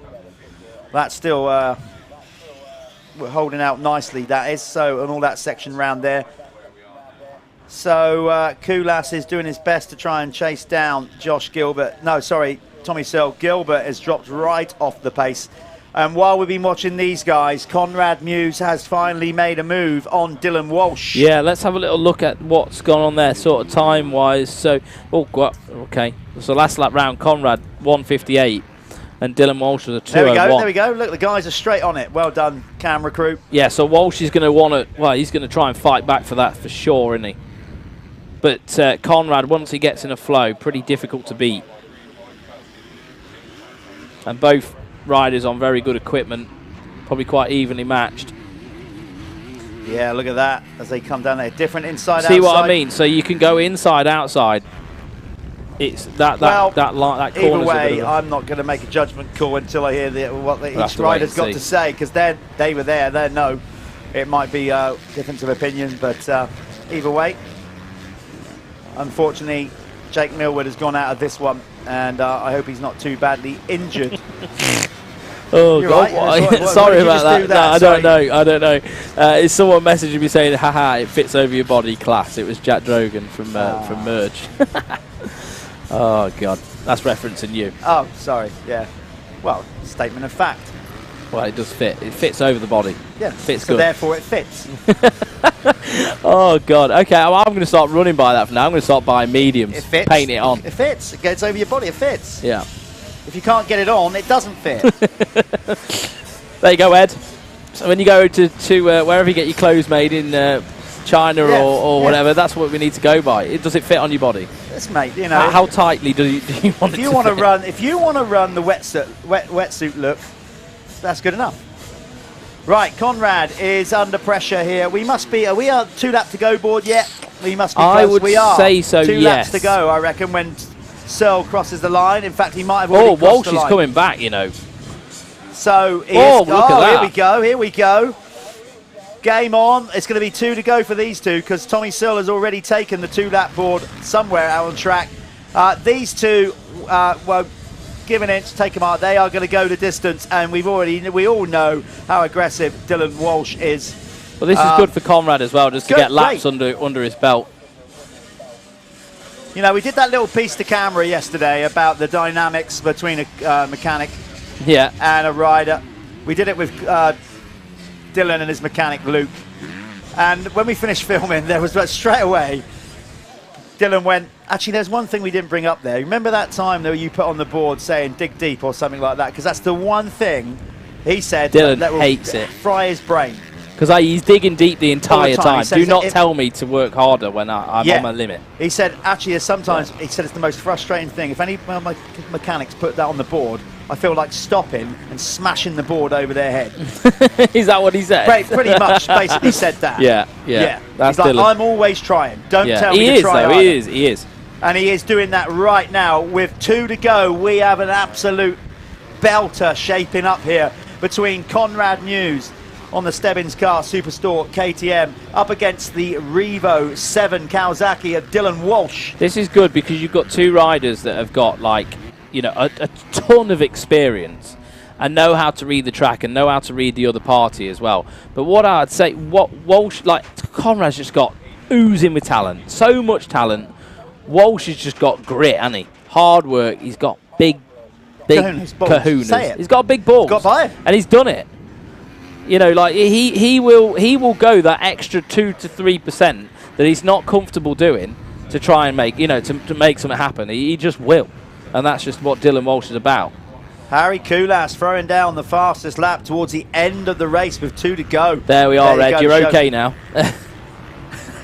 He's only, I think Ed's fine for the dishing out the underwear. Tommy Searle has got a 1.9 second lead, but you know what? Tommy's been in this position. All these riders have led so many. He'll be able to manage He knows how to win a race. Well, we're going to be interesting to see. You're going to be talking, I would have thought, either to Tommy Searle or Harry Koulas. So it's going to be your turn. It is. We're on our last lap, I believe. I've now got major body confidence issues thanks to Ed. I'm sorry. And me, I didn't help. I didn't help. I'm only joking. As if I care about anything like that. I can't remember the last time I looked in a mirror. Yeah, let alone, like, you know, looked I can at tell what I was that wearing. by your haircut. Oh, everyone's mentioning that as well. What's going on? Listen, you should never take that as you know, you've got hair to style, so straight away, you know, you got the upper true. hand Why on did I me. not just come back with a you wish you've got hair? Yeah, mate. all that kind of stuff. Anyway, enough about us and our personal looks and. I got a mullet cut in. Hey, I'm going Redbud next weekend. Oh, well, you need it then. So I was like, I went to the hairdresser on Friday, and I was like, mate, cut me a mullet in. Never mind. Let's stop talking about our mullets. Or yours. Look at this. Yeah, it's close. Surely, Tommy. This is the last lap. Yeah, so Tommy's he's not going to throw away from there, is he? It's just a very well managed race. You better go and grab them because actually we don't want to miss them either. I'll bring this one home. Callum, just because there's a degree of how we do it, we just decide to take turns with the winner's circles. So he is making his way out of the TV booth to go and catch the winner, which looks like it's going to be Tommy Searle. Here he comes. We're going to follow him home. It's going to be the checkered flag for Tommy Searle, unless we've got this alarmingly wrong and there's still 1 lap to go, but I don't think we have. It's going to be a race win, Moto 1 for Tommy Searle on the Crendon Fast Track Hitachi Honda. Harry Koulas comes in second. He won't be too worried about that, I don't think.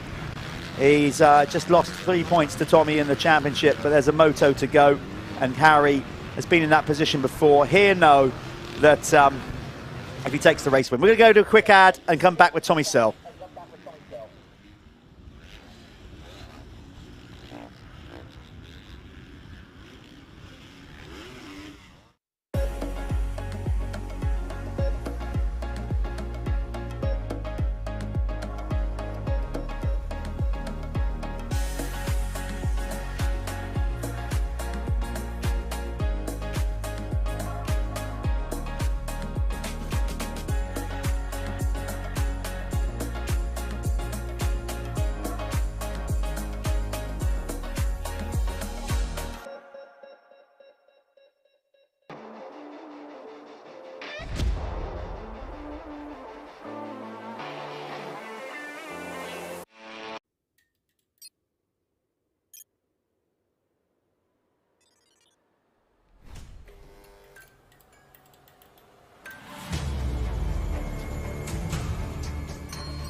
Here with Tommy Searle on the Crendon Fast Track Honda.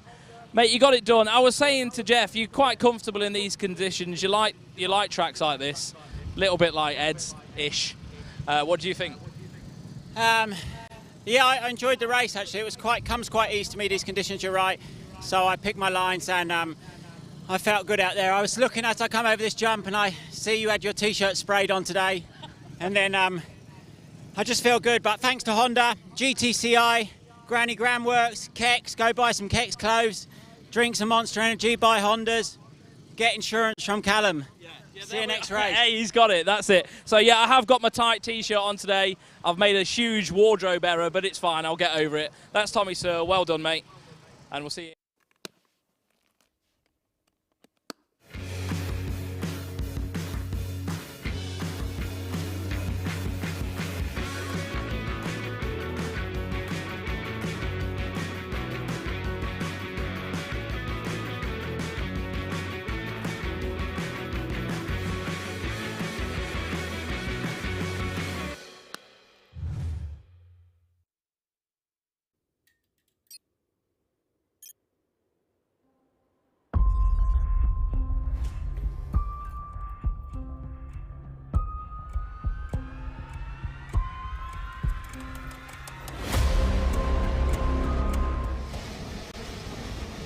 There we go then, 85 cc's coming off the line. So we just missed the start there. We're just trying to grab the extra MX2 when we couldn't get it done.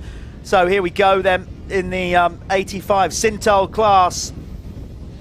These guys, they're going to get 15 minutes plus a lap for them.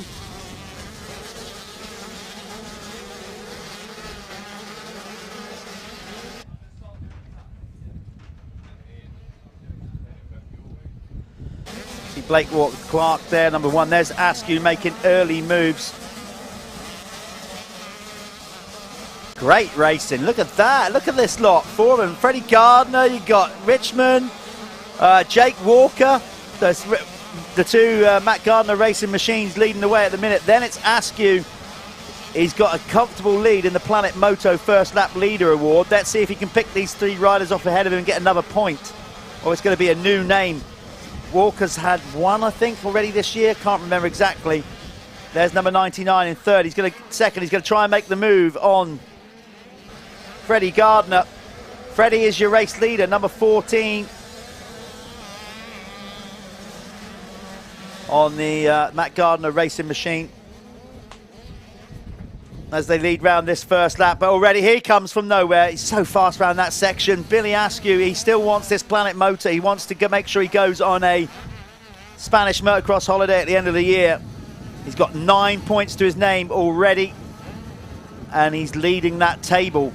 So can he get it done? He's got 2 corners to try and make it happen. If not, it's going to be a point to Freddie Gardner. Comes Askew. GRT impact machine goes wide. He's got the run on Freddie into this corner. He's got to make it happen on this last one. Last corner. Goes inside. Looks like he's got it done. He's got him covered as well. So it's going to be another point on the board for the Planet Moto First Lap Leader. There he goes. He is racking them up fast now, Billy Askew.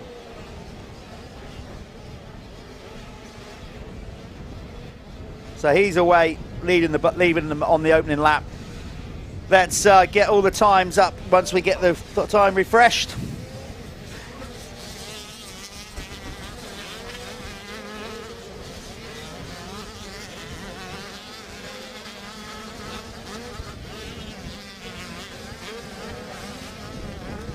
There's the running order. So as the classes, let's go to race 4. This is of the weekend for the Syntol 85cc class. Current running order is Billy Askew, Freddie Gardner, Jake Walker, Charlie Richmond. Then it's Josh Bell for 5th. 6th, a much better start from Drew Stock on the Madison free flow machine. Then it's Chester Hyde for 7th, 8th, Conor McGrath, Will Haddock for 9th, Jamie Keith in 10th. Then it's Ryan Waggett, Gus Musto, Ollie Bubb for 13th, 14th is Jack Beery. Then it's Isaac Ash in 15th. Malachi Stratton is in 16th, and it's Riley Small for 17th, Max Walshman for 18th, Tyler Jones currently in 19th. Then it's Caelan Griffiths, Libby Chatburn out there. Then it's Brady Tucker, Fabian Jr. Morrison, Ripley Carter, and Tyler Townsend. There you go. That is their current running order in the 85cc category. Brought to you by Syntol Lubricants. Track still in great shape. Wind is drying it out so quickly out there, and we are getting sunny patches as well. But the track crew, Justin here at Cusses Gorse, he knows the place better than anyone. It is been doing this a long time now. Obviously, his father Ian started the circuit, and we lost Ian several years ago, or a few years ago, and Justin is now full on running the venue along with mum Christine, and they do a fabulous job here at Cusses Gorse. Great venue. Jake Walker trying to run it in there on Freddie Gardner. Looks like a slightly better ride for Freddie. Looks more accomplished in this one. Oh, the wind! Wow! That just showed it right there, man. He kind of took off about 2 or 3 feet in, and you could see his back end just got pushed around, and he only just hit the downside of the jump. So that's what the guys are having to deal with. It's a great venue, but it's exposed. There's here on Salisbury Plain, and you can see, look at the Carbon Comps flag just bending over. It's definitely, the wind is playing a part out there. The guys have to really be fully concentrated in all classes. So we're sticking with Freddie in second because he's got Walker all over him. Billy Askew on the GRT Impact KTM is starting to check out in front like he has for most races this year. But Jake Walker is all over him in second here. It's all over him in third, trying to go for second. Nice corner that as well, loads of different lines, and they are not one obvious one at this moment. Same with this corner. You know, you can tell that because riders are using different ones, and they're mixing it up. Same with that corner there, you know, inside, outside, there's not much of it, but at least it gives it passing opportunities. I wouldn't say there's one fast and obvious line around this circuit just yet. Of course there's a fast line, but it's not one that's obvious to all riders at the minute.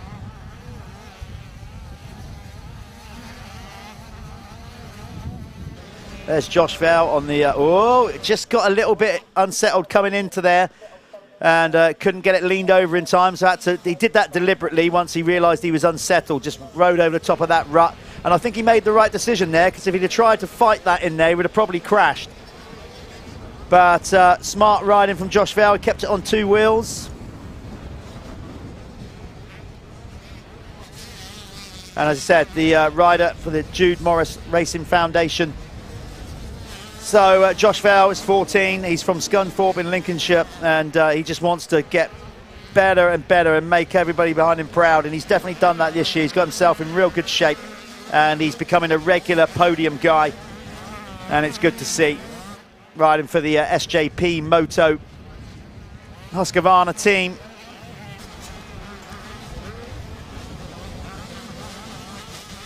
There's Walker, 99.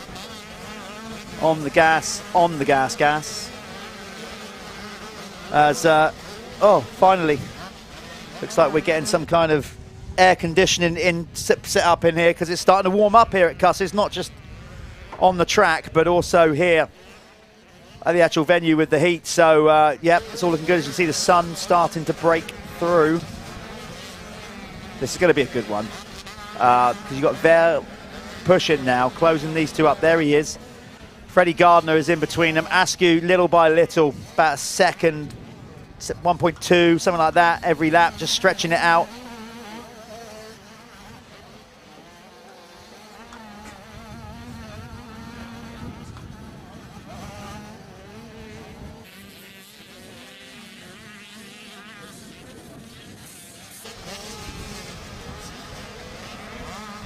So that's just to scroll down. I'm going to scroll down and have a look for the small wheel. see who's doing what in that. So top 10 in the big wheel is Billy Askew, Freddie Gardner, Jake Walker. Then it's Charlie Richmond. Then it's Josh Vell, Drew Stock is in 6th, Chester Hyde for 7th, Conor McGrath is in 8th. Then it's Will Haddock 9th, Jamie Keith 10th. In the small wheel, it's Hayden Statt leading the way ahead of Blake Ward-Clark, Elfie Getters-Green, Danny Flood, Lucas Moncrief, Mason Jones. Then it's Finley Pickering, Ryan Clift, Lewis Jenks and George Clark. Let's see if we can get our brilliant directors and producers here to see if we can try and pick up number 48 Hayden Statt on the track. They're going to do that. We're going to stick with the leaders in the meantime while we try to find our small wheel leading rider. That's number 48 Hayden Statt. He's small. He's normally in fluoro kit. Callum, please take your time. Callum is, because we don't get a chance to have a lunch break like everybody else. He's now, yeah. You're trying to rush down. Take your time, mate. You get indigestion. And he's trying to stretch his shirt out. He just told me that's his gag, not mine. There's Jamie Keith. That's not. Where is he? He's a big wheel rider. We're looking for number 48 out on track. Hayden Statt. If we can find him, that would be good. There he is. He also wears fluoro kit, but you can see how small Hayden is compared with a lot of his competitors. He hasn't had any kind of noticeable growth spurt in the last like 3 years. He's just a small kid, but he knows how to twist that thing and he knows how to ride. And sometimes by being small, you actually have to ride more with your feet up and you balance and all that kind of stuff, and it makes you a better rider. I say that out of first-hand experience. I've always been, as I've said, vertically challenged. Yeah, so, you know, and he does it well. Look at him there, look, on the balls of his... That was brilliant. That just goes to show. He came in that corner absolutely on the balls of his feet, pushing all the weight on the outside, which you've never ridden a motocross bike. You're thinking, if you turn him right, why would you put all your weight on the outside leg? You would have thought that that pushes the bike. No, it doesn't. It pushes the bike into the ground a lot more and helps you turn sharper. It's all these kind of things, or gives you more traction anyway. Less chance of losing the front end is what we're saying, pretty much with that. Billy Askew, the Keck's Fastest Lap Award. Of course, we do the Keck's Fastest Lap across the entire weekend. So how we do that is, in each class, whoever has the fastest lap of the entire weekend, bar qualifying, will win a voucher to go onto the Keck's website and basically get themselves some swag. Underwear, hoodies, T-shirts, beanies, caps. Ed Warren and the guys at Keck's seem to add like different products all the time. So doing a good job with that, and thanks to Ed and the team for getting behind the Michelin MX Nationals powered by Milwaukee. Right, Billy Askew is there, as he is, again, at the front of the field. I am going to watch Billy's career with interest, certainly in the next year, 2 years, when he moves up to the 125. Because as we said, you've got other riders that grow so big. Mackenzie Marshall is younger than him and already riding the 250. So you could argue, I'm not saying there's a right or wrong, you could argue, and in some cases, like, is Billy a little bit behind the 8 ball because he's still in the class, so he's going to play catch up again when he moves up? But you know what, it all kind of levels out when you get to about 16, 17 anyway, and that's when it really actually matters. It certainly matters to manufacturers and brands like that when you're, you know, if they're going to sign somebody up to break through into the pros, that's when they're really going, okay, let's see where this kid's at, because there's so many things a kid has to get through. We have to get, you know, kids have to go through puberty, all that kind of thing, you know, suddenly having an interest in going out with their mates, they get a driving license, they've got all those things. You've got to get through all that and see where the commitment is, where the rider's at, and then you're going, okay, these guys are in for the long haul. They want to give it a serious shot. Let's get behind them.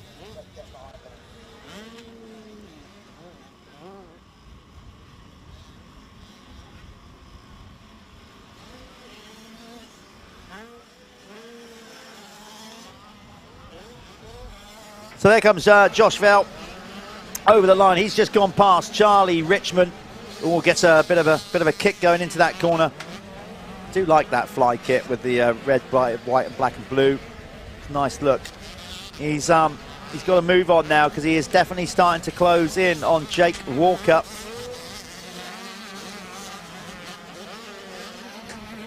Yeah, I've got to say that that fly kit light hydrogen looks a lot better on Josh Vale than it does on me.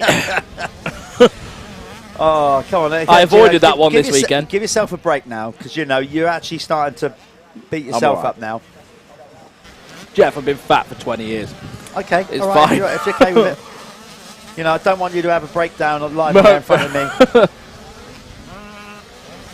Right, so, yeah, Vale is there closing in on Walker. Askew has checked out, and he does it by about a second, well, a lap, really. Yeah. You know, and that's why he's now 11 seconds. Not quite a second lap, but on average around that. And that's or just shy of a second. And that's why he is nearly 11 or more, actually, than a second a lap. That's why he's that far ahead. Yeah, but I don't think Josh Vale's had the weekend that he wanted. Like, I saw his dad having a bit of a chat with him yesterday. Like, there was no shouting. Like, there was no, like, you know, oh, you need to do this, you need that. It was more of like a bit of a discussion. And from what I could see from the outside looking in, they both was a little bit stressed, a little bit annoyed. I just don't think he's been able to do what he wanted to do, really. Well, he raced here not too long ago, actually, about 3-4 weeks ago at the Master Kids, a big, massive youth event, and he romped that. But, you know, at the same time, they didn't have the competition with some of the other regular guys doing it. Like Billy Askew wasn't here, Jake Walker wasn't there. Yeah, so he probably came in with a high expectation and then was like, oh, sugar. Maybe, I don't know. You know, let's be honest, like, going on the way the season's gone so far, Billy Askew's going to take some stopping, regardless. You know. Yeah, for sure. But, you know, Josh is working, and the others, you know, I don't think they're mentally beaten by him. I do think they believe they can beat him, but right now they just can't, you know, like, get on his pace. Yeah. You can't deny that. Results. No. You know. And it's the same as when we used to look back at Charlie Heyman in the big wheels as well. It was almost like, oh, how can we beat this kid? Yeah. You know what I mean? Like, so, you know, once you get on a run and you start winning, it's probably a lot easier for Billy Askew if he can stay in that flow. Yeah. Everyone else has got to try and play that little bit of catch-up to get there. Tell you what, Walker looks really good at the minute as well. Jake Walker's pushing the boundaries of traction on that gas there. So Vale and Walker real close in the minute. Having a good race. So I tell you what, Vale's done well to catch him up, actually. So this could be a good one, as we said. Another second and a bit. Gained that last lap by Billy Askew. They were just going around the outside of Lewis Jenks then as well. He's running in 9th in the small wheels. See how Walker just stretched his right leg out there. I don't think he was doing any kind of... Probably got cramp. Showboating. Yeah, just, you know, when you just literally just straighten your leg out forwards, that's what he did. Just keeping those muscles, I mean, they're moving, but yeah. You don't want to be getting cramp on a motocross bike. It happens. It happens. So this is the Syntol Lubricants Open 85cc. So we've got small wheels and big wheels, both scored separately. Syntol Lubricants is a new oil brand, so go check them out. Make sure you see what they've got online, or if you're here at the track, go and check out the products they've got in the tent over there. I'm sure they will talk you through what they've got and why they're doing it and their mission. You know, they're new to the market and they want to get, you know, they want to get some traction. They're new to the market, but the guys behind it have had a load of experience, in the oil industry. So it's not like they're starting from scratch. They certainly know what they're about. So yeah, go and check out Syntol. Look at Jake Walker through there, hanging right off the back. Nearly got all the way through, like Walsh. Was that a done? Oh, we better go get the leader. Blimey, that went quick. They'll be down there waiting for us, I'm sure. Went quick, very quick. So that's that. And next up, I think we've got MXY1, MXY2. So these guys are going to get themselves off the track now, get cooled down. Someone will get a chat with Jeff. I think Billy Askew's in there. So that was the Syntol Lubricants 85cc round race. We're going to go to adverts now and we'll meet Jeff in the winner's circle.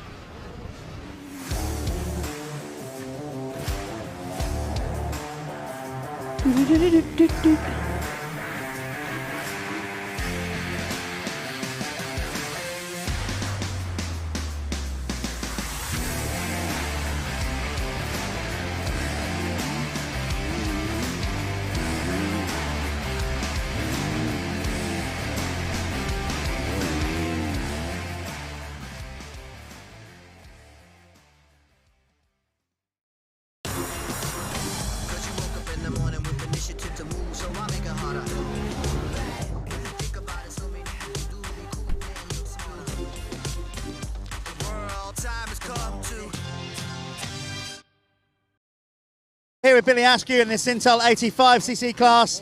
Another amazing weekend, Billy. 2 wins again today. Another Planet Moto First Lap Leader Award. It's all going really well at the minute here. You must be feeling so good about how it's going this year. Yeah, I'm feeling really confident this year. Just feel good on the bike. My new team's just amazing. I'm just loving everything about it. I'm just loving this year so much.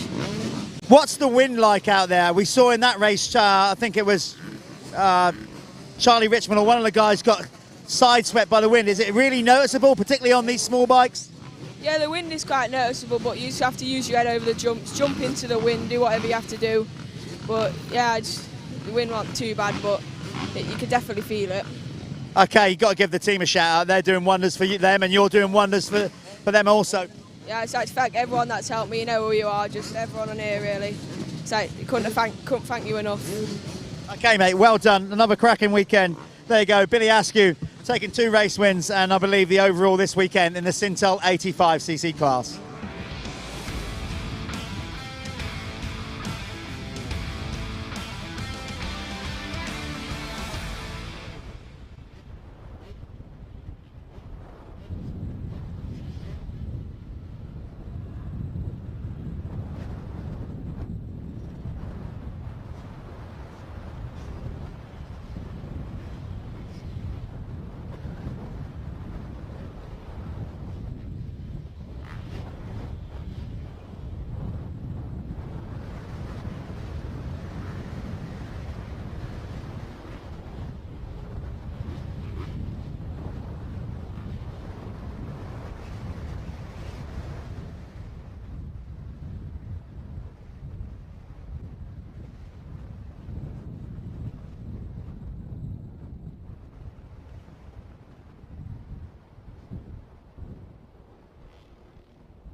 We don't have much. We go? We on? We're doing it. We're great. We're live. We managed to get a sneaky interview in with Hayden Statt. Hayden, we love watching you ride. I'll tell you why so much, because I was like you one time. I'm not much taller now, really small. You ride this bike so good for being so small, feet on the pegs. Looks like you enjoy that. Your kind of track, I guess. I enjoy the track, to be honest.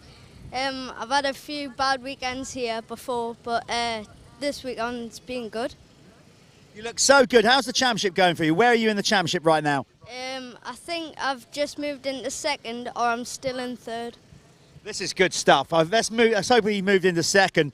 So listen, out there, you got the remaining round. Have you enjoyed the series? Have you enjoyed being part of it? We're waiting for you to have this big growth spurt. That's what we need, so you can get in there and mix it with the big boys on the big wheel. What's your plans? Are you big wheel next year? Yeah, I'm moving up big wheel next year, and yeah. So how old are you, Hayden? Tell everybody how old you are. 12. 12 years of age, out there rocking it. It's great to see. Hayden, go and get yourself scrubbed up. We'll see you back here for the podium later on. Well done on a good weekend. Thank you.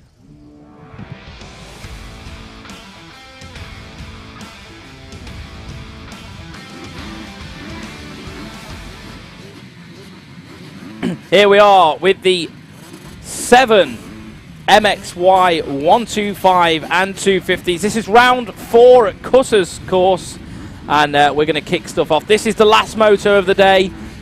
Everyone's going to be going for their personal goals. We've got podiums that people want. You know, some people might want to break the top 10. It's all going on. We'll keep an eye on it right here. It's live. So get comfortable, get locked in. And right after this, why don't you go and check out 7MX Gear Range. You can go check that out at all stockists of RFX.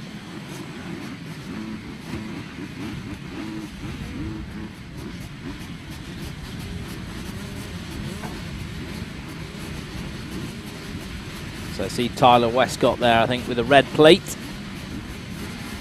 can see him there. Here we go. Let's see who's going to get the jump. Obviously, 125s against 250Fs. Sometimes the 125s a little bit hindered out the gate. Less power, obviously. I'm just going to get my timing on the right class as well. Looks like Westcott, though, straight into lead. And Heyman with a better start as well. Heyman's there in 4th, and he's making moves. So I'm just going to get this on the right live timing for you guys.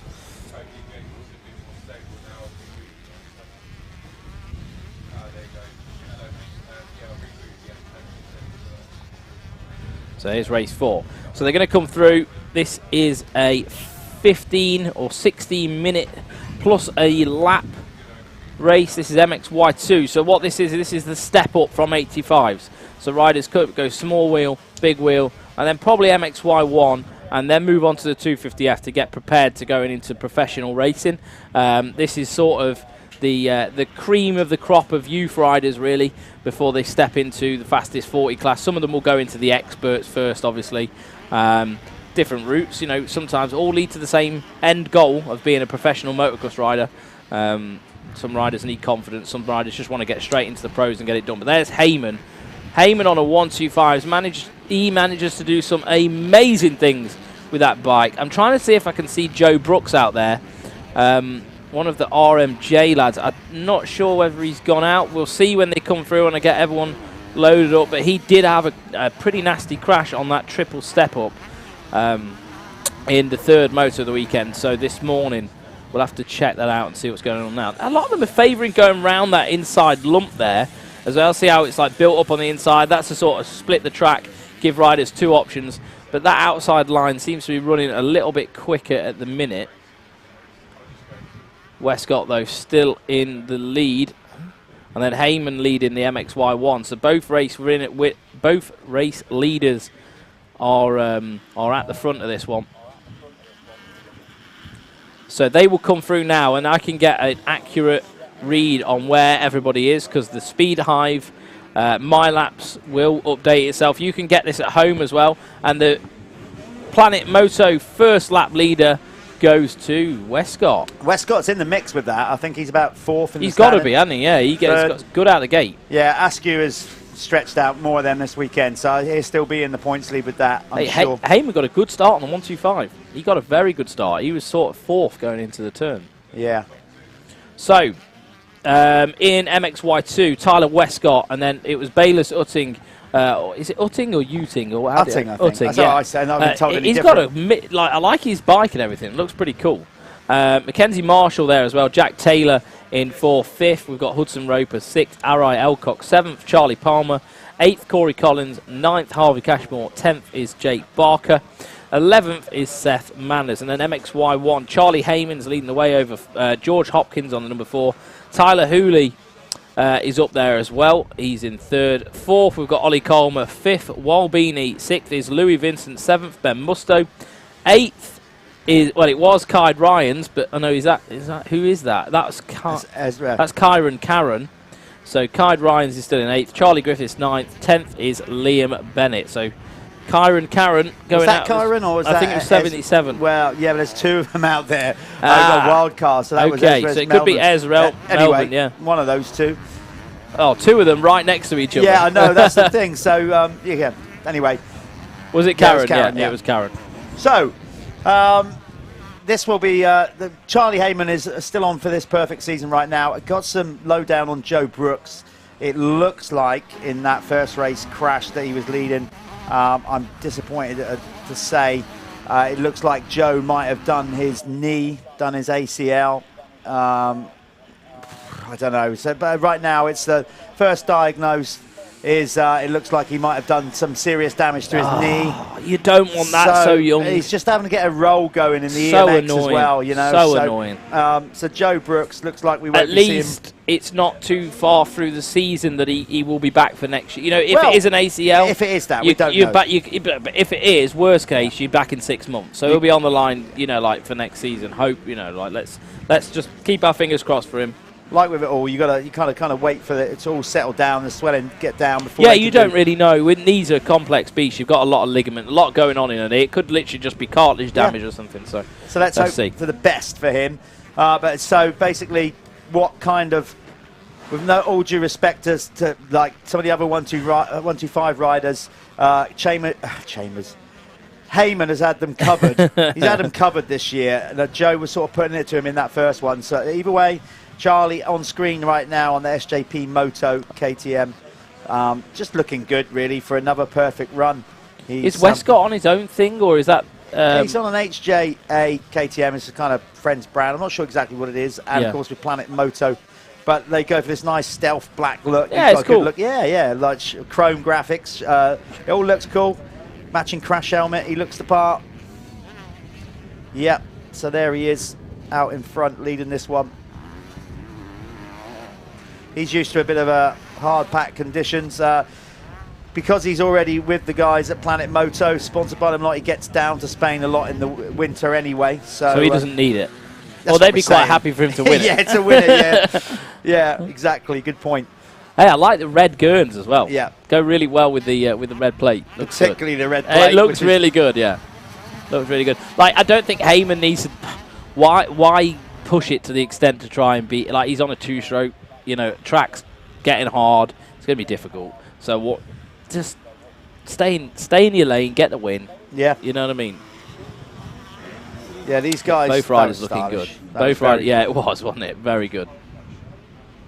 Yeah, these guys, like I said, neither of them need a push, but they are, well, they are, though. Tyler Westcott just did, he went in with a 203.897. I think that could put him, you know, he'd be running decent position in the pro class with that sort of time. Yeah. Yeah, he would. Well, he raced the Patch Quick Trophy in the week and in qualifying was pretty well up there. Don't know what his race results were, but he went out and was in the same race as Kulas and you know, and Josh didn't look Gilbert. out of place. No, you know, obviously like more mid pack or yeah, top for sure, yeah, 15ish or whatever. I don't know exactly where he finished. You've got to start somewhere, haven't you? Great experience for him. So yeah, he raced that, and of course that's a great event down there. One of the oldest trophies in UK motocross.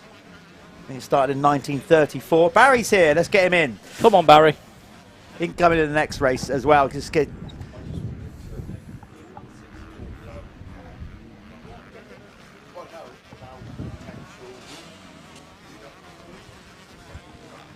Okay, so yeah, no, Barry from Phoenix Tours is here on another matter. So actually, like whatever, we had Barry on the show last night about the live stream about the straight rhythm. So Barry from Phoenix Tours sponsoring the straight rhythm last night, but no, he wasn't coming in to chat. He's got some other query he wants to ask Callum. So while he does that, Tyler Westcott leads the way. Heyman second, Utting third, Dennis Mackenzie Marshall, the young Mackenzie Marshall, in fourth, ahead of Jack Taylor, Team Green Kawasaki rider. Then it's the United Gas Acer United Gas rider of Tyler Hooley. Ollie Comer on the GRT Impact KTM in seventh, ahead of George Hopkins on the Passion Racing Machine. And it's Ben Mustoe, Matt Gardner Racing Machine you're seeing on screen right now. And then it's the second of three Team Green Kawasaki riders. Hudson Roper, who's had a very up and down weekend, literally in 10th.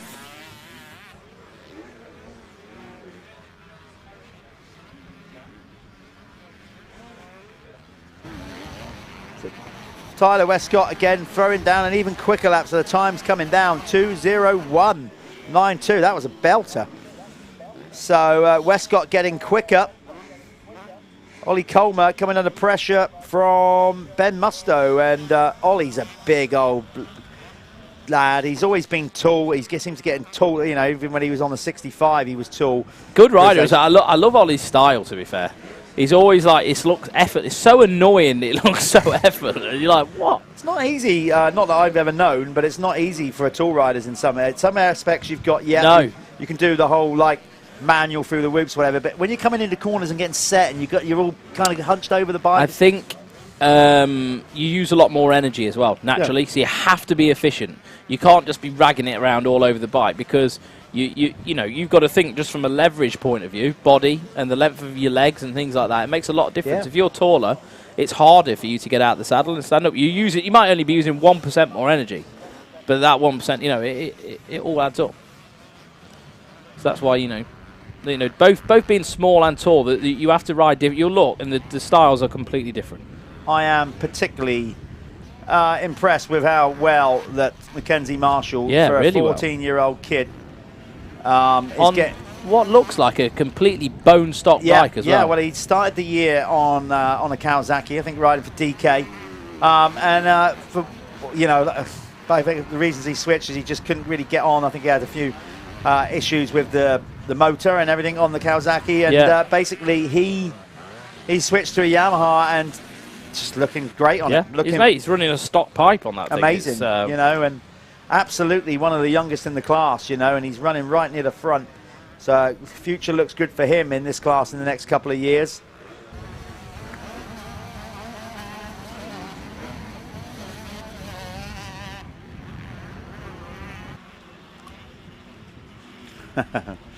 So Ed Warren at Keck's not missing a trick. He's already posted up some of the live stream Tommy Searle's interview on Keck's social media page. Callum's shaking his head because he knows he's going to get even more tirade of abuse about his basically the cut of his t-shirt. Anyway, hey, this is do you know what? This is double X. I even walked up to Motoverde and I was like, mate, have you got any bigger t-shirts? He was like, no, they're designed to be like that. And I'm like, yeah, but it ain't working. Not working for me. There's Jack Taylor has just made a move on Bayliss Utting, so he goes up into 4th. In the 125 category, it's still Heyman. Let's have a run through by class. Yeah, then. Do the 125s. Let's give it a little refresh, make sure we're up to date. So 125s, we've got the 422 Charlie Heyman on the SJP KTM. He's leading the way over Tyler Hooley. Is he on an ASA scaffolding bike? He is. He's on an he is on ASA United Gas. Tyler Hooley there in 2nd. We've got Ben Musto. Who's Ben with at the minute? He's with Matt Gardner Racing. Matt Gardner. And then with Louis Vincent, George Hopkins, Ollie Colmer there. He's on the GRT Impact KTM. Wal Beanie there in 7th.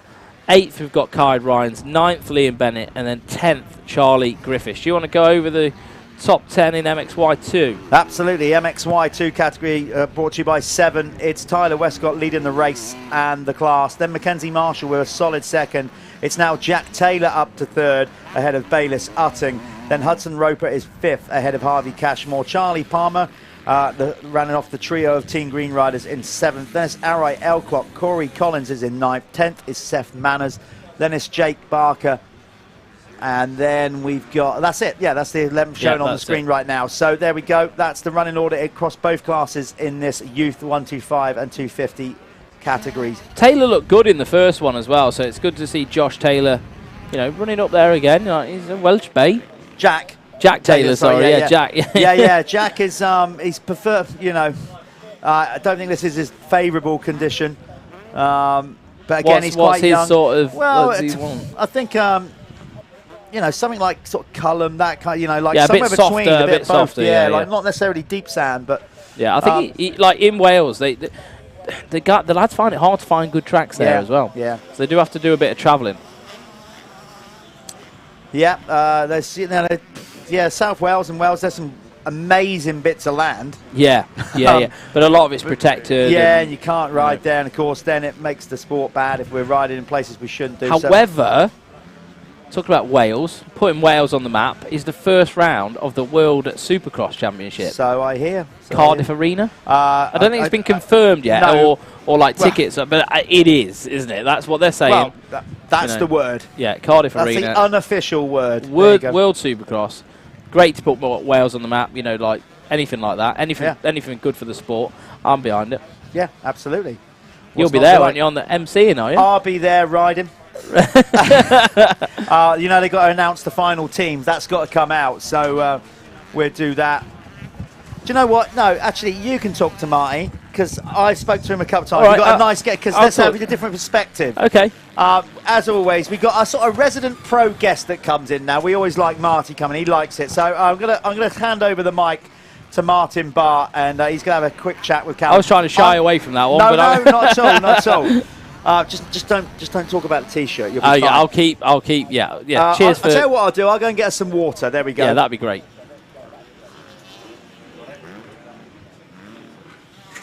So I'm here with Martin Bart. Martin, what happened in that first race? Because did you throw the net brace or? Yeah, it came undone. Random, a stone or something. Stone yeah. must have got hit and hit the little button, and it kind of Imagine came the undone. chances of that. They probably go through so much R&D, like let's throw stones at it, let's do whatever, like to try and replicate that, and you probably couldn't, could you, if you did it 1,000 times? No, so. definitely not. But I just felt it coming undone, and just luckily it was when Dylan and Conrad was coming up by, so I was able to get out of the way and launch it off the side of the track. So did it make you? You always ride with a net brace, don't you? Yeah.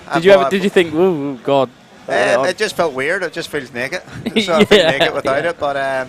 Yeah, once you're in a race situation, you get through a couple more corners, and you know it's the back of your mind. Yeah, you've again. forgotten about it. Yeah. Yeah. So, but yeah, you're looking good though. Like you're trying to build throughout this year, haven't you? You've just been building. Yeah, it's been a difficult year. I've got underlying health issues at the minute, so we're just trying to get to the bottom of that. So is that like from a virus or something? Or? We're still working on it. Just to try and get to the bottom of it. So it's very frustrating because.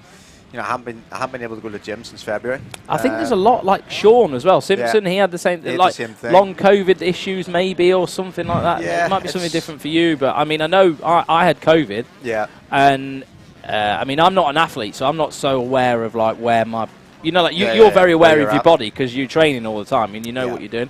For me, I just kept getting sick. Yeah.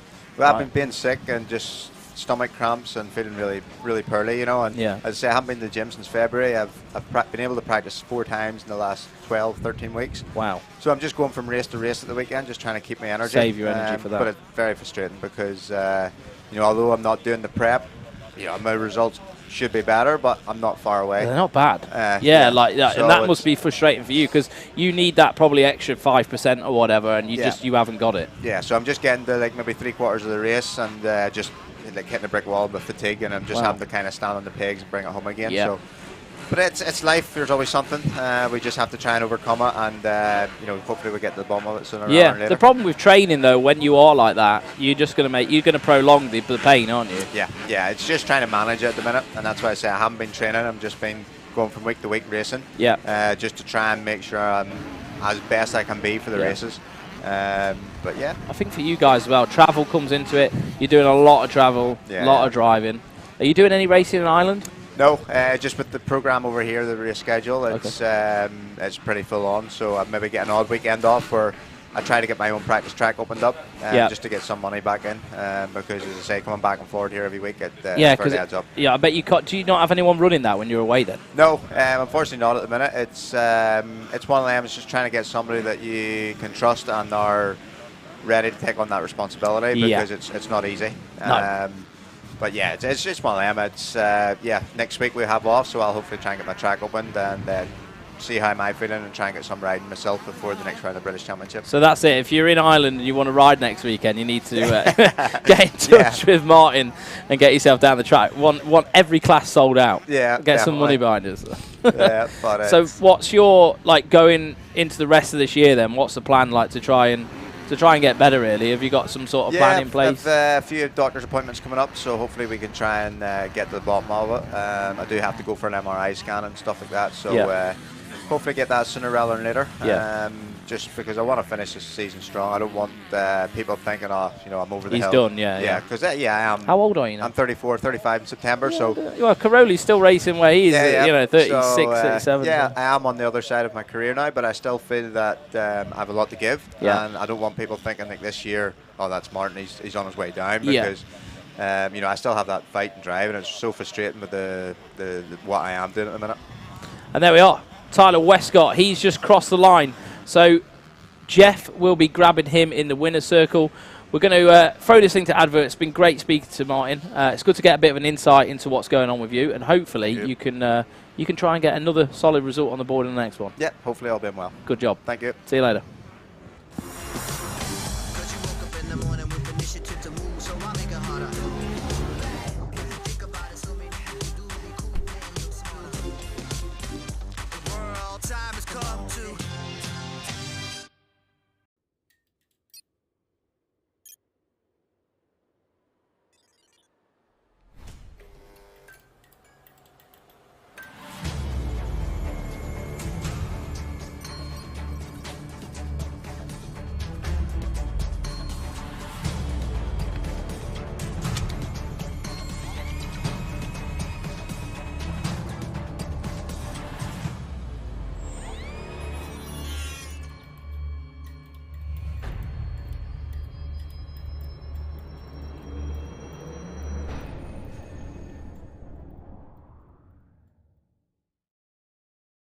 Right, we are in the winner's circle with Tyler Westcott, who takes another race win in the 7 MX250 class, youth class. Tyler, like we just said, that one was made a little bit easier with a better start. It makes a world of difference, doesn't it? Look, you've even got a clean face and clean teeth. Yeah, definitely. Easier. Good start makes it way easier, and yeah, just controlled the race and managed to bring it to the line all safe, so it was good, yeah. Championship's going well for you. You got the red plate. It's another round done. I think you've potentially extended the championship lead. I'm not sure. I guess you've won the overall this weekend. Am I right in thinking that? Yeah, so 2 to go, all on track. You've got a good bunch of people behind you. Let's give them a solid name check, because it's not just you putting the work in, it's all these other guys too. Definitely. Planet Moto, HJA, Race Effects, Bell Helmets, Goggle Bob. A lot of people in there. Yeah. This is where you need your mechanic, like they do at AMA, to hold up with all the sponsors on it. Well done, mate. There you go. We're wrapping up with this one. We're going to move to the next race. He's the winner this weekend in the Youth 250 class, Tyler Westcott.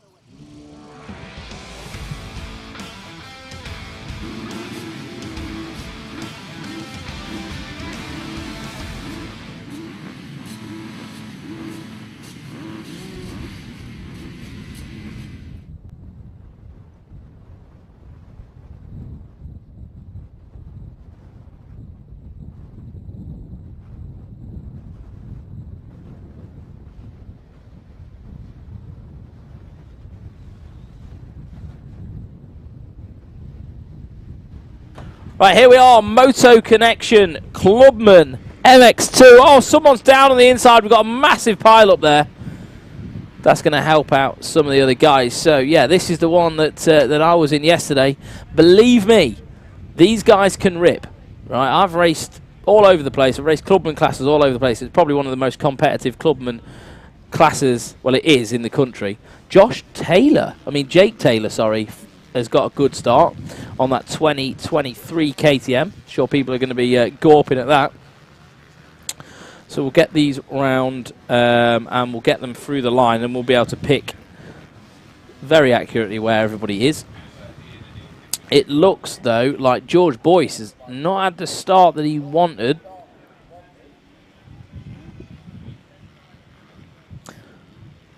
Yeah, so I'm just going to get the results up. If you could just bear with me. You can do this as well. Keep saying it. If you are following the racing, get the Speed Hive app on your phone, and you can split the classes up. If there's if it's a class with 2 races in, and you sort of know where people are, and you can follow it quite easily. So MX Nationals.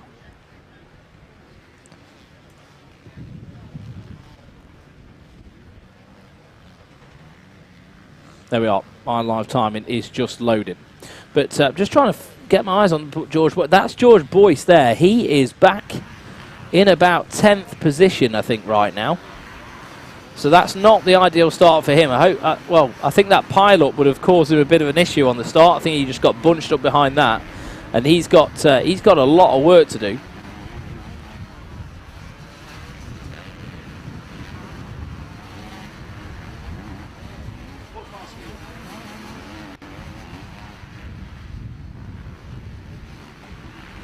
Yes, that's Light bound at the front there, leading the way, and he got the whole shot as well. So he'll be going for that first lap leader award. Oh, there you go. Get some points on the board. He's going through now. Look, there you go. Toby gets it done. RFX supported rider. Well, more than that.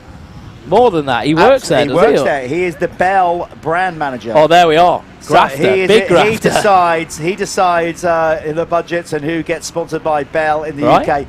You can tell he's the Bell brand manager because he's wearing that hologram, that limited edition. Yeah. He's gone now. We can lose one. We can lose one of these. Yeah, I think I'll put my name down for that one. Yeah. I'm sure he has a little budget. He can have a few bits and bobs for himself. Yeah. So let me just refresh. You can see the peak on it there, reflecting in the sun. I tell you what, it's quite cool, that helmet, isn't it? So Toby Lightbound came over the line in first. We've got Max Fletcher behind him, Matthew Fuller, Steve Turvey. Good start from Turvey. I used to race Steve Turvey in KWS days. He always used to have a Dixon Yamaha. Oh, I remember. No, remember? Of course I do, yeah. He had a full Dixon Yamaha, like he had the Worx. And I think Dicko still helps him out a little bit now. So Steve Turvey, good start from him. Jake Taylor's up there as well. And there'd just been a bit of a pile up. There's Steve Turvey, the 1 at 1.5. Jake Taylor just going up the inside of him. Steve Turvey is 40 years old now, which is just bad for me. I remember looking at him when he was my age going, oh, God, he's a bit old. You know? Yeah, should know better. Should know better. As says somebody who just raced for the first time. Yeah, that's it. So Steve digging his heels in. Going away. He used to be a good rider. Always been a good Clubman rider. I think he did some, like, moved up to maybe the amateurs and stuff, and then he stopped work commitments and whatnot. But there we go. Back up the inside of Josh Taylor now. Jake Taylor. I'm getting confused with all the Taylors. Yeah. He showed Jake Taylor. Jake Taylor is on that new KTM, or it's the Husqvarna version of it. But yeah, he's on a 2023 bike, and they're developing that with K-Tech. So K-Tech are going to be, hopefully, in their eyes, ahead of the game when it comes to the settings on that bike. But there we are, Steve Turvey. Good ride for him. Toby Lightbound still leading the way, I think. But there's a good battle going on between these two now. They're ripping knobbies off each other's tyres.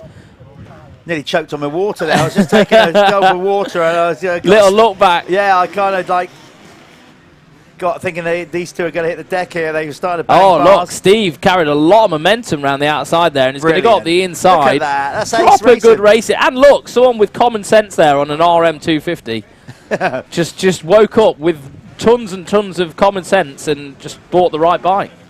Obviously. So what's the deal with you and Suzuki then? What's the love of Suzuki? I just had the best racing years on him when I was younger. You know, like it always comes back to you, a bit of nostalgia. And I was a massive James Stewart fan. Fair enough. And like I followed it. The peak of my interest in motocross, he was on a Suzuki. Right. Okay. You know what I mean? Like I was riding it before he was on a Suzuki when he was on a Kawasaki, but I wasn't like properly into it. Yeah. Okay. So like that was I forget how young you are.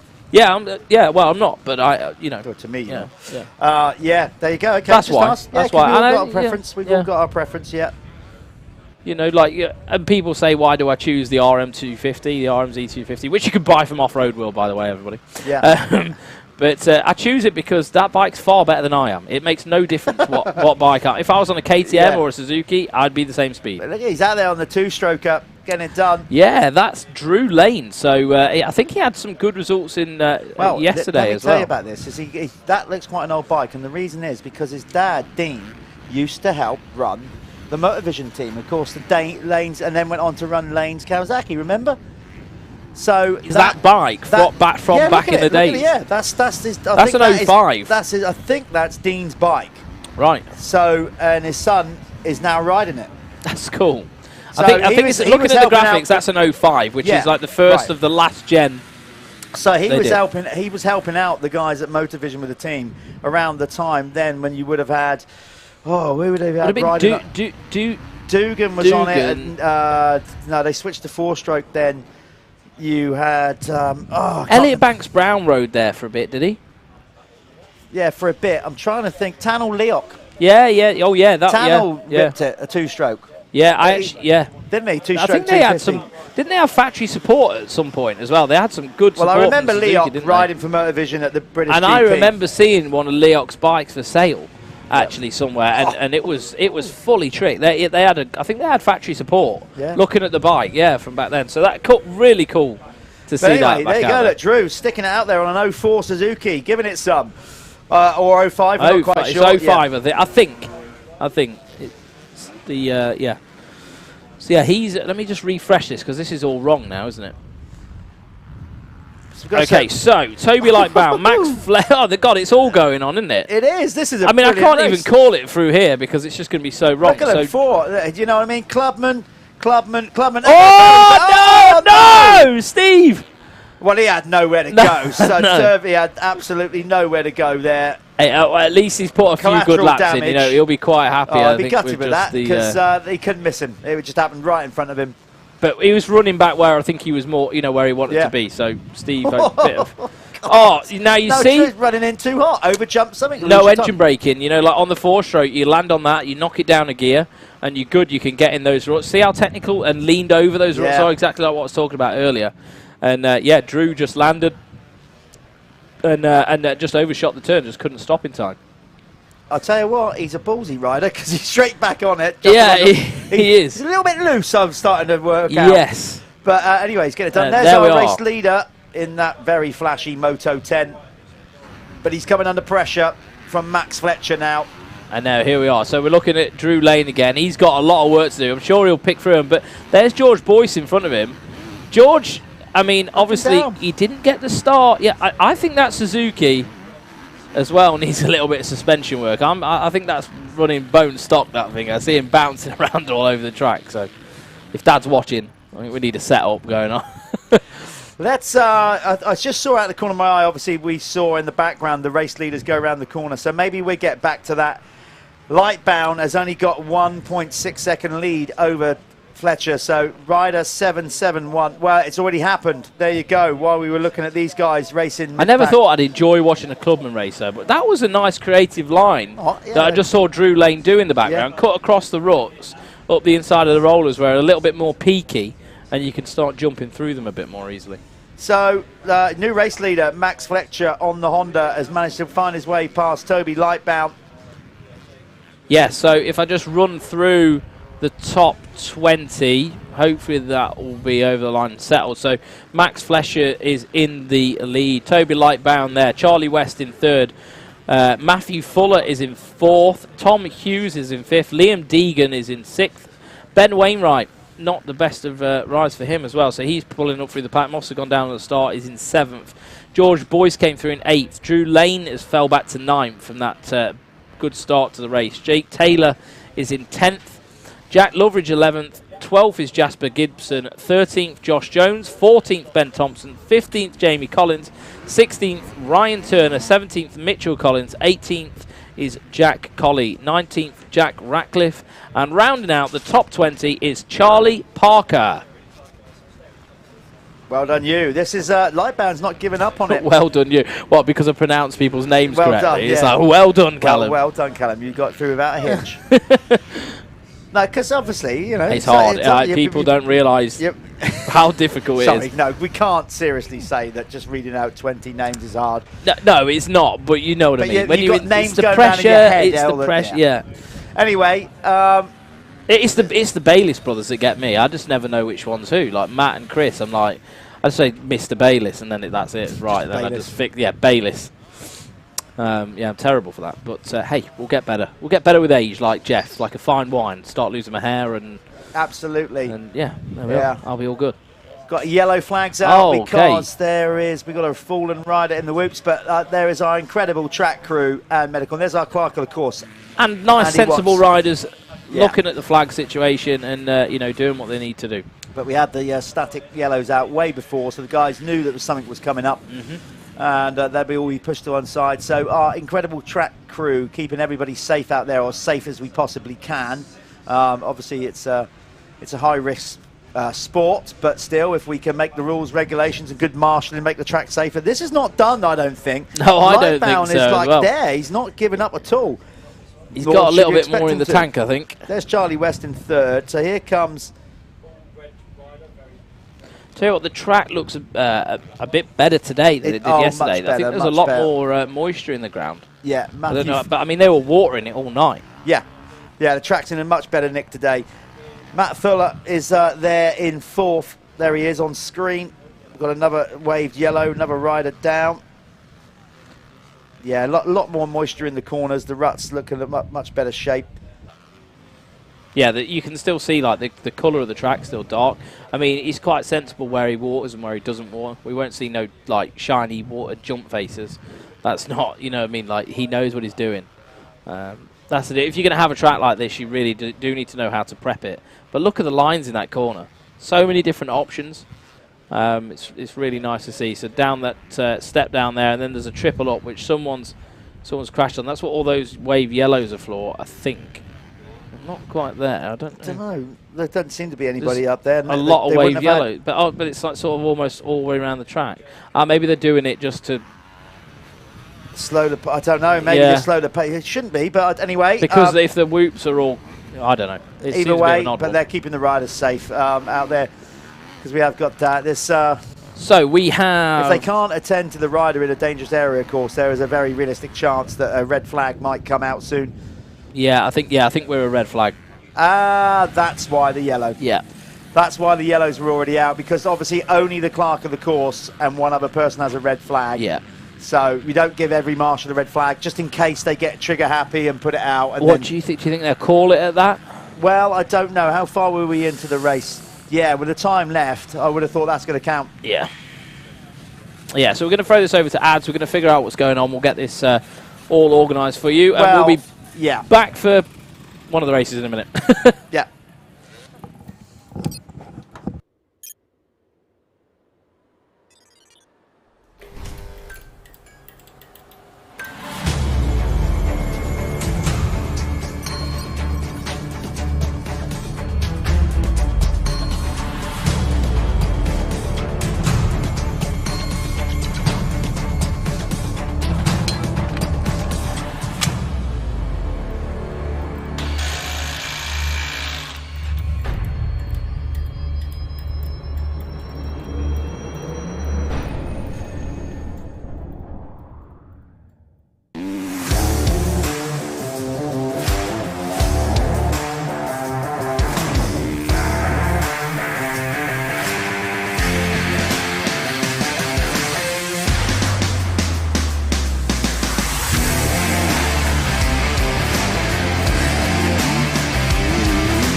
Okay, here we are down in the winner's circle with Max Fletcher, who we believe provisional result gets it done with that red flag count back. Max, you guys are having a great race there with Toby. Like, man, you are absolutely plastered in mud. Is that from that race or previous? You know, loads of dirt in your teeth. You don't care. You love it. Big smile. No, it's great. I was a bit confused about obviously the red flag and things, but yeah, a good start, and then managed to pass Toby. So absolutely buzzes. So it's my second win. So yeah, I was going to say, have you ever won race here before? Last year, yeah, because I can remember now. So this is your second. So this is obviously a track you like. Is it local to you? It's about an hour and a half for me, so it's probably the closest one. But yeah, I've been trying all weekend to get the best start possible, and finally got a win. So yeah, you got your family here. Anybody? There they are. I don't know if you can hear that. Anybody you like to thank? I mean, the bike looks pretty free of sponsors, but you must have some people helping you out. Just my mum and dad. It's just my mum and dad. Big thanks to them, and my brother. So he's got a little cut on his nose and a nose ring, but the main thing is he's got a big white smile with a load of dirt all around his teeth and where he's done it right. Congratulations, mate. Well done on your second ever win here at the Michelin MX Nationals. That's Max Fletcher. We're going to go back to an ad, and hopefully we'll be back racing soon when we clear the track out there. Thanks a lot. Cause you woke up in the morning with initiative to move, so I make it harder. Think about it, so the world time has come to.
Okay, motocross racing. You'll hear us say the word berm a lot. For those of you that have never seen motocross, you're wondering, what the hell is a berm? Well, this is a prime example of what I'm stood on right now. What it is, as the riders go throughout the day, they push the dirt up. They keep pushing it wide. Eventually, it starts to hold up and build up. So if I show you now, you can see the depth of it. So I'm walking around this really nice sweeping right-handed berm. You've got the inside. That was all flat this morning. And that has just been, and we're only one block of racing in, not even that. And it's just pushed all the dirt up high. And the riders use it to slam into, but sometimes you don't want to slam into a berm. You've got to try and ride it low. Keep the power at the bottom. Because if you start getting high, you're getting into the looser soil. It saps the motor. You can blow through the berm, which is a term that we use. If a rider obviously comes in too hot and blows through the soil, and you can just see this thing just keeps going. And this has just been built up here on Saturday already after 1 or 2 races. So you can really commit to these kind of things. If you're a really good rider, you come in, rather than knock it down a gear, you actually hook it up a gear and you just hang off the back and carry all your corner speed. Not only that, a berm is a great place for overtaking because you can square off it, you can come in tighter and block pass, punt the other riders out of the way.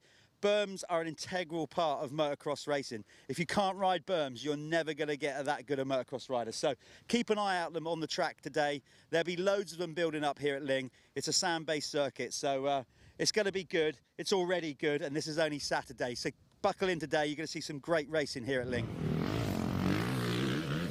Okay, another term you'll hear us say in the commentary booth throughout the rest of the year is ruts. I'm stood in one. At the minute here at Lyng on the Saturday, it's a bit dry. We don't have too deep ones, but you can see already by, again, I'm vertically challenged. My legs aren't huge, but still, you can see the kind of thing that forms coming into a corner and round a corner. So this is a classic case. They come down the straight, over the braking bumps, and you can see it's not much wider than the width of the wheel. So if you get kicked up in the braking bumps, you miss your rut, it can all go pear-shaped. You can get cross-rutted. That's where one wheel goes in one rut, one wheel in another. So there's a lot that your brain has to process as a motocross rider. You know, you've got to line everything up. You've got to look further down the track. You don't just look straight over your front mudguard. And you've got to trust your instincts to follow your front wheel. It comes in here, obviously they're in the braking zone, and then you can see it starts to form kind of like a rut, but also a berm, and then there's a berm on the outside. So you can get the idea just on this one corner after the finish of what a rider has to deal with riding ruts and berms and making the right choice on each corner, because it's not always the best to rail the outside. Obviously, the further you go around the outside, the more time you're losing. So ruts form mostly on the inside. And if you can negotiate them well, if you're good at them, then it's the shortest route around the track, the best time. And a lot of time can be gained. We go to certain venues, obviously, where it's wetter and there'll be even more ruts throughout the day. But there we go. That's what a rider has to deal with on most corners on a motocross circuit. So when you hear us say about berms and ruts, you've now got an understanding of what a rider has to deal with. Cause you woke up in the morning with initiative to move, so I make it harder. Think about it, something cool and look smart. The world time has come to.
hole shot. You're going to hear me and Callum say that loads of times. What is it? Basically, that is the first rider around the first corner. That's what a hole shot is. It can make or break your race. If you're buried in the pack, your work rate is so much harder. Check it out, who's going to get the hole shot in this race, because it will make such a difference to their whole race performance. Hole shots are key.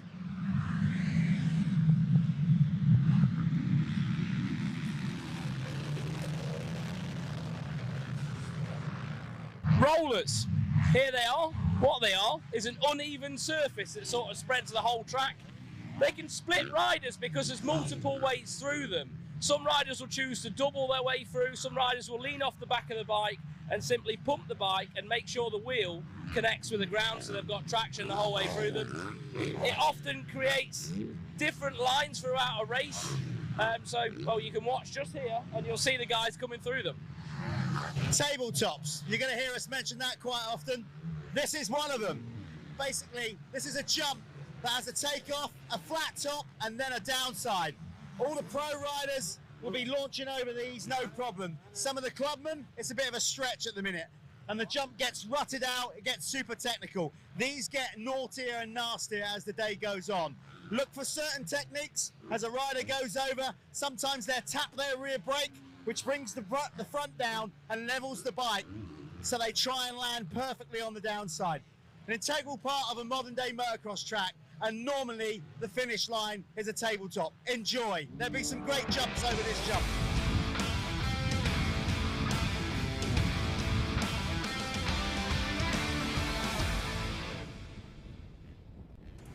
Back to it. Back to it indeed, yeah. Obviously, they were some of the stuff we recorded from earlier rounds of the championship. The reason we had a red flag was an injured rider. We know the dangers of the sport. We don't have to highlight that to you, the viewing public, wherever you are in the world at home. So we basically went to a few features we've done previously. The said rider is off the circuit, being looked after now. So all the best to them in their recovery and being looked after by our incredible medical team. So there we go. This one is brought to you by Worx. Sports Insurance. I don't know why it's spelled it like that, but hey, lots of people have pinched that since. I've seen other companies using it around the motor, which is cool. Yeah, Worx Sports Insurance. That's my gig. If anyone needs any cover, if you're self-employed and you don't, or even if you're employed and you don't get sick pay, I always say this is my main thing. Just while they're loading up the gate, this is the main thing with motocross, right? Think of a family dynamic, because this is my job to try and get this in people's heads. Think of a family dynamic. If you're the guy who's going riding, right, and enjoying that, you're the only one who's getting something from that experience, right? So if you're doing that without protecting your income, which then pays for the whole family, you know, kids go to school, they need new shoes, wife might be at home looking after the kids or whatever. If you're the main earner, the breadwinner, and you're going out and doing a sport, it's great, all great, it's all fun, but it's also very selfish if you don't protect the no, it is, if you don't protect your bubble and make sure the people around you aren't going to be affected by your decisions, all cool. But if they are, give me a call and we can have a look at some insurance for you. It isn't going to be too expensive. Everything we do is tailored around your needs and your income situation and everything else. So just call one of the guys, drop a message on the website, and we'll get back to you, and I promise you we'll come up with a solution that makes sense to you. There you go. You know where I'm coming from with that? I do. No, I'm just saying. I'm just like, you know, like there you are. There was your window. There was your sales pitch, perfectly executed. Well done. Thank you very much. You need insurance. Yeah, absolutely do. In this game. So go and give Callum and the guys at Worx a call. Let's get down to it with, well, as highlighted by that previous race. Can see Mitch Best there. Look. Yeah, Mitch. He's in a good spot on the gate, actually. He was a little bit apologetic about his move with Connor Baldry, but Connor took it well. I think, you know, it's just kind of this racing, it happens. I think Mitch, he said to me, he just carried so much speed down that hill. He had no. It was just it. He had no chance to stop. I don't think it was an intent move, and I'm sure Connor won't look at it that way. I know people do stuff in the heat at the moment. Going for the race then. And there is the spiral graphics. 15-second board, soon to be turned to 5. I've got some brand new spiral graphics on my bike. Jake hooked me up. Get you. He hooked me up. Gate drop, all safely away. Charging into the first corner. Baldry's going to hold that inside line. No, is he over? Who's that on the outside there? No, it's not. I think it's going to go 69. Yep. We'll find out who that is. That's Caden, isn't it? So I think it is, but I want to double check. I've got it on here. I can fire this bad boy up. So as they work their way around in the opening lap, who's going to be? So that is Keaton Stewart. Keaton Stewart, yeah. That's who's going to be in the lead on the opening lap. Keaton had a solid ride in the opening moto today. Got a little bit tired towards the end. Got picked off by a few riders, didn't he? But yeah, looked good. Well, he's got a good start on this one. Look, Mitch has made a much better start in this one. Mitch Best has already made a move past. A much better pass. yeah. Be a bit happier with that one. Yeah. I think Connor will be as well. Yeah, both of them. Okay, so we got. I think we can manage in that interval. Yeah, we have. Look in the background. So while the red flag was out there and they were dealing with the injured rider, that was a perfect opportunity for the track crew to get some water down. So these guys are now going to be riding a slightly skatey circuit. You can't help it. It gets polished. You've got to put the... We'll see in the background, oh, they're getting like all over the place. That was Jude. No, that was Gaylord Hall who was off then. Yeah, Jordan Andrews, was it look like he was snaking around? Not sure. This is the last race. Okay, I'm just trying to... That was the guy on the floor. Yeah. So live. I'm going to wait until they come through. We have to wait sort of to complete a lap. So we got some water down, and it takes sometimes once it goes down, it takes maybe a lap or two. Well, probably even more than that. These guys are going to be for the first few laps. Are going to have a very skatey circuit. By the time we get to the end of this moto, the track will start to come good again. But the guys had to get some water down. The track can't afford to dry out. Beautiful English countryside in the background. I just saw Mitch Best lost a lot of traction out of that turn there. Yeah, you see them coming across the ruts now, look. Yeah, nice line. My man on the Suzuki, Drew, is it? He started doing that. He was the first guy I noticed started doing that. Yeah, as we saw in the background, we said Planet Moto leaders Keaton Stewart, so he gets a point on the board. Well done, Keaton. We can see how it's getting thrown around a bit under there, that whole bike. So it is going to be a dodgy couple of laps of these guys just for the track to settle in. As they came through that time, Keaton Stewart still leading the way. He's got a 2.5 second gap back to Mitch Best, the man from Australia on the 53 there in second. In third spot, we've got Grant Martin, so another good start from Grant as well. And then James Thompson in fourth. Fifth, we've got Connor Baldry, so he's been pushed back. Not gone quite the way he wanted it to go. He obviously put on a better show in the first moto today. In sixth, we've got Jordan Andrews. Seventh, Ivan Kerr. Eighth, Talon Aspiden. Ninth, Ash Senior. And 10th, Rodney Jones. I think that might be Rodney Jones. Do you know, I'm not sure, but that might be Alfie's brother, I think. Alfie. Oh, is it? Yeah, I think so. I'm not sure. I'm not highly sure, but I think he's got a brother called Rod, and that might be him out there racing. Apologies if not.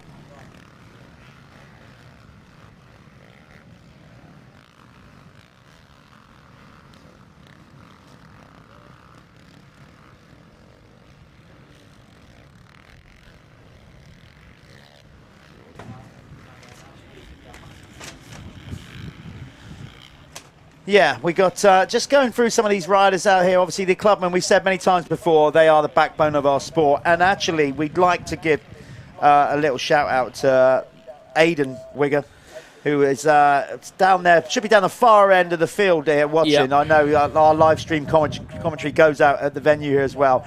Aidan, we mentioned at the previous round, had a real nasty accident. With a foot injury, real bad. It's going to be 18 months. Yeah, so, but he's moving about here on a mobility scooter or whatever. But his brother, Lewis, is out there. Yeah, his brother is in this race here. I don't think he's got the start. He came through in 28th, so not sure what happened there. But he's done the thing what I ask every one of you to do, and with me and Jeff, open this to everybody. Open it to the field, don't we? Yeah. If you want to bring us some information about yourself, write it down. Get us something printed off in laminate so we can have it in here and we know to talk about you. Lewis has written something here. You know, few things, just a few facts about Lewis. His first bike was a LEM 50. He started riding at age, they were like the bikes to have, weren't they? Started riding at age 4, and he's been riding for 20 years now, racing competitively for 18 years. His favourite track's Whitby. God, I used to love that track. We need to make that one happen one day. And his favourite rider is Antonio Caroli. There's loads more on here as well. You know, he's got his sponsors as well. I might as well go from them. So Clint from SBH Groundworks. I think he's a big part of their thing. And you got Drury Vehicle Services, RFX, Motoverde, Physique Clinic, and New Tech Construction, SM Pro, Oakley, Destination MX. So there we are. Little shout out for Lewis. Look, you all can do that, and you all can get on the live stream. We can help you out with a bit more info about you if you help us and bring it to us. Yeah, we can't do endless shout-outs. After all, we're not a pirate radio show or anything like that. But at the same time, just we do get people messaging in, and I forgot to do it actually in that last moto. I was going to give Jamie Collins a little shout-out. It's Jake Collins is from Diffs Media, his brother, and yeah, basically Tim and Anne are watching from over in Ireland. So there we go. Sorry I didn't do that previous moto. The race was cut short, of course. So yeah, all these people around the world watching.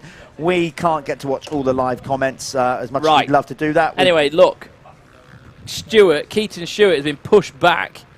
Mitch Best is in the lead now, and it's quite tight up the front. He's gone, so the 36 as well. Grant Martin's also passed him. So Stewart's had a pretty shocking lap that time round. I don't know what's quite gone on, but looks like the 53 of Best is making the best of this one. Hey, impeccable. Hey. But I tell you what, and he didn't do no prison rules on anybody either. You know what I mean? Yeah, Grant Martin is done well there. He's got the Keck's fastest lap, and he's closed in visually there. You can see he's getting closer. He had that little, he had a good run going, didn't he, in that first race, but then had that little tip-off as soon as he came onto the screen and we started talking about him. Down he went. Commentator's curse. But, yeah, so he's closing in now. This is going to be good. Mitch, I don't know, Mitch must be in a good position for the overall, I would have thought, at the weekend. We can find out, obviously, at the end of the day, because, of course, these guys all had 2 motos yesterday. Yeah. They get 2 races today as well, and that's what determines the overall result. It's not just about the 2 motos today, it's over the 4 over the weekend. It is. So he's got Grant Martin's coming up to the back of Mitch Best now. He's going to give him the shocker of his life, isn't he, when he gets there? Yeah, Callum's working. This is great. Yeah, brilliant terminology there. No, absolutely. No, he is. Like, he's just going to sneak up on him. I don't think, because I thought, like, Mitch is in his mind, I think he's just going to get out the front and then check out. But Grant Martin's not letting that happen. No, it looks good. As we said, with that kit as well, I think you can go on Renan, can't you? And basically design your own kit. Yeah, it's quite cool. Kit. I think it's a little bit like Canvas, isn't it? Yeah. Yeah, Canvas sort of came out first with regards to that. I think that was Michael Lindsay, wasn't it? Was that his thing? Or one of the guys? I can't remember. Michael Lieb, maybe. Who is brother-in-law. Lieb with Villapoto, isn't it? It's their sort of thing. Villapoto's brother-in-law. Yeah. So, you know, they kind of, that thing. Yeah. But Martin is getting... big over here, though, are they? No, I suppose not, you know. I think it's logistics, probably. Well, I think they have a lot of it made in Mexico and South America. The way the world's been as well, not easy to ship stuff around still around the world. A lot of delays on stuff. A lot of teams have been suffering big time in getting product. Absolutely, there's teams out there that still haven't got their allocation of tyres, the thing or whatever. So the whole COVID thing has really affected. Oh, and there we are. Get the job done. Thank you. There we are. Grant Martin, nicely done. Yeah, but the actual designer of Canvas is in the UK, and it's a guy called Tom Sidal, I think. He's the designer. It's mad. Weird setup. Well, that's why the world is a small place in digital terms, regards of shifting stuff around. There's been a bit of mayhem the last couple of years, but hopefully, regards of the industry and products arriving and, you know, distribution around the world, that will get back to normal. But I can honestly, categorically tell you, there's even some of the bigger pro teams have really struggled to get the product they need to go racing. The logistical issues go far and wide. I know I was talking to the guys at Michelin when they launched the 6th, the Michelin Starcross 6, which we've been talking about earlier on in the show, new tyre from Michelin, obviously. They had a launch in America at a track, and anybody could show up. and I think they wrapped everyone's bike in a pair of tyres. If you bought a pair of tyres and they waived the track fee, something like that. I can't remember the actual the jigsaw. Yeah, Best is fighting back. But they actually had to ring Michelin in the UK and ask them to air freight tyres over for this event because there wasn't enough Starcross 6s in the US. Yeah, well, that's what I'm saying. It's been mental. Tough times, not just for motocross, but for the world in general. Hopefully, we'll get to some kind of level normality. Well, of we've got a recession first. Where we were about 5 or 6 years ago. There. It will reset. We will get there, folks. We're humans. We always go forward, don't we? Right, here we are. 53. Mitch Best is trying to get the best of Grant Martin right now. That was completely seamless, wasn't it? So I'm going to go through here. We've got Grant Martin, Mitch Best there in second. As you can see, fighting for the lead in this one. They're quite far away. Keaton Stewart there in third. James Thompson, Connor Baldry, Ivan Kerr. Where did that go? Billy Saunders, Rodney Jones, Talon Aspiden in ninth, and Jordan Andrews rounding out the top 10. Oh! Grant Martin all over the place there. This is good. I'll tell you what, as Mitch said in his post of interview with me previously, he's an Aussie, he's a fighter. I say it is kind of a bit of a mentality. He will go the distance with this one like he did in the first race. Faster again, 2:11 now. So gone a second quicker than Best in that one. But looks like Best has actually just reeled him straight back in as they've crossed the line. Yeah, this is going to be a good one because he'll push him all the way. Mitch Best, he's closed in on it. It's bizarre actually because regards of the quickest lap time. I know, how is that even possible? Well, because Mitch must be like fractions of a second slower. Yeah. But they're kind of turning almost the same pace, really. So and that's Thompson there in third now. So Keaton Stewart's fell back to fourth after that blinder of a start. Number 0. I mean, is that a number? I don't know. There you go. There's one for you people at home to argue over. I suppose it is a number. Is it? It is, isn't it? Because you can use it in math, so... There you go. That'll settle that argument, yep. But are we going to start having -1 and stuff? No. Anyway, you don't often see a 0 but out there, but... Madhead. He's made it his own at James Thompson. That's what Ewan would do. That Ewan Kerr or whatever I said. Yeah, just making up random... making up random names. So Connor Baldry looked a little bit unsettled. Obviously had that confrontation with... Mitch Best in the first one. Is all going good. He looks not so comfortable in this one after that. No, so there's only a second between the leaders. Look there. Thompson's got a nice comfortable cushion, hasn't he? He's got he's got a couple of seconds back to Keaton Stewart. He's got a bit of a gap up to Mitch Best, so he's in a sort of comfortable spot. I can't see him moving around too much. But these two still absolutely going for it. Yeah, this is good. Be interesting to see. I mean, Mitch has been matching him, not quite, because the last 2 laps, Connor Baldry's gone quicker and quicker. Here we go. Oh, up the inside. Nice. Gives him. Get off it. Okay. I think he needs to probably let him pass. I don't know. I don't know. Well, that's again. Let's see. But then he pushed him off the track. I don't. Yeah, that's one thing I've learned. But he did make. But he did make a gain. Let's see. We'll have to cross that bridge when it comes to it. One thing I've learned from it sat in here is like, actually, do you know what? Let the race officials and them sort it out. Yeah. Not gonna, at least until the race is done. We're on our last lap, so it's going to be an interesting last lap then. Let's get back to it with the front 2 because this will be interesting. That might have fired Mitch Best up again. Yeah, maybe. He's going to be like, no, I ain't having that. I'm not having that. I've come all the way from Australia. So Mitch might be running it in there. Here he goes. Oh! Robbins racing. He's just trying. Yeah, but that was safe. Like, you know what I mean? Like going in someone sideways, giving him a bit of elbow. No problem in that. No problem at all. They were both going the same direction. It wasn't coming in and T-bone them or anything like that. Mitch looks tired now as well. He looks so tired. Super fired up though as well. This will be an interesting last lap. He's trying to race hard through fatigue. Maybe. He's going to try that same move that he did on Connor Baldry in the first one. Yeah, he needs to be a bit closer, though. We've got... we are on the last lap. Don't think he's quite close enough. Mitch Best got a much better run out of that turn, though, didn't he? He did. Much better run. He's got the inside. He's going to go inside here. He's got the outside working. Swoop it from the outside. Okay. Carry a bit more I can see what he's doing here. He wants to get close enough to put the same move on that he did before. This is where it happened, but this time Grant has got the inside. You probably would have seen that in the opening moto. Right, Mitch is going to go around the long way this time then. Here he's going to go. That's it. Hooking gears going up there. Oh, up the inside. No, so close. They hit. There's a lot of touching. He's done it. What a move. Oh, has he? No. Grant Martin switched it back. This time Mitch has got the inside though. He's going to protect it.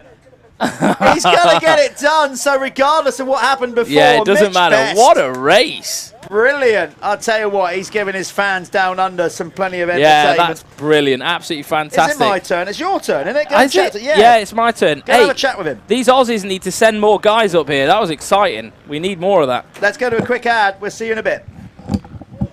There's the move. Look at that. Anyway, Callum's going down there. They bang bars again. Brilliant replay. Let's go down to winner's circle in a short moment and talk to Mitch about his 2 race wins today.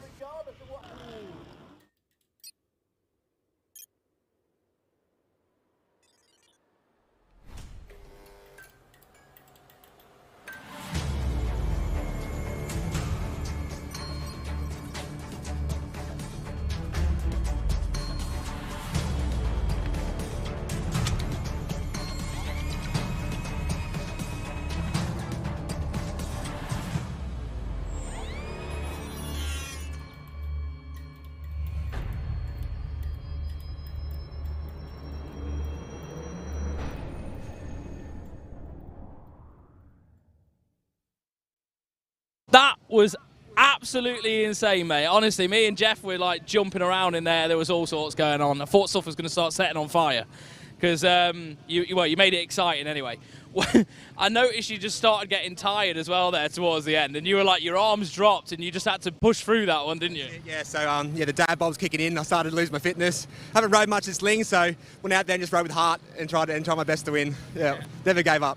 Well, when you pushed Grant off the track there and he came back on, I was thinking, oh, that's going to fire you up a little bit because he's got back in front. And did it like set the fireworks going? So I saw Grant sitting behind me the whole time, and yeah, the fitness wasn't there, so I thought, look, I'm going to back off, let him lead, and then the last 2 laps I'll go for it and see what he's got. So see his lines and just set him up. So it was aggressive racing, but we had a great time. We both stayed on the bike. That's the main thing, and I'm just stoked to get the win. Well, I think you gave people back in Australia a lot of entertainment when they watch it back. I'm sure they're going to love it. Is there anyone particularly you want to thank whilst you're on there? Yeah, just want to give a big shout out to blackphone.co.uk, 92 decals, Andy for mechanicing all weekend. It just makes a big effort for me to sort of ride my best. Well done, mate. You really did ride well, and you gave us all a show. Thank you.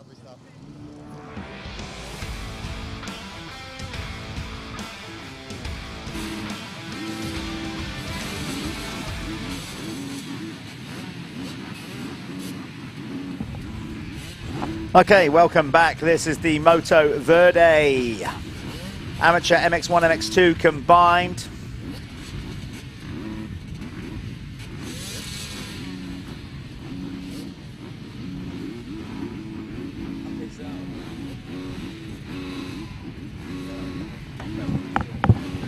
Well, that was some words from the Thunder Down Under there, wasn't there? Yeah, fun. Yeah, we're gonna name him that. Well, he is. I mean, yeah, he was today. Amazing. He was today. Really good. He was absolutely brilliant. Getting it done, taking 2 moto wins. Here we go then. 5-second board turns round. That means gate drop with any time within 5 seconds. Gate's going to go down now for the amateur Motoverde MX1, MX2 category. Looks like Josh Greedy nearly with the whole shot. Is it? No, I don't think, not quite. Looks like... well, Josh Greedy went through on his head the race before, so better start. Better start. Harry Bradley making a better one. Yeah. Who else we got up there? Oh, look, we've got a Suzuki. Nice. Nice. That's what we like. I think that's Gary Pottinger's bike. I think he's got someone out there. I saw him wandering around. He's got the Wolf Sport Suzuki team, hasn't he? So I saw him out there. He's he wants me to ride it. He was like, you need to ride my bike. His Welsh accent. It was... big God, old crash there. Somebody getting it all wrong off the side of the track there. And then as it causes a little bit of a knock-on effect where people try to avoid him. I think that's John Kirk. It could be John Kirk, or was John Kirk in the lead, I think. Number 15. But he's already been overtaken by... Yeah, it was John Kirk. Harry's got a good old start to this one, so he's out front early. That's more like it, isn't it? From H, that's where he's going to want to be. Somebody losing both their feet sliding off both foot pegs. So Josh Greedy, that's younger brother of Ashley Greedy, who we saw in the expert class. Yeah, expert. He's out in the next race, actually. So Josh, the younger brother, guys. People getting caught out with a slick track still. No, it was just back there.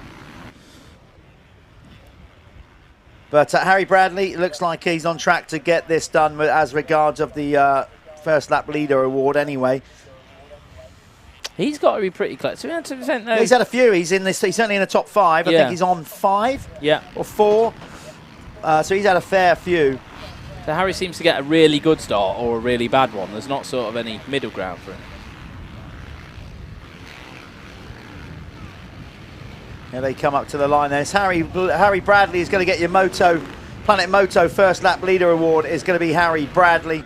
Another point to him. There he is. Yep. I mean, obviously, if you want to know what Planet Moto is all about as well, it's Spanish motocross holidays. They get your bike there. There's some of the best tracks in Europe. Obviously, in Spain, they've got Red Sands, all that down there. And you tell them. Well, they've got a Planet Moto ride day for those of you that want to go and check what they do at Moto 101. Which is up there in, was it Cambridgeshire? No, Lincolnshire. Nottingham, Lincoln, on that sort of Grantham, I think it is. Yeah. So on July the 22nd. So everybody's welcome. Go and find out more about the holidays. Have a ride. Meet the guys at Max. Yeah, mate. Yeah, Ryan's just redone that whole track. Have you seen like the 101 sign? Looks like the Hollywood sign. Ryan, amazing. Ryan Wilson from Moto 101 and Dirty does a great job. Obviously, with the series as well, he's involved with this new app that's going to launch soon. So basically, Dirty is like you can go online and you can book to go racing and practicing. And a new app like that, he's working on it. And we've come up with the Dirty Hard Charger Award with him. So basically what that is, we don't award it on the day because we've got to go through all the analytics after the race. And then we work out in these categories, youth, then we've got adults, as in clubman, amateur, experts, and then the pro class. So 3 categories. We work out which rider made the most positions in a race over the weekend. So basically we get some good riders that will crash on the opening lap and like come through and pass like 38 riders or something stupid. Could we maybe create a Dirty Soft Rider Award? And then that would be I could win that week in, week out. The rider who's lost the most positions. Who's lost the most positions. Yeah. Why not? Absolutely. Be a shoe-in, wouldn't you? It would be a shoe-in. Oh, look, your beautiful woman's bringing you more food. Oh, thank you. Some more food. God, you've got it good, haven't you? So, Harry Bradley still leading away. We're going to get the live timing going, and they've just crossed the line. Let me just refresh this, actually, because I think that might be slightly different. There we are. So, Niall Cregan, Irishman, running the no sponsors look. I did say, right, come on, guys, let's get some. We need a title sponsor on this bike, so maybe next time he's going to have something on there. But the 945 of Niall Cregan is there. He's leading the way in Amateur MX2. Behind him, we've got the 807 of Luca Pegg. Logan Wilcox is in 3rd. Dan Broth is in 4th. 5th is Ryan Tanner. 6th is Ricky Carter. 7th, Sean Springer. 8th, Lewis King London. And 9th, Lewis Glynn. 10th, Harry Foster. Good to see Sean Springer back. Bit of a wild card. He's been trying to find his feet again, I think, hasn't he? I think he had a bit of time off. So Jeff's filling his face. I just asked him a question, and it's all good, mate. You eat, please. Listen, you eat your dinner. I'll be angry at you if you start talking. I'm gonna get mad. I will get cross. You not see me at 10. Somebody told me, you got to eat little and regular. My trouble is I eat regular and a lot. Yeah, it's good to see, as I said, Niall coming over from Ireland. We have such an amazing contingent of Irish and Scottish riders racing this series. And guys, I can't make any promises. The only thing I can tell you is we are constantly trying to find a way and look at a way of taking the MX Nationals to Ireland and potentially Scotland. Obviously, not making excuses. The last couple of years with Brexit, first Brexit, and then COVID, and all this kind of thing, and a few other problems thrown our way as well. We haven't been able to get it done yet, but we really do want to try and take this championship one day to Northern Ireland or. Oh, he goes down. No. Cregan. I thought, you know, Cregan, he was pulling up on Dirty Harry. Then he was getting him. You know, he's piling the pressure on, and you know, Harry's going to have an easy ride now. Yeah. Going back to that, Harry Bradley setting the Gex fastest lap of this race, at least. Maybe not for the weekend, but certainly in this one. Yeah, I mean, that's something we want to work on. As we had Paul in earlier on, the race director and you know, director of the whole MX Nationals in general. Constantly looking at it. We are getting to a point with this championship where we've got so many riders, we're almost outgrowing venues, which is a nice problem to have. But obviously, we're going to find venues to accommodate everybody and make sure they're good enough for nationals. So we're working on that as well. One track I've always wanted to ride. I've always wanted to ride Desert Martin. Not made it happen yet, but I'm sure at some point I'll get it done. Yeah, it's a special place. Special place. It's got that, you know, when you drive in there, it's got that same feeling as when you drive into Hawkstone. You know, that same line. It's like, oh God. All the presentation. This is the place. All the, you know, the white post. Everything looks so cool. Yeah. Yeah. It's got, for me, it's got that same vibe about it. I mean, Hawkstone is a bit more rough and ready because it's very like old school. It almost looks like Victorian, doesn't it, when you're driving in there? It's got this weird presence about it. But yeah, those two tracks for me, they just have something special. But he's working hard now. He's going to pull back up to the back of Greedy there. And they are racing. Are they both? Yeah. No, I think Greedy's on the 450. Yeah, so Greedy's on the 450. Yeah, well, sorry, what I meant. Yeah. They're at it. So Niall is, he looks good though, as we said. Many ways, he's just doing it his way. No sponsors, anything like that. Yeah. But over from Ireland, Not getting used to the track. He's a good rider. Yeah, absolutely. So amateur MX1, Harry Bradley leads the way. Josh Greedy's there in second. I'm just going to refresh this just to make sure we've got this right. Callum Gordon is in third. Saw him a moment ago. He's he was trying to get the hammer down. So the 6-1-1, Callum Gordon in third. Fourth, Billy Wynn. Fifth is Ryan Adair. Sixth is John Kirk. Seventh, Adam Gardner. Eighth, David Rushton. Ninth, Joshua McCorkle. And 10th, Ross Millard. So that's the top 10 in amateur MX1. MX2, Niall Cregan, followed by Luca Pegg, Dan Bruff, Sean Springer, Ryan Tranter, Logan Wilcox, Ricky Carter is in 7th, Lewis King London is in 8th, 9th is Archie Hicks, and 10th is Lewis Glynn. So Sean Springer, fastest lap. Okay, so he's still got it in there, somewhere. So Sean Springer, he did the series last year. I think he had a bit of a break. I'm not sure what was going down with Sean. Maybe we can catch up with him. Maybe he can come and let us know what was going on. But I know he's had a bit of time away from the sport. Come back. Hey, fastest lap. Well, I mean, he's come back. He's done Ling. He's done what other round did he do? Because at Ling, he's just wild carding. Yeah, wild he's just building up. Like he's won races and won. Yeah. Been right up there since he's come back. But yeah, he took some time away. Sean lives down there in the southeast. So I think Canada Heights is his regional I think track. at the start of the season he was just not down. He wasn't into it, was he? And then he just started, you know. Yeah, but he's come back, and like I said, he's been a front runner at a couple of rounds this year. So yeah, looking good. Looking good indeed. Yeah, so this is Harry Bradley's to lose regards of the MX1 category. He's kind of just got a nice enough gap over Josh Greedy about in 5 second. seconds back. See how easy it is to nearly lose the front end there. Niall nearly lost that. Let's if we can get our race directors to try and find the rider behind Niall, Luca Pegg. Let's give him some love because let's find the 8:07 of Luca Pegg. Luca Pegg. There he is. There he is. Let's get some of him on screen. There he goes, because he has had a tough weekend. He said he couldn't buy a start. He crashed in that first moto today, high-sided it, and I spoke to him very quickly. I saw him between races earlier on.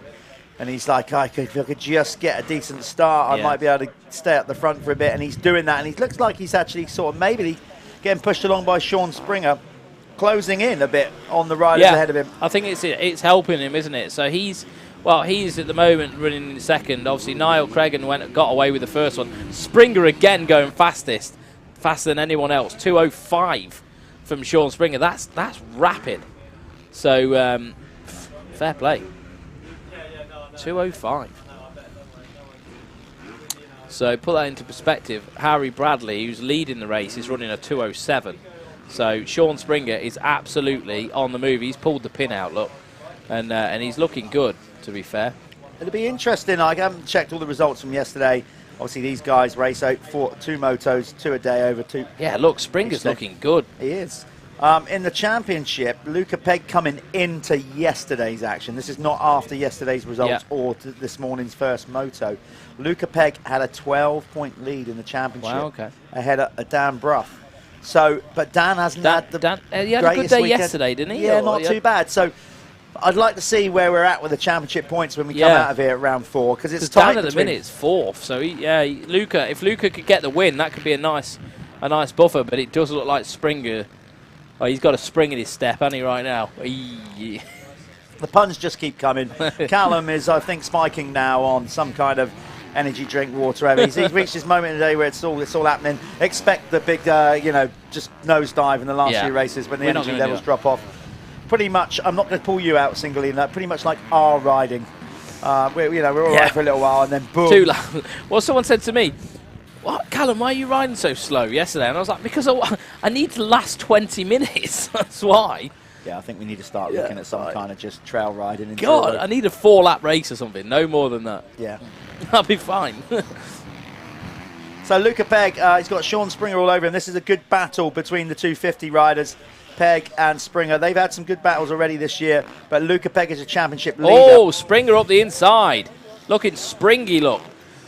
Yeah, nice move. He's nowhere in the championship as him because he's riding. He hasn't registered for the championship. Basically, that's what it is. So he rides as a wild card. Therefore, individual he's not races, eligible for the championship points in that sense. So Luca Pegg looking good. They're just going around the outside of the Supercross track there. They've just ticked off another lap, and we have got 2 minutes and 50 to go. They've already completed 4 laps, so that will be 3 laps to go. By again, maths not really one that I excelled at, I'd have to say. Actually, come to think about it, I don't think I really excelled at too many things. No, I did not. That's, well, significantly not at school. English. Figured it out when I left school. This is a good one. This is a good battle here. Again, it's not battle for class. These two, Josh is on a 450, and the Irishman, Cragen is on a 250, but he's leading. Niall is still leading the 250. Yeah, class. but he needs to hang on the back of Josh because Josh is sort of pulling him along a little bit, I think. You know, and because Springer's Springer's coming. Springer's on the move, and he looks good. Springer looks in shape as well. Yeah, absolutely. Yeah. Like I think, like even looks in better shape than last year. So nice, good to see it.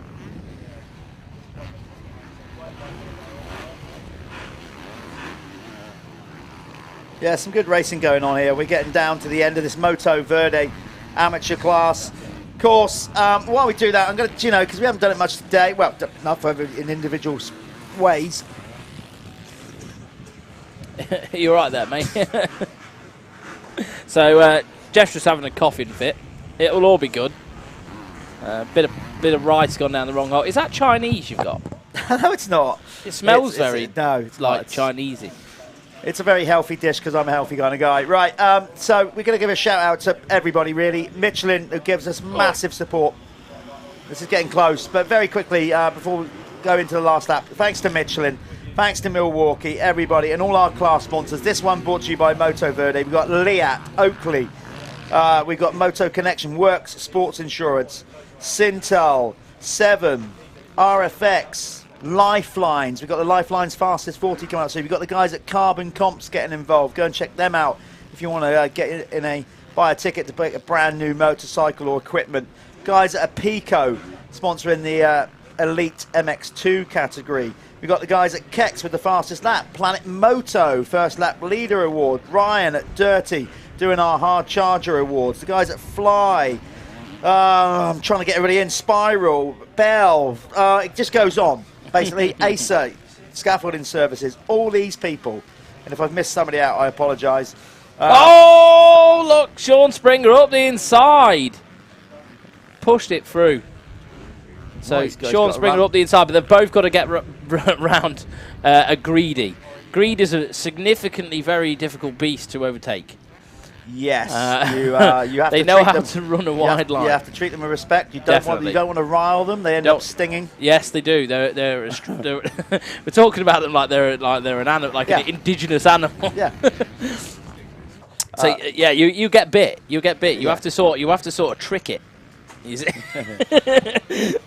So Josh is Springer's trying to make a move round the outside. Dangerous. Yeah. Don't be doing too much of that. No, but Josh is he's sensible enough to know that he's not actually racing him. Like I saw him look over then, and I thought he was like, "Oh right, okay, you go then, you go." So Sean Springer, I think he's going to get this one, and they should be getting the last lap to go. Now Harry should have already got it, I think. No, so Harry's going through right now. So this will be one lap to go. I'm pretty sure when they go through. But Sean Springer, really impressed with how he's riding. Looks very good. Looks in good shape. Well, just going back to, because we had a query about the points with Sean Springer and stuff. What I'm saying is, obviously, like when you initially enter as like sometimes as a wild card, you don't. Yeah, it's a complicated thing. The pressure's not there, is it? Well, yeah, there's that, but sometimes you've got like with championship and eligibility. Yes, you do score points, but Springer is currently 11th in the championship coming in, so he's basically last round took some championship points. So maybe obviously as a wild card you do. Was last round his first round? Yeah, I thought it was, wasn't it? I think it was. Because I never really worked out, sorry, with the points. That could be my bad, and apologies. I always thought if you're a wild card, you're not eligible to points, but that might not be the case. So my bad, sorry. I thought you're meant to register as a competitor into the series, therefore your points. But I think you can. It looks like enter each round as a wild card. Yeah, but you wouldn't necessarily get a seat on the gate if the class was full. That's it. That's what it means. So you do score points. So my apologies on that. That's what you're running the risk of, isn't it? Yeah, I just went back and checked all the results on that. Dirty Harry is looking good, eh? Yeah. Are we on the last lap? Times elapsed? We are on the last lap, yeah. So Harry looking good. Are we though? Yeah, we are. I saw the last lap board. I saw Barry there. So there we are. Scaffold by design. Kawasaki. George Boyce, obviously, behind that as well. Or his dad. And also supported by SM Pro, Off-Road World. A lot of people help Harry. He's a likeable guy. I think Michelin have stepped on board as well now. They're helping him properly. Fair play. So we better go and chat to him at the end of this race. And is it my turn? Your I think turn? It's your turn. Is it? Okay, lost total track. It's a long day of racing. we end up talking to a lot of riders, talking about a lot of riders. Please call him Dirty Harry. Okay, I'll call him that. Whatever you, within reason. There's it. Is that checkers? There we are, checkered flag for the number 4 of Harry Bradley. So let me just go to a quick ad and I'll go and speak to Harry Bradley. We'll see you soon.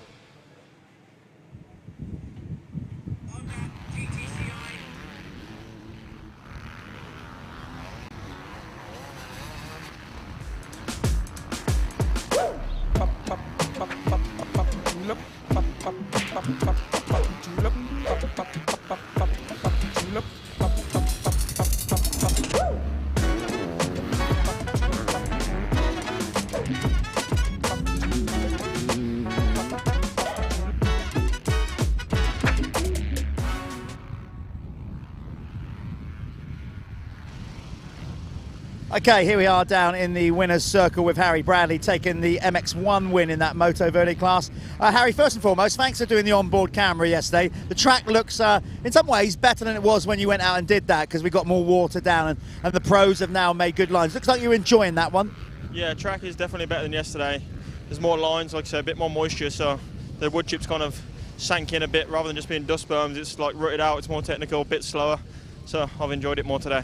You got another good start, and you led around the first lap, another Planet Moto point in that little quest, so you might end up going down and having a holiday down with those guys. Anybody you want to thank? Before we do that, Callum told me I've got to call you Dirty Harry.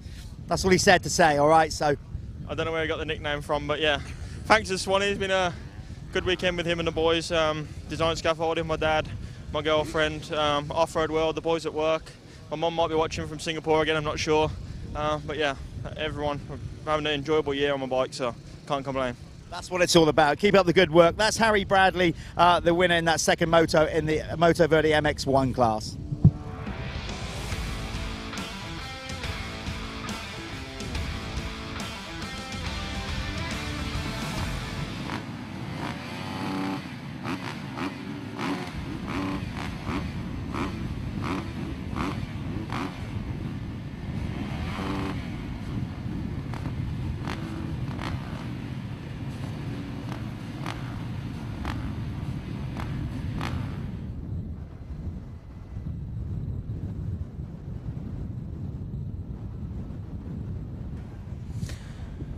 Right, here we are, Expert MX1 and MX2 combined. This is round 4 at Cusses Gorse. This race is brought to you by RFX, and who's going to get the whole shot?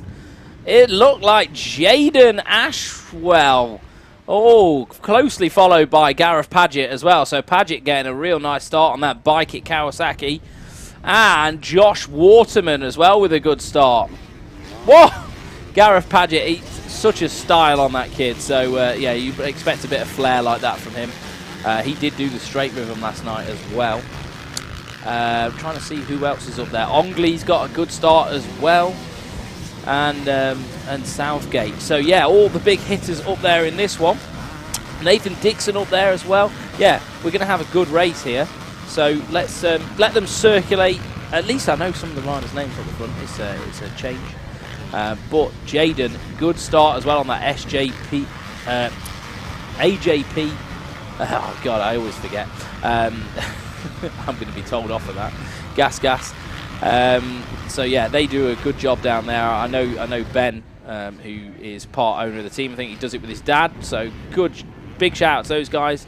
And he's from Zimbabwe as well. So Jaden, travelling the globe, racing motorbikes, absolutely fantastic. Good to see. Oh, Paget.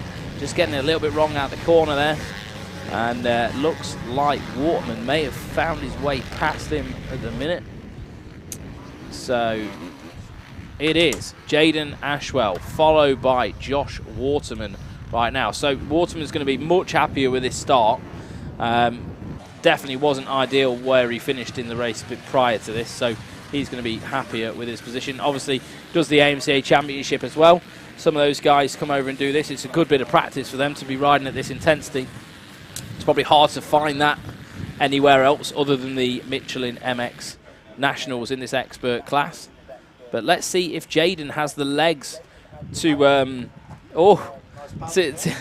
good, but has the legs to get to the end of this one at the front, because it seemed like he just dropped off, I don't know, 5%-10% in the last one, and that was it. He had to just pull back. But yeah, he's getting better.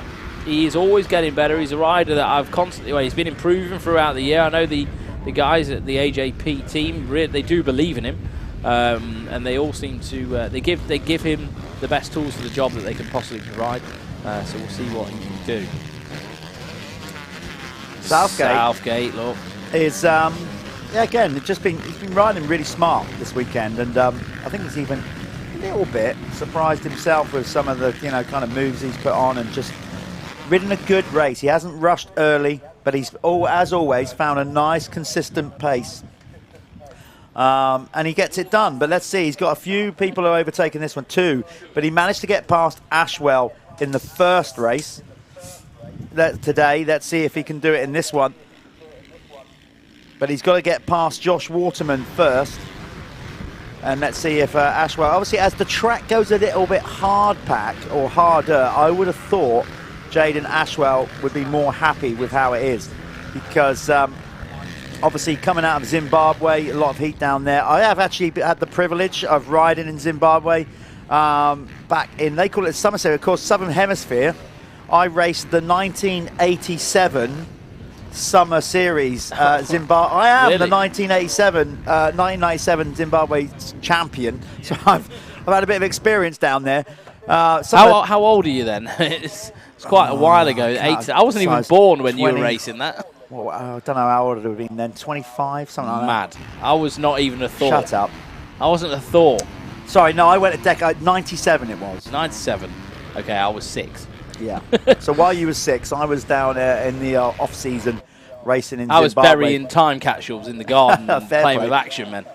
So, and they got some great tracks down there, but they also had, obviously, because of the heat and that kind of stuff, a lot of hard-pack tracks as well. So Jaden has got more preference to a hard-pack circuit. He looks a bit more lively in this one. He looked a little bit out of sorts in the first one, and Southgate managed to pick him off.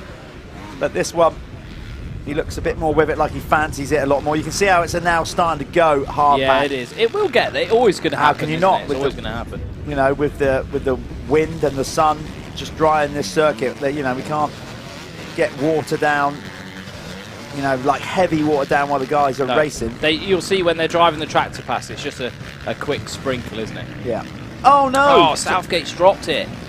He was having such a good weekend as well. He'd be gutted with that. A little head shake, like, yeah, come on. Why did I? What? You still, hey, you still got, you know, plenty of time. A good amount of time to get this thing done. This expert class, look at that. There's Sam Atkinson moving up. Sam's been struggling this weekend. Yeah, I'm surprised by that. But you know, he's fresh out of our MXY. Yeah, I champion. suppose. You know, moving out of the youth category, first year in the expert class. He's doing okay. He's doing okay. Takes time. Yeah. I'm standing up for a minute. He is really leggy, isn't he, Jaden Ashwell? Yeah. Look how long he is in the leg. I know. Mad, isn't it?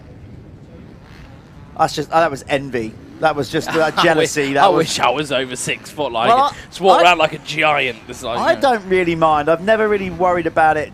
Like my short legs in racing. When it annoys me is when I'm at a gig. Yeah, you can't see anything. Nightmare. You're sitting on your mate's shoulders. Nightmare. I just want to go with Jaden and sit on his shoulders. Yeah, absolutely. And Jaden is the kind of guy that will be in front of me at a concert. Yeah, yeah, without a doubt. So, yeah, a little bit of leg envy there from me. But Ashwell is looking good in this one on the AJP machine. Nicely on the he is actually. Yeah, look at that. That was good time. Oh, look at that. Doubled it. Yeah. Hey, up. Way more efficient than what Waterman's doing there. Yeah, looking good. Then hey, Nathan Dixon leading the way in MX2. Well, we said Ashwell was looking a bit more lively in this one. He is. He set the Keck's fastest lap of the race so far. There's Ongley. Is that Ongley coming through? I think it is. Yeah, Aaron Ongley, 75. Beamish is in there as well. Ollie Beamish was racing the straight rhythm last night. Yeah, he had a good go, didn't he? In the farm bike class, which was awesome fun. If you haven't seen it, go back onto MXN TV. It was wild, wasn't it? Those boys are mad. So we'll definitely be doing that again. Blows my mind. Chris Bayliss doing that step on, step off. Oh, yeah. That was absolutely not. He only did it once because it learned him, didn't it? Yeah, he didn't quite make it, but kudos to him for taking it. I thought that'll learn you. Yeah.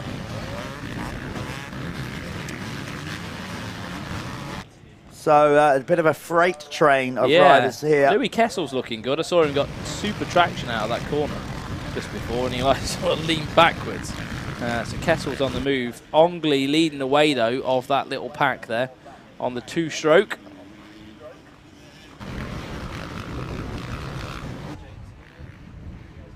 Yeah, looking good actually. Still, well, if you know, there's still obviously plenty of traction out there. If the boys on the 2-strokes are still able to throw it down. Yeah, well, the constant watering has helped. This is a great weapon. Look at that. That is a proper freight train of serious talent. That's proper talent right there. Ongley, Beamish, Kessel, Marsden, Coleman, Lindsay, Southgate, Atkinson. That is it. They are all there. They might be MX1 and MX2 mixed up. Yeah. But for us as a spectacle, it's good to see. Just brilliant. So last time round, MX2, I'll just go over it. It was Dixon followed by Gareth Paget, Aaron Ongley. I think it's still in the same order, the top 3. And then we've got Ollie Beamish, Louis Kessel for 5th, Jimmy Margson in 6th, Josh Coleman 7th, 8th was Jack Lindsay, 9th was Sam Atkinson, and 10th was Bailey Johnson. Jaden Ashwell, 2:03. Another. 0.177. What a lap. Man, look at that. That looks like they've just come out the first corner. It does. Like the kind of like start straight at Western beach race. They're all just like killing it. Absolutely. Yeah. Do you know what? God, it would be stressful being in the middle of that, though, wouldn't it? Aaron Ongley, I've got some sound advice. You can't hear me. Just don't look behind, mate. Yeah. Just keep looking forward. Just keep looking forward. You don't think about it. You don't want to see what's stacking up behind you. This is he'll just think, there's one guy on a 4-stroke behind me. It's cool. Don't look behind. This is absolutely brilliant racing in the RFX expert class. As we said, MX2, MX1 mixed up together. But look at this reminds me of the of Jack Sparrow running up the beach with everybody. You remember? yeah. On Pirates of the Caribbean. Look wow, at that this. is wicked. Now, look, motocross is a spectacle. You know, listen, we've said it time and time again. I've been involved in this sport for a long time. You have too, Callum, whatever. I've never known a motocross race, or I've never been to either whether it's a club meeting or a national, where you haven't seen a race where somebody's overtaken somebody or somebody's crashed or whatever. It simply doesn't happen. Now they're all was that Beamish? That was Beamish. So Beamish drops out of the... yeah, he's out of the train. He's out of the train. He's at the back. He's just going to hook onto the back carriage now. Yeah, so I've never known where that doesn't happen. And that's what makes it so good. We've all sat and watched maybe Formula 1 races where we've watched, given up maybe an hour or more of our time and nothing's happened. Yeah, this is cool though, isn't it? You don't get like this no, in this no way, motorsport. no way. So there we are. So still leading the way of this little group here is Ongley. We're going to stick with this because this is great. This is some RFX madness. It is. RFX obviously bringing you this race, this expert MX1, MX2 race, and putting these riders on the line for us all to enjoy. Ooh.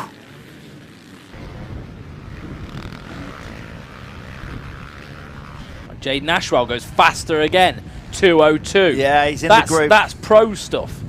That is pro times. So yeah, well that's it. I'm going to make a note of that actually because I want to see where he'd be in the pro category. So there's Jack Lindsay on the Apico machine just ahead of Southgate. Southgate has regrouped, no doubt about it. Starting now to pick a few riders off. There's the pit board coming out for Sam Atkinson. Oh God, Aaron's got a lot of men coming behind him. He's right there. It's all like so.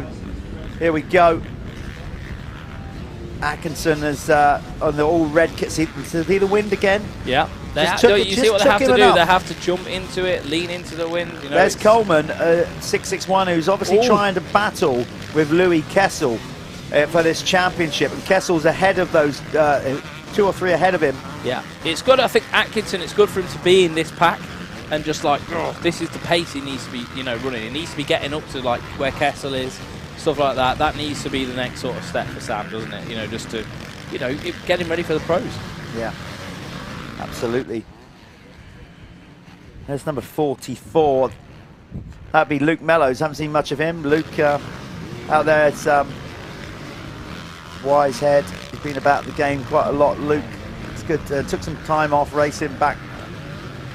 No spring chicken anymore. He won't mind me saying that. But he's out there with some of these young guns in the MX2 and MX1, dicing it up with the likes of Sam Atkinson.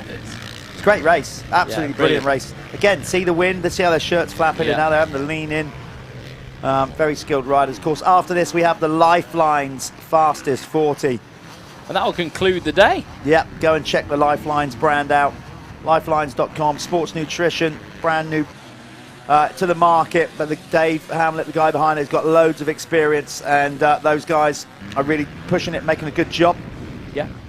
Definitely helping out with your nutrition and recovery, all that kind of stuff for racing. So we've got the Lyfelinez fastest 40 coming up next, incorporating the Leatt MX1 and Apico MX2 Pro Elite classes.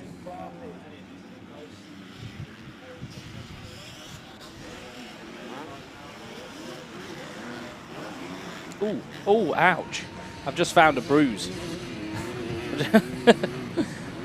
That kept itself hidden. There'll be more of them coming out. Oh, I imagine. Great. This is just brilliant. Can't take my eyes off it. Jaden Ashwell is kind of suffering because of this race because we're hardly showing him. I know. Fair play, though, to Ongley for keeping this freight train of madness behind him. He hasn't looked back. No, he hasn't. He's just kept going forward. So, yeah, he's doing a fantastic job. He's actually having a flying of a moto, isn't he? So he's Ongley's third in MX2. I mean, I feel sorry for Paget as well and Nathan Dixon because they're gone. You know, they're not. There we are. We give Jaden some love here. Yeah, so, let's break away from that freight train for a little while and go back to the leader. Yeah, and we could probably get our eyes on Nathan Dixon at some point as well. That'd be good. But yeah, looking good, mate. Perfect. He's obviously using those long legs to get up out the seat and popping over all the bumps. You know, he's a very technical rider. I've seen him riding a lot in the week, some local tracks, and he's very technical. He's got to have to get a rattle on. Well, Waterman's there. Waterman's not going anywhere. That's odd, though, isn't it? Because, again, the last 2 or 3 laps, we've had Ashwell fast lap, but he hasn't broke Waterman at all. So let's see. Let me just refresh this. So there's number 360. Leading the MX2 category is Nathan Dixon on the RFX Whites Transport KTM. Nathan's missed a few rounds. He's kind of been out of the game a little bit, come back, and for this one, we haven't seen him at the start of the year for whatever reason. No, I don't. I don't know. I don't know if he's just had other stuff going on in life that he couldn't race or he's been injured. But he's back racing and he's come back with a bang here because he's looking good to take the win in this one. Of course, he took some time off because he used to be a pro rider. Took enough time off that puts him back down in the experts. But finding his way back to fitness, and he has got a good little gap going over Paget, but not much. So Gareth Paget, from not too far down the road here, I think he lives just somewhere between Southampton and Portsmouth, if I got that right. Yeah, I think so. He is, he's on him. He's on over. Yeah, Paget. There he is. He's always been one of them riders that I've always thought that he's got so much more in the tank and not always been able to do it. He's had injuries, hasn't he? He's had a few little things. I think he's been one of them, right? He's got a lot of talent, and he sometimes rides a little bit over his head, you know. Well, I think he's always the reason. Maybe he pushes hard. Well, because he's had injuries, and he's trying to be where he wants to be. Yeah, trying to get that thing rolling again, and he has been. It's hard because you lose your base. He has been really, really unfortunate with injuries. There's no doubt about it. He should, you know, like if everything went right for him, you could see his talent on a bike is ridiculous. Like the way he manhandles it. Nice seat mounts there. Unbelievable. He could have been a pro. You know, he could have been a pro rider. You know, like he could have been. I think he's quite content with what he's done. He rides well, you know, and he's definitely getting better. He's getting back to where I think he feels he deserves to be at. This is how long have we got? This is winding down because Waterman is absolutely closing in on Ashwell. Never mind the quickest laps. That is not 2 seconds. 1:28 to go. Let's see. That's not 2 seconds over the line. No way. He's definitely closed in. Waterman's gone faster. Yeah. 2:02.4. There you go. So Josh winding up the wick towards the end of this race. Lovely line that was. Yeah, very nice. Getting out in that loamy dirt, cutting back across. That is one of the most highly tuned performing dad bods in the world. Trust me. Yeah. Trust me. That is, I mean, Glenn Phillips level of tunage. Yeah, Glenn wouldn't mind. No, of course he wouldn't. I mean, Glenn is great to still be out there. You know, Glenn, unbelievable. Yeah, Glenn is now in his 40s, I think. It must be. So he's still out there as well. But Waterman looking good. He's closing in here on Ashwell, and he's got time to make the pass done. It's going to be 1 lap to go next time around. Yeah, he's timed this very well. Like I don't know how much is Jaden going to have in the tank. Is he going to be able to deliver? They desperately want that win. He will, and the team. It'll be good for the team. It'll be good for that they want it, and they've been searching for it, haven't they? And he's put himself in a position now where he can do it. Is the AMCA boy going to pip him off? I don't know. He's getting. Ashwell's handling the pressure well, I have to say. If I'm going to do a bet on it, am I? Is that what you're asking me? Yeah. Okay, well, in which case, I think Ashwell's going to just about hold on here. As soon as I say that. As soon as I say it, Waterman is right there, and look at that. I know the tenacity of Waterman is he's always been a hardcore racer. He'll fight through the pain. He'll just get the job done. You see him ducking his head then, staying in the roost because he knows he needs to stay as close to him as possible. So you're in roost territory. You're just getting pelted with rocks and stuff. But it's the only way you're going to put yourself in a position to possibly make a move. Oh, Jordan, this is where he can manual that bike with his long legs, but Waterman went wide, got a run. Well, I rolled the dice. Oh, nice little. No, well, if he didn't know he was there. Are we on the last lap now? He definitely knows now because he just looked over his shoulder. Waterman's got the line down here low. Oh, we've turned away. It is the last lap. It's the last lap, and I think, Waterman tried that undercut. He's got the inside, but Ashwell has got the run and the drive around the outside. Hey, I like both of these guys, so whatever goes. Yeah, they're good guys. They're going to race hard. They're going to show respect. That was beautiful off the top of there from Ashwell. Nice. The way he just kind of really technical jumping down there as well. Yeah. The bumps are massive. Well, he absolutely looked over his shoulder over that finish jump, and he just had a face full of Josh Waterman. So he definitely, if he didn't know he was closing before, he knows now. I'm sure you've been there, Callum. I've been there enough times when you've been in a situation like this where you're winning a race or wherever you are, and you know you've got somebody giving you heat with 1 lap to go.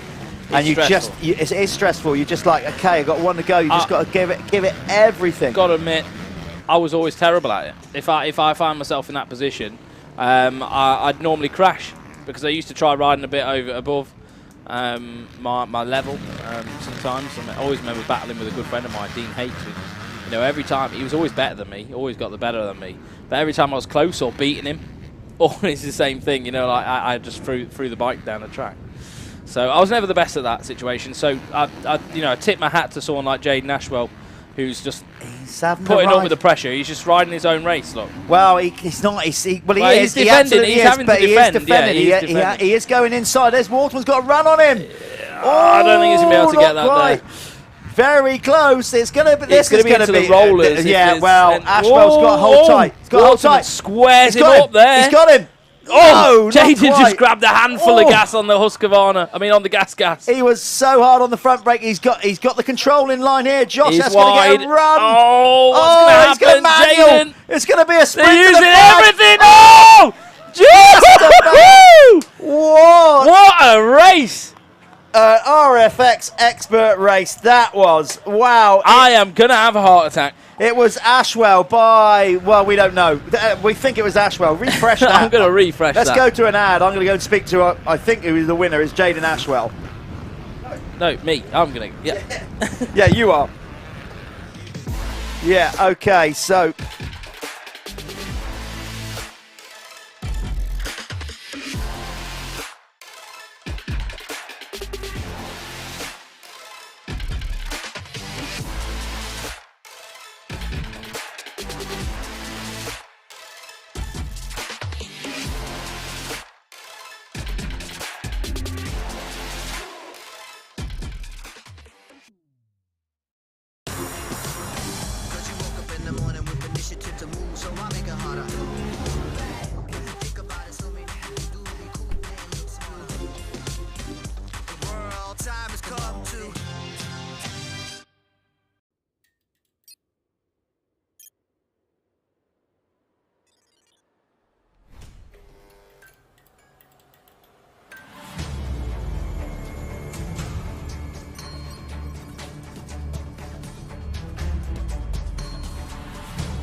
We're here with the AJP Gas rider who just put on an absolute show with Josh Waterman.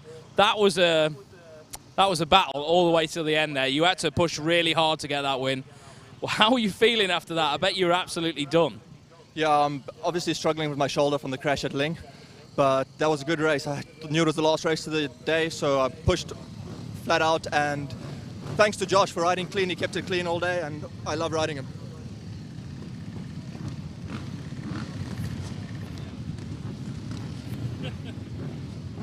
I knew he needed to get some water in him. Yeah, that was tough. The track's so slick and it's demanding, but it's awesome. As always, MX Nationals puts on a great event, and yeah, we wouldn't be able to race without them. And also for my personal side, I'd just like to thank my sponsors, AJP Gas, Michelin, Marsh MX, Motoverde, and sorry, there's lots of guys, but I always forget. No, it's fine. And thanks very much, mate, for what you just did. Like, you know, it gives us pleasure to watch it, and it's fantastic for everyone at home. That was heart, wasn't it, that got you through that one? Yeah, for sure. No, I just wanted to win so bad, but it was close at the end. I had to launch that double into the face, and I think I just got him. I would like to see how much I actually won. Mate, we want to see as well. That would have been, you know, not a lot. A gnat's tooth, I think. But well done. Thank you.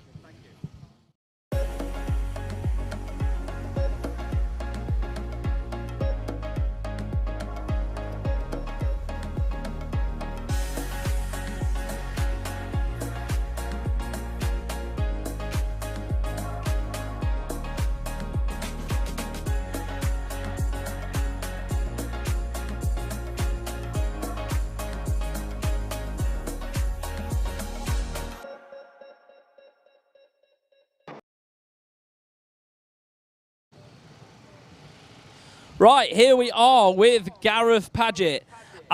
You know, I've always known you've got it, mate. You're a good rider. You've just never been able to put the puzzle together, and that was your first national win, you've just told me. First national win. It's the best I've felt all weekend. Track's quite gnarly, but I didn't want the race to end. I was having that much fun. It was good. You look mint.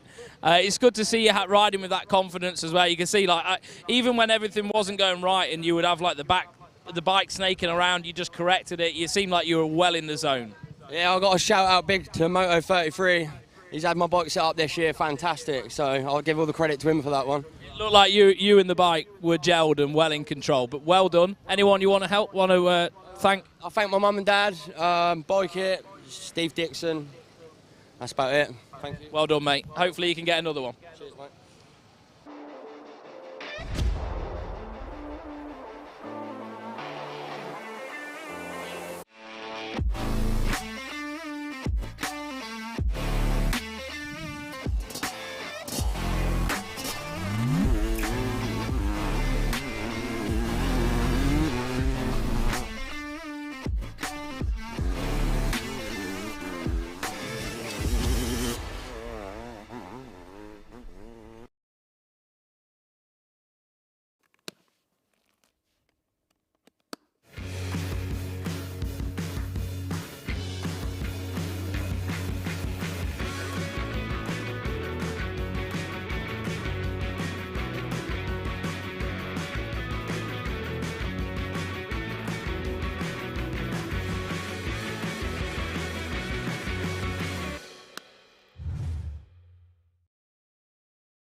Well, there you are. We're still here. We haven't gone yet because we have got the Lyfelinez Fastest 40, the last race of the weekend.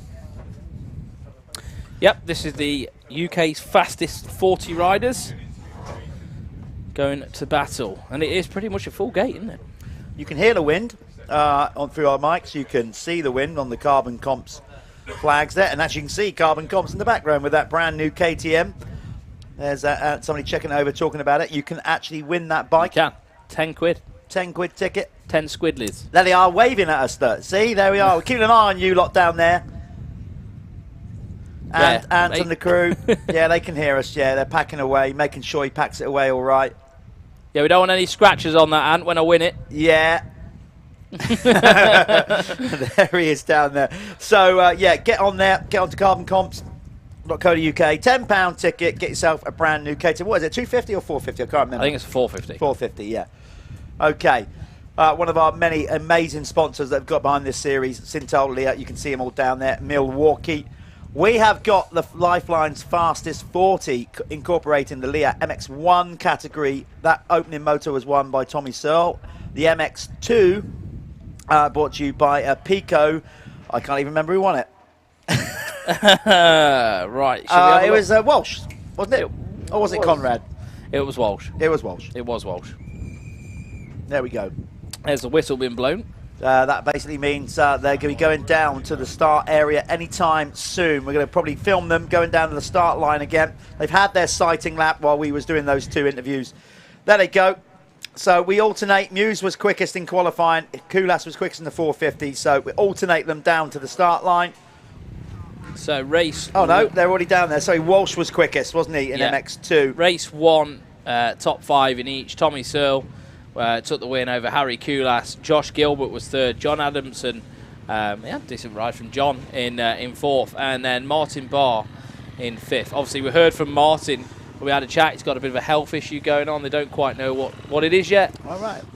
They're going through a lot of diagnostics to see what's happening. Yeah, I missed that one. So what happened with his neck brace? Because I jumped out and Martin basically a rock just hit the butt. Thought so. Just hit the butt. Like you could do like 1,000 times and that would never happen. You know what I mean? So he's going to try and figure this health thing out.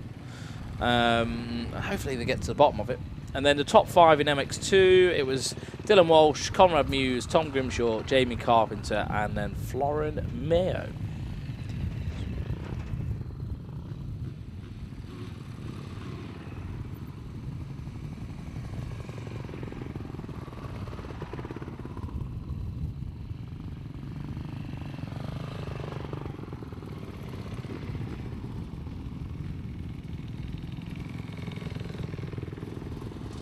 So you can see these guys rolling down. There they are, Jamie Law, Apico, Husqvarna. There's Dan Thornhill, cab screen's Crescent. Then it's Ben Franklin. Good to see Ben back. He had a nasty leg injury. There's Ben Edwards, who is always one of the first to arrive on site, even though they live north of Inverness.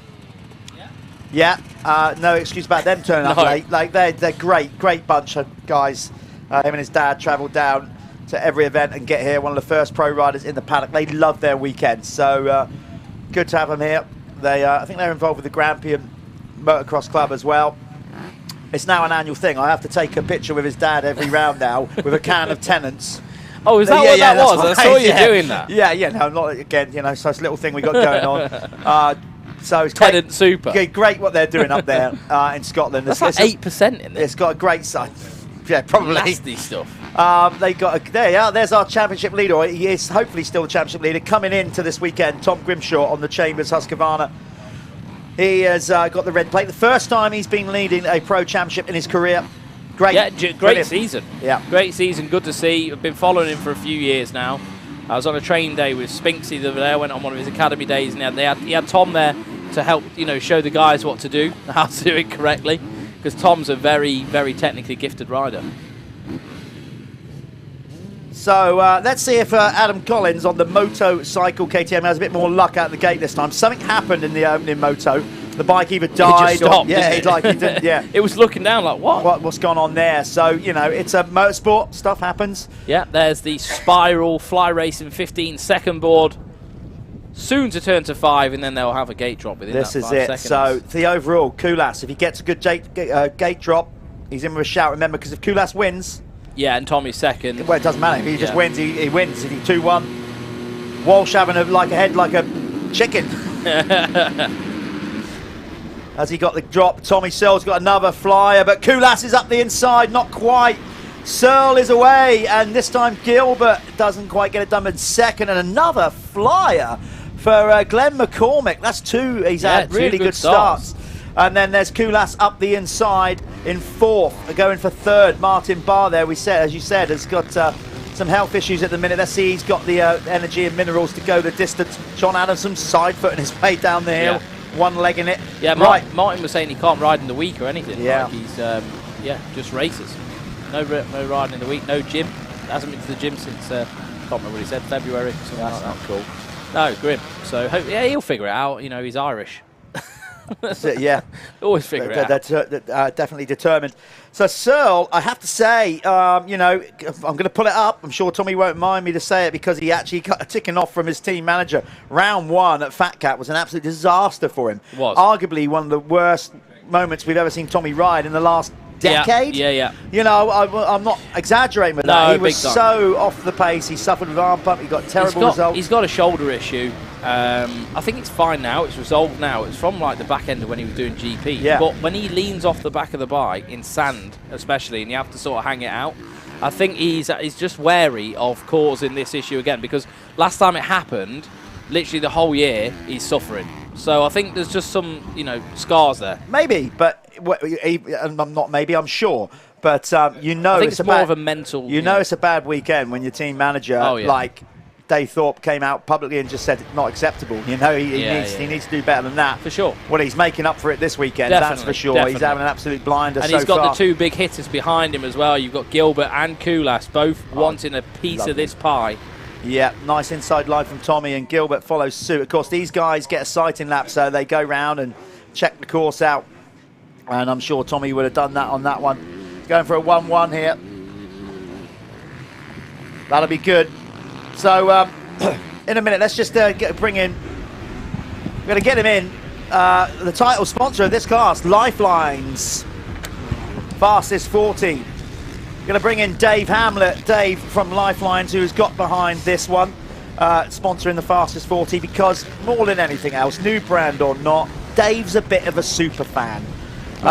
Massive super fan. Dave, I know you love watching this race. That's why you've got behind it with your new sports brand. Before we talk about the brand, have you enjoyed being out there on the front row watching these guys race this weekend and just taking in the whole atmosphere of the event? Prime time seating, mate. Prime time, especially last night. I think it's a great format. This racing's unreal. Dylan obviously turning up is pretty special. I've never seen someone get upside down off a whoop. Yeah, he's got some fun, hasn't he? It's pretty good. So, regards of, let's just very quickly talk about the brand. You've got behind you the title sponsor of the Fastest 40, which is a great platform for you. So tell us more about what Lyfelinez is over this next lap while we watch Tommy go around. Well, yeah, really, having worked in the energy drinks category for over a decade, just trying to bring some healthy, useful supplements to a sport that I know and love, that probably needs it. It's disguised as an energy drink, looks like a pre-workout, but I think as more and more people start to try it and stuff, they're realising there's a degree of usefulness to it. It's it's an important thing for me. People's mental health, physical health, so it seems to be doing the job. A ton of good feedback. And what a day sitting here getting to sample this drink and watch this sort of race. Tommy's flying. So I know you ride yourself. Obviously, you rode. What was it? The first round, Fat Cat. That was pretty brutal. Ling, you kind of got there late. Maybe tried this one. Yeah, this one is just too late. I've just taken over another company. But yeah, I wouldn't call it riding. It was wobbling round. But you're at least you're out there doing it, endorsing the brand that you've been working on. And so you know what it's like firsthand. You're not just like going, oh, this works. You use your own product. Yeah, no, right, that's 100%, mate. Yeah, a lot of this the first product was engineered with myself in mind, not getting any younger, looking to help improve recovery. We've had the energy drink, Hydro Fuel, so it's a clean energy drink, nothing ever like it. Again, we've had a couple of riders. Coleman's been using it this weekend, waiting to speak to him a bit later. Dan Bruff's been having a little tipple on it. I think some of the feedback there was good, so interested to see that. Well, that should be somewhere near production by the next round, so we should have some more to hand out. Oh, that's cool. Very quickly, who do you reckon? So, who do you fancy in this one? Because I know you're a fan. Like you said, Walsh is currently coming through there. Look, he's currently leading the MX2 category ahead of Conrad Muse, charging through the field. Tommy's leading. So that's the classes separated. Yeah. So, but Conrad came on strong, but then Walsh fought back. Don't he? He's a proper charger, isn't he? Mate, it's. I don't know, we'll go Muse. You're going to go Muse, just for the sake of a good race. He's an underdog. Look at Walsh hanging off the back of that. He is charging. He's going to try and put a move on Martin Barr. There he goes. I've just been with Big Mark from Revo, so he's probably stood. I think there's a gap just out front that's on my stand. So, Mark, sorry, buddy. So Walsh moves up past Martin Barr. Of course, he doesn't move him up because he's already leading the MX2. It just moves him up in the running order. Josh Gilbert has got a little bit more for Tommy Searle in this one. It's great to have, obviously, got Josh Gilbert back after his American adventure. Did you watch that? He looks good, though, doesn't he? Yeah. Did you watch it? Yeah, of course we did. Yeah, it was in the pub. I think there's a few people stood outside the thing. It was a great atmosphere speaking to Putnam last night. It was really good to get behind the boys. Yeah, good stuff. So, just very quickly then, before you shoot off and get out there and back in the sunshine, we get Callum back in. What's on the agenda more with Lyfelinez? Tommy Searle gets the Keck's fastest lap of the race so far. What you got in the pipeline? Any more products you're bringing out? So we've got so the clothing range is developing nicely, so people can see some of those. Again, some good feedback on that. Should be getting out to Bangladesh next month or so, where we can really start to hone the range. Clean energy drink, hydro fuel, as we've said, that's the next thing that's up. There's some honing to do on flavour profiles and tasting. And then one more for this year, which is an everyday health product.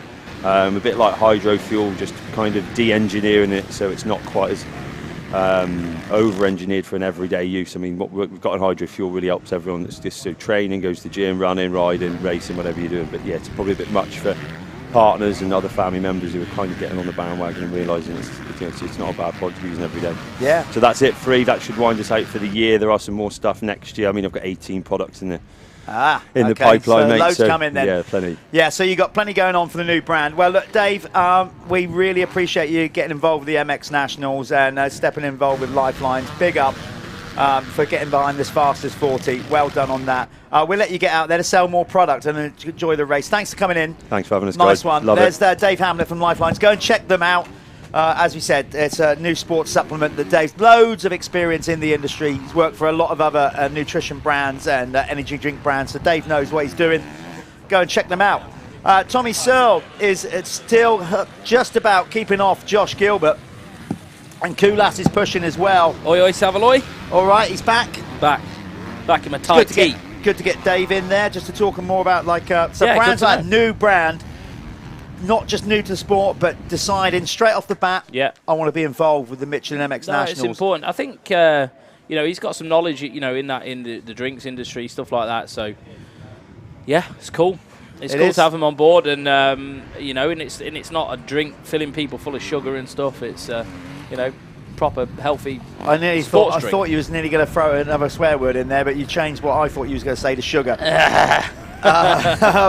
So Tommy Searle is loads of experience. He's he's raced home GPs and having the pressure of Jeffrey Hurlins behind him the whole time. He knows how to lead from the front. He's been in this position many times over. Dylan Walsh is having a stormer on that Revo. Yeah, he's riding really good. Yeah, Revo 7. Kawasaki leading the MX2 category. There's Brad Todd. He finished third last time out at Link. Here's Conrad Muse, a little bit out of sorts, but remember, Conrad is Conrad's coming back from injury. Coming back from injury. Had to rush him back pretty quick, and I don't think his shoulder's still 100%. That's going to be sore. I mean, it's going to be fit. Look, if you put titanium in anything, it's fixed. But it's all the nerves around it and the muscles. Everything needs to settle down a little bit, doesn't it? Let's just calm down a bit. Yeah. All right, and then he'll be back. Trust me. Conrad's look at that down there. Yeah, that's what Conrad's good for, and he loves all that. That was rad. Obviously, Conrad is, from down there in the southwest, originally not far from Shepton Mallet. He's got his private track not far from there, and it's a real clay-based circuit. Some big old jumps. I've had a little tickle around. Yeah. And I do mean that. I didn't ride hard. I think I rode an 85 round it. Oh, really? So the poor little 85 was suffering. So I didn't take on any of the big jumps. But even just pottering around thinking, my God, there's some big old... but then, of course, that's when he was training for GP. So, and he still is. Same as Ed's track. You back in the day, I never rode it, but when I went up to Ed's, way back when Tommy was doing GPs, wow. Yeah. It was scary. Now it's relatively safe. The jumps, they're still big and everything, but then it was everything was a double. That was. Sorry, John Adamson just sticking it.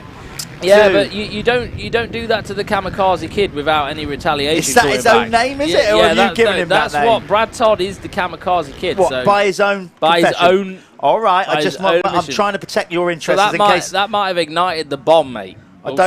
I don't want you to start calling people names and then they come up and lay one on you. No. That's from his own okay, mouth. Fine. Okay, we'll roll with that. So John Adamson, but then John's equally aggressive, so that could get in. That could end messy. Yeah. So we've got a sandwich at the minute. We've got a Conrad sandwich in between two angry people. Yeah. And of course he's on the 250, so he's not really in the race. Leave me alone. But it's still tight at the top. Gilbert is hanging tough on Tommy Searle. The question is, though, Tommy could go, Gilbert could go by and Tommy could still win the overall. But if Kulas gets a move on, that could be a different proposition. I'm actually very impressed with Brad Todd. I think the other week at the British as well, he had a very good, he had a strong result. He did. And I think Brad's actually coming, he's maturing. He isn't doing those kamikaze kid things anymore. He's starting to actually think about what he's doing, you know, and his approach and everything. So, yeah, no, it's really nice to see. It's good to see him figuring it out. We did the team profile on his team. We did. Oh, they're coming together. We did the team profile. Alfie Jones and Petrov coming together. We did a team profile on Gabriel yesterday, and it was good to catch up with those guys, Paul and Brad, Todd, taking about, and now they're in the same place. The team was on the up, improving all the time. Young team to the sport, really getting better. And so they're kind of rider and team are going hand in hand in their progression, you know. Slowly building, and it's good. Like a slow build's always better. You get less mistakes with like a slow, you know, when you build stuff up slowly. There is Jamie, is that Carpenter? Carpenter, yeah. Nice, and Josh Gilbert, 156. Closing in on Tommy. Right, okay. We're going to have a race up the front, so can we get the eyes on the 100 and the 362 of Josh Gilbert? Yeah, we're going to try and find our camera crew, are now going to try and find the race leader, Tommy Searle, because number 100 is getting pegged back by number 326, Josh Gilbert. So we're in search of them. There's Charlie Cole running the very cool 7 kit with the white top. That's always good. White kit looks cool either way. It's not the ideal kit colour for motocross, but it looks good on days like this. It does. So we're going to try and find Tommy Searle out on track because Josh Gilbert is hunting him down. There we go. There we go. So Gilbert got 3rd, did he, in the first race? So he isn't on for a win. Who? Gilbert. No, he's not on for the win. No, not at all. You never know what's going to happen. Gilbert would go 3-1, and then if Tommy stayed in second, he 1-2. That would be enough for overall. And then, of course, you've got Kulas. Well, Kulas is only just there. Kulas could pick up any pieces here. They're on the same part of the track. Much closer this race. I wonder if the track sort of got a favourable line now, a bit more so.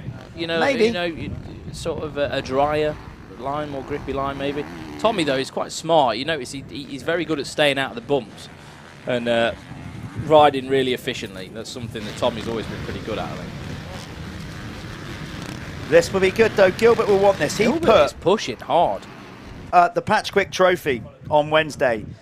Apparently, I didn't see it, but there were so many people down there waxing lyrical about the overtaking move he put on Harry Kulas in the second moto. Yeah. Apparently Gilbert's it was absolute fit, ripper. as well. Gilbert's strong. Just sort of railed around the outside, caught Harry, and he said afterwards, Josh Gilbert said afterwards, that Harry Kulas is one of the smartest competitors I have ever come up against. He always seems to know where you are on the track, like he's got eyes in the back of his head. But Josh put on a hell of a move. I didn't actually see it because I was back at the van having nigh on cardiac arrest after my race. So I didn't see that. But hey, Gilbert, he's showing him a wheel. Oh, is he going to do it here? So Gilbert's just launched down there. He's on the inside. Tommy closes it off, shuts the door. Gilbert grabbed a handful of throttle, lost a bit of traction. So that's it. We're going to have to reset and remount an attack. Gilbert, though, so much corner speed. How good was that? He stood up the whole way through that rut. That seems to be the new fashion now. A lot of guys go through corners on the pegs. It's sort of a new age style, isn't it? And it's, you know, you're getting more traction to the ground. yeah, there's the sport always evolves. Rider evolves. Bikes evolve. The thing is, if you put the weight through the pegs, that's central to the bike, so you're going to get maximum grip through both front and rear wheel. Yeah. If you sat down, then that starts altering where you're going to get grip and everything else. So like, it's a technique that's very modern. It's coming around. I have to say, Tommy... Stefan Everett started it. Tommy Searle, well, we said he's led from the front many times before, and there he is. He's responded straight away. Gilbert got close, a little bit too close for his comfort. And Tommy has definitely stepped it up. Great. Look at his line. He's just picked some really smart lines there. He does. He stays look how he come across and jumped from the outside back and to the inside came across the bumps. Yeah. Amazing track craft from a quite incredible rider. That's bones about it. He has been the UK's premier rider for well over a decade. All that he's achieved, yes, he didn't quite get the World Championship done, but what was it, 3 times, 4 times runner-up? It's not like you finished second in your regional club championship. And, he's even been out to AMA, he's raced, he's got AMA podiums in the outdoors. So, yeah, cracking career. Absolutely fantastic career. But Cusses, as Cusses does, here he comes. Another fastest lap, 156. He's starting to push on now. Oh, this could pinch up really good here, Callum. Yeah, it could. Oh, Gilbert was nearly off the side, as was Cusses. Look how close they are to the edge of that powdery dirt. If they get in that... the chop there is horrendous as well. But that's the confidence these guys have. They just do what they do. They believe in their bikes as well, like their setup, everything, like the comfort levels need to be there, don't they? Yeah, they're pros. They are, what more can I say? Jeff's panicking trying to get his phone on mute. No, yeah, no.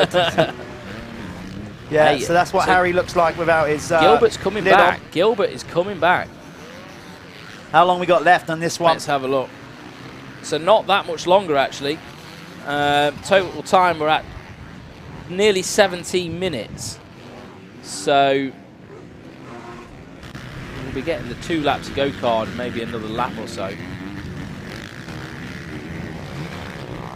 But all the guys, it's starting to fight for traction a little bit now, out the corners when they're really hard on the gas. Obviously no more water going down now because we are at the end of the day. This is the last race of the Michelin MX Nationals, round 4 at Cusses Gorse. You are watching on screen Harry Cusses on the cab screen at Yamaha. He's in 3rd place at the moment, and you can see all the other riders in shot. Tommy Searle on the Crendon Fast Track Honda, followed by the SC Sportszone Husqvarna with the pilot Josh Gilbert, and then behind him is Harry Cusses on the cab screens Yamaha. All fighting for the overall in the MX1 Pro class. Yeah, this one's good. Look at that, like a beautiful blue sky, big fluffy white cloud. Oh, lovely. It's the sun is out. The track's in great shape for this stage of the day. The amount of wind and sun we've had on there to still have this track. There's still grip in the ground. But this is the other thing, right? People say, compare it to other championships. What you've got to remember is that the MX Nationals, we have continual racing all day. There's no breaks like some other championships where there's like an interval and they can go and prep the track again. Yeah. This track has been non-stop action from 9 o'clock this morning to now. These get a lot rougher than say if you was to go to a British Championship race and they've only got 2 races or whatever of pros. But it's not just the track. The tracks get rougher. It's having that time to manage the it's hard circuit. work. It's hard work. That's why massive props and kudos to particularly Justin and his team here, because let's be honest, it's not a sand track that retains moisture or whatever. It dries quick. No. And look at it. Yeah, there's a little bit of dust coming up, but it's not dust or anything that's causing a problem. The track, with all the racing that it's had on it, is in unbelievable shape. It's still in good nick. I went to, before I went to bed last night, it was about 10 o'clock. I went outside and the tractor was watering the track. They were watering 10, 11, 12 o'clock at night last night. Flat out, just non-stop. I think from when straight ribbon finished, just flat out doing it. Yeah, it's in much better nick today than it was yesterday. But of course, Justin and the guys have been busy with the straight ribbon build, etc. And there's been a lot of races of late at Cusses Gorse. Justin's been busy, very, very busy. Cusses, you see that line? Wow.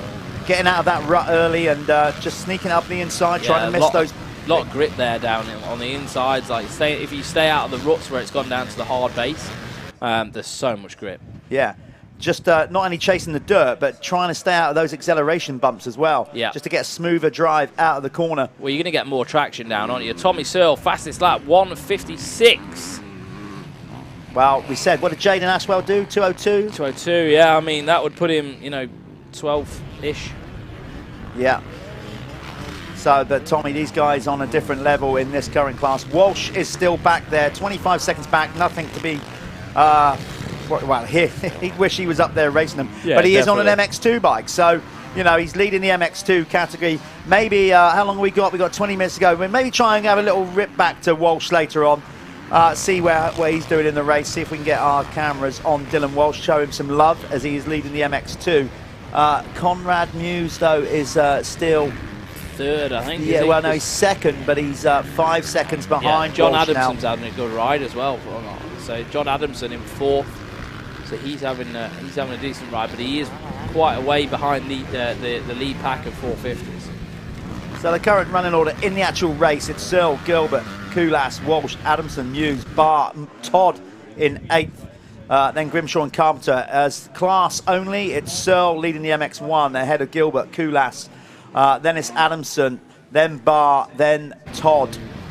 In the 250s, it's Walsh, Muse, Grimshaw, and then Carpenter. Yeah, Carpenter having a good run. Here he is, Dylan Walsh. Just give him a bit of love because he looks like he's on set to go 1-1 here in the 250 class. Yeah, there's the 53, Dylan Walsh on that Revo Kawasaki. A little bit of annoying news from out this camp. They have had some bikes stolen from their workshop. So please share their posts that they've put on social media. We want these bikes back. There's a 250 and a 450, obviously all exactly like what Dylan's riding here. So keep your eyes out around Daventry for those bikes for the team, please. It really has put a dent in their budget. And you know, well, I'd say they need these bikes to go racing. So let's help them out. Share it, share the love. That's what we got to do. So, yeah, here we go then. So we're winding it down in this Lyfelinez Fastest 40 race. The top pros, elite pros, incorporating the Leatt MX1 class and Apico MX2.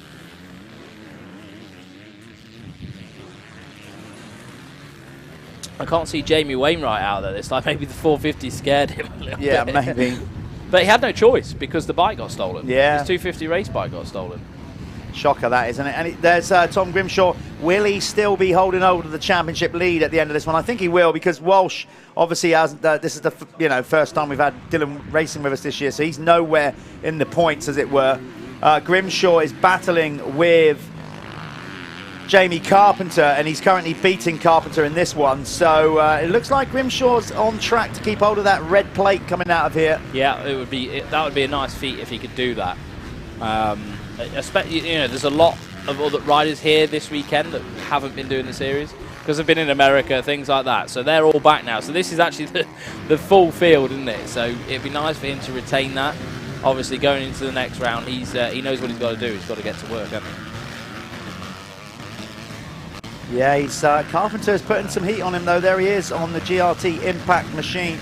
Jamie's riding well this year. Really good. He's had some good results. He was there he is, Jamie Carpenter for the GRT Impact KTM. Did he have a crash? Not.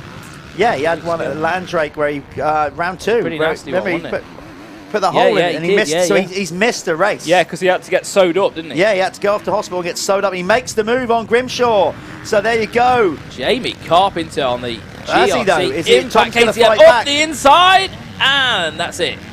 That's the deal done, and a little look back as well, just to add insult to injury. Yeah, mate. Yeah. So he's taken some points out of Tom there, as it stands. So these guys have been circulating this track now for over 30 minutes. Yeah. Some of them have. Yeah. Well, so on 24. That can't be right. No. Total time. Yeah. Why is that? I don't know how that is, but anyway, the total time is 24 on the clock.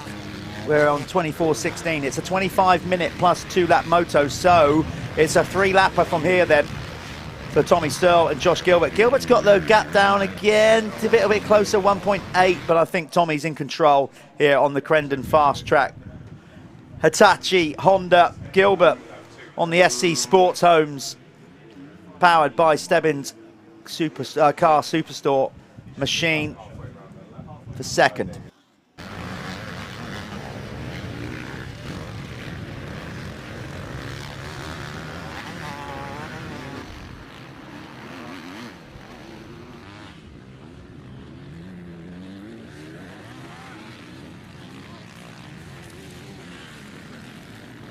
Okay, I think we might have a little bit of a timing glitch. We're not sure. We must be close to 2-lap board this time around. These guys get 25 plus 2. Most other races have a total time, and then they have a plus 1 lap. These guys get 2 laps, a nearly 30-minute race. Here's Searle, lovely up on the pegs. There we go. Takes Gilbert's still there, but he just can't get close enough to make it happen. I think we got 2 laps to go. Let's get a shot of the Barry on the finish flag here to be able to see what. There we are. There it is. 2 laps to go. We were right. Yeah. 2 laps to go. Gilbert still pushing on. It's a 1 second, 1.5 second lead for Tommy Searle, keeping Gilbert at bay as they go past Ben Edwards. Ben's got loads of experience. He knows what's coming here. Stay out of the way. Once the race leader goes by, inevitably you start looking for the others that are following suit. Great day from top for Tommy. Like, yeah, he's had a good lap there. I don't know what. Yeah, where's Kulas? Well, Kulas is still back there. Was it Gilbert that maybe dropped out second? Let's see. There's Searle. No sign of Gilbert. Or Harry. Or Harry. God, he hasn't pulled away that much in that lap, has he? Have they got together? They must have done. Yeah, because there's Walsh. Where's Walsh? So somewhere on track. Let's see if we can find them. Looks like Josh. How have we missed them? Or was that? That was definitely. We had eyes on. We definitely had eyes on. There's Gil. Oh, there's. I just saw him there. Yeah. So there they are over there. So maybe. Oh, was that Jay Haig we were following? No, there's Tommy. No, Tommy's been down then. Right, if they're in front of him, no. I mean, Gilbert must be in the lead. Okay. 3, 2, 6. That's fine. Josh Gilbert. How though? This is not making sense to me with the timing and what we're seeing. What we're getting on our time there we are. screen. So there's Gilbert, and he's got Kulas behind him. Well, let's see. It should reset when they go over the line. It's saying Tommy Searle's still in the lead, but we saw him go over the line. That's odd. Anyway, we're going to find out now. Apologies, we're stuck in a little TV booth, so we can't actually see. I just saw Tommy behind, unless that was Jay Haig. So we'll see in just a moment. So they should. Yeah, there you Gilbert, go. So Harry. Tommy Searle has made a mistake somehow. Wow. Okay. We don't know how we saw that because we saw him take the 2-lap board. But the guys, he must have done it before that when we picked up on him.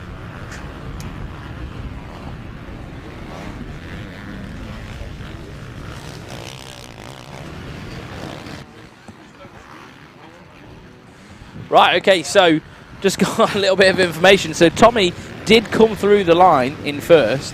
Like we saw. Like we saw, but overshot the jump and went back down the start straight. Spun it round. Spun it round and could rejoin the track. That's why it didn't make sense, because we saw him cross the line, get the 2-lap so if he's board. overjumped that as well, it might be a little bit of a nutcracker as well. Okay, so off apparently he looked down. So Tommy Searle overjumped the finish jump, couldn't make the corner, went the wrong way down the first corner, spun it round and lost the race lead. So here we go. So Kulas. Yes, game on. Well, last lap. So overall then, so I'm rubbish at this. I always have been. So if it stays like it is, I think Gilbert could. No, Gilbert will go 1-3. Kulas will go 2-2. And Tommy will go 1-3. But Gilbert will get it. Gilbert will get it because he. Oh yeah, he will. I think that's how it works. Tommy, it is how it works, but we'll have to see. Tommy and Gilbert will tie on points, but because Gilbert wins, Gilbert takes the second race. That's why Kulas is pushing like Gilbert a madman. had a bit of a swap then going down there. I nearly had a panic attack, but we're all good. We're still on the gravy train. Here we go then. We got 2 corners to go. Kulas is pushing like crazy because he knows if he can make a move, he's going to win the overall. But we've got 1 corner to go. This is going to be, I think, an overall win for Josh Gilbert. It's certainly going to be a race win. There we go. I think this is the checkers. There we are. Josh Gilbert on the SC Sport Home Husqvarna. Wow. Gets it done. And Harry Kulas nicks the boxer shorts with a 1:55 for the fastest lap of the race. Right, let's get down to the winner's circles. We're going to try to get both the overall 450 winner from the Leatt MX1 and the Apico MX2 winner down there. We're going to go to a quick ad and try and catch up with these guys in the final winner's circle of the weekend.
Okay, here we are with the Lyfelinez Fastest 40 race winner and the Leatt MX1 race winner. And overall, Josh Gilbert, you kept charging. You never know what goes on in this sport. The most bizarre, like last lap or couple of laps, certainly confused us. Might have confused you as well. What happened? I mean, you had Koulas behind you all the way, pushing you.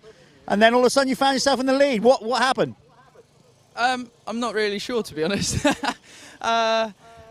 I was on the back of Tommy from the start, and I know Harry was behind me from the start as well. It was pretty intense, that whole moto. I felt I had a little edge on Tommy, but he was almost. I didn't have enough of an edge to make a pass on him, so I was struggling to find somewhere, and then I sort of had a breather 3/4 of the way through, and then I could hear Harry right on me. So I put the hammer down again and just started to get on the back of Tommy with 2 laps to go, and he landed off the finish jump and just went straight on. So then, yeah, put me in the lead, and Harry was pushing as well again, and yeah, managed to bring it home and felt good in that one. The first moto we tried a different shock, and I really didn't feel comfortable. I got the whole shot in the first one and thought, oh, we're having it now. But it wanted to be in the first one, but brought it back in the second race, felt much better, and yeah, got the overall. Yeah, good on you. Like I said, all sorts happens in a motocross race, but you were there to pick up whatever mistake happened to Tommy. So well done. So what next for you now? There was talk, we spoke earlier on the podcast and whatever, that you might go and look to do more races in America. Is that likely to happen? Is the Redbud thing on? Is that happening? No, the Redbud thing ain't happening, unfortunately. We was all hoping to go out there, but by the time we got home last week and then actually thought about going back out, it was a lot to like change bikes, because we needed to change bikes before we next go out. But we're going out to do the last 4, and that's in like August time. Yeah. Good work. Great to have you with us all the time when you are. I know you like this track. Well done, Josh, on another overall performance. That's the Leatt MX1 winner here in the Lyfelinez Fastest 40. We're going to go to a quick ad, and then we're going to bring in the 250 winner.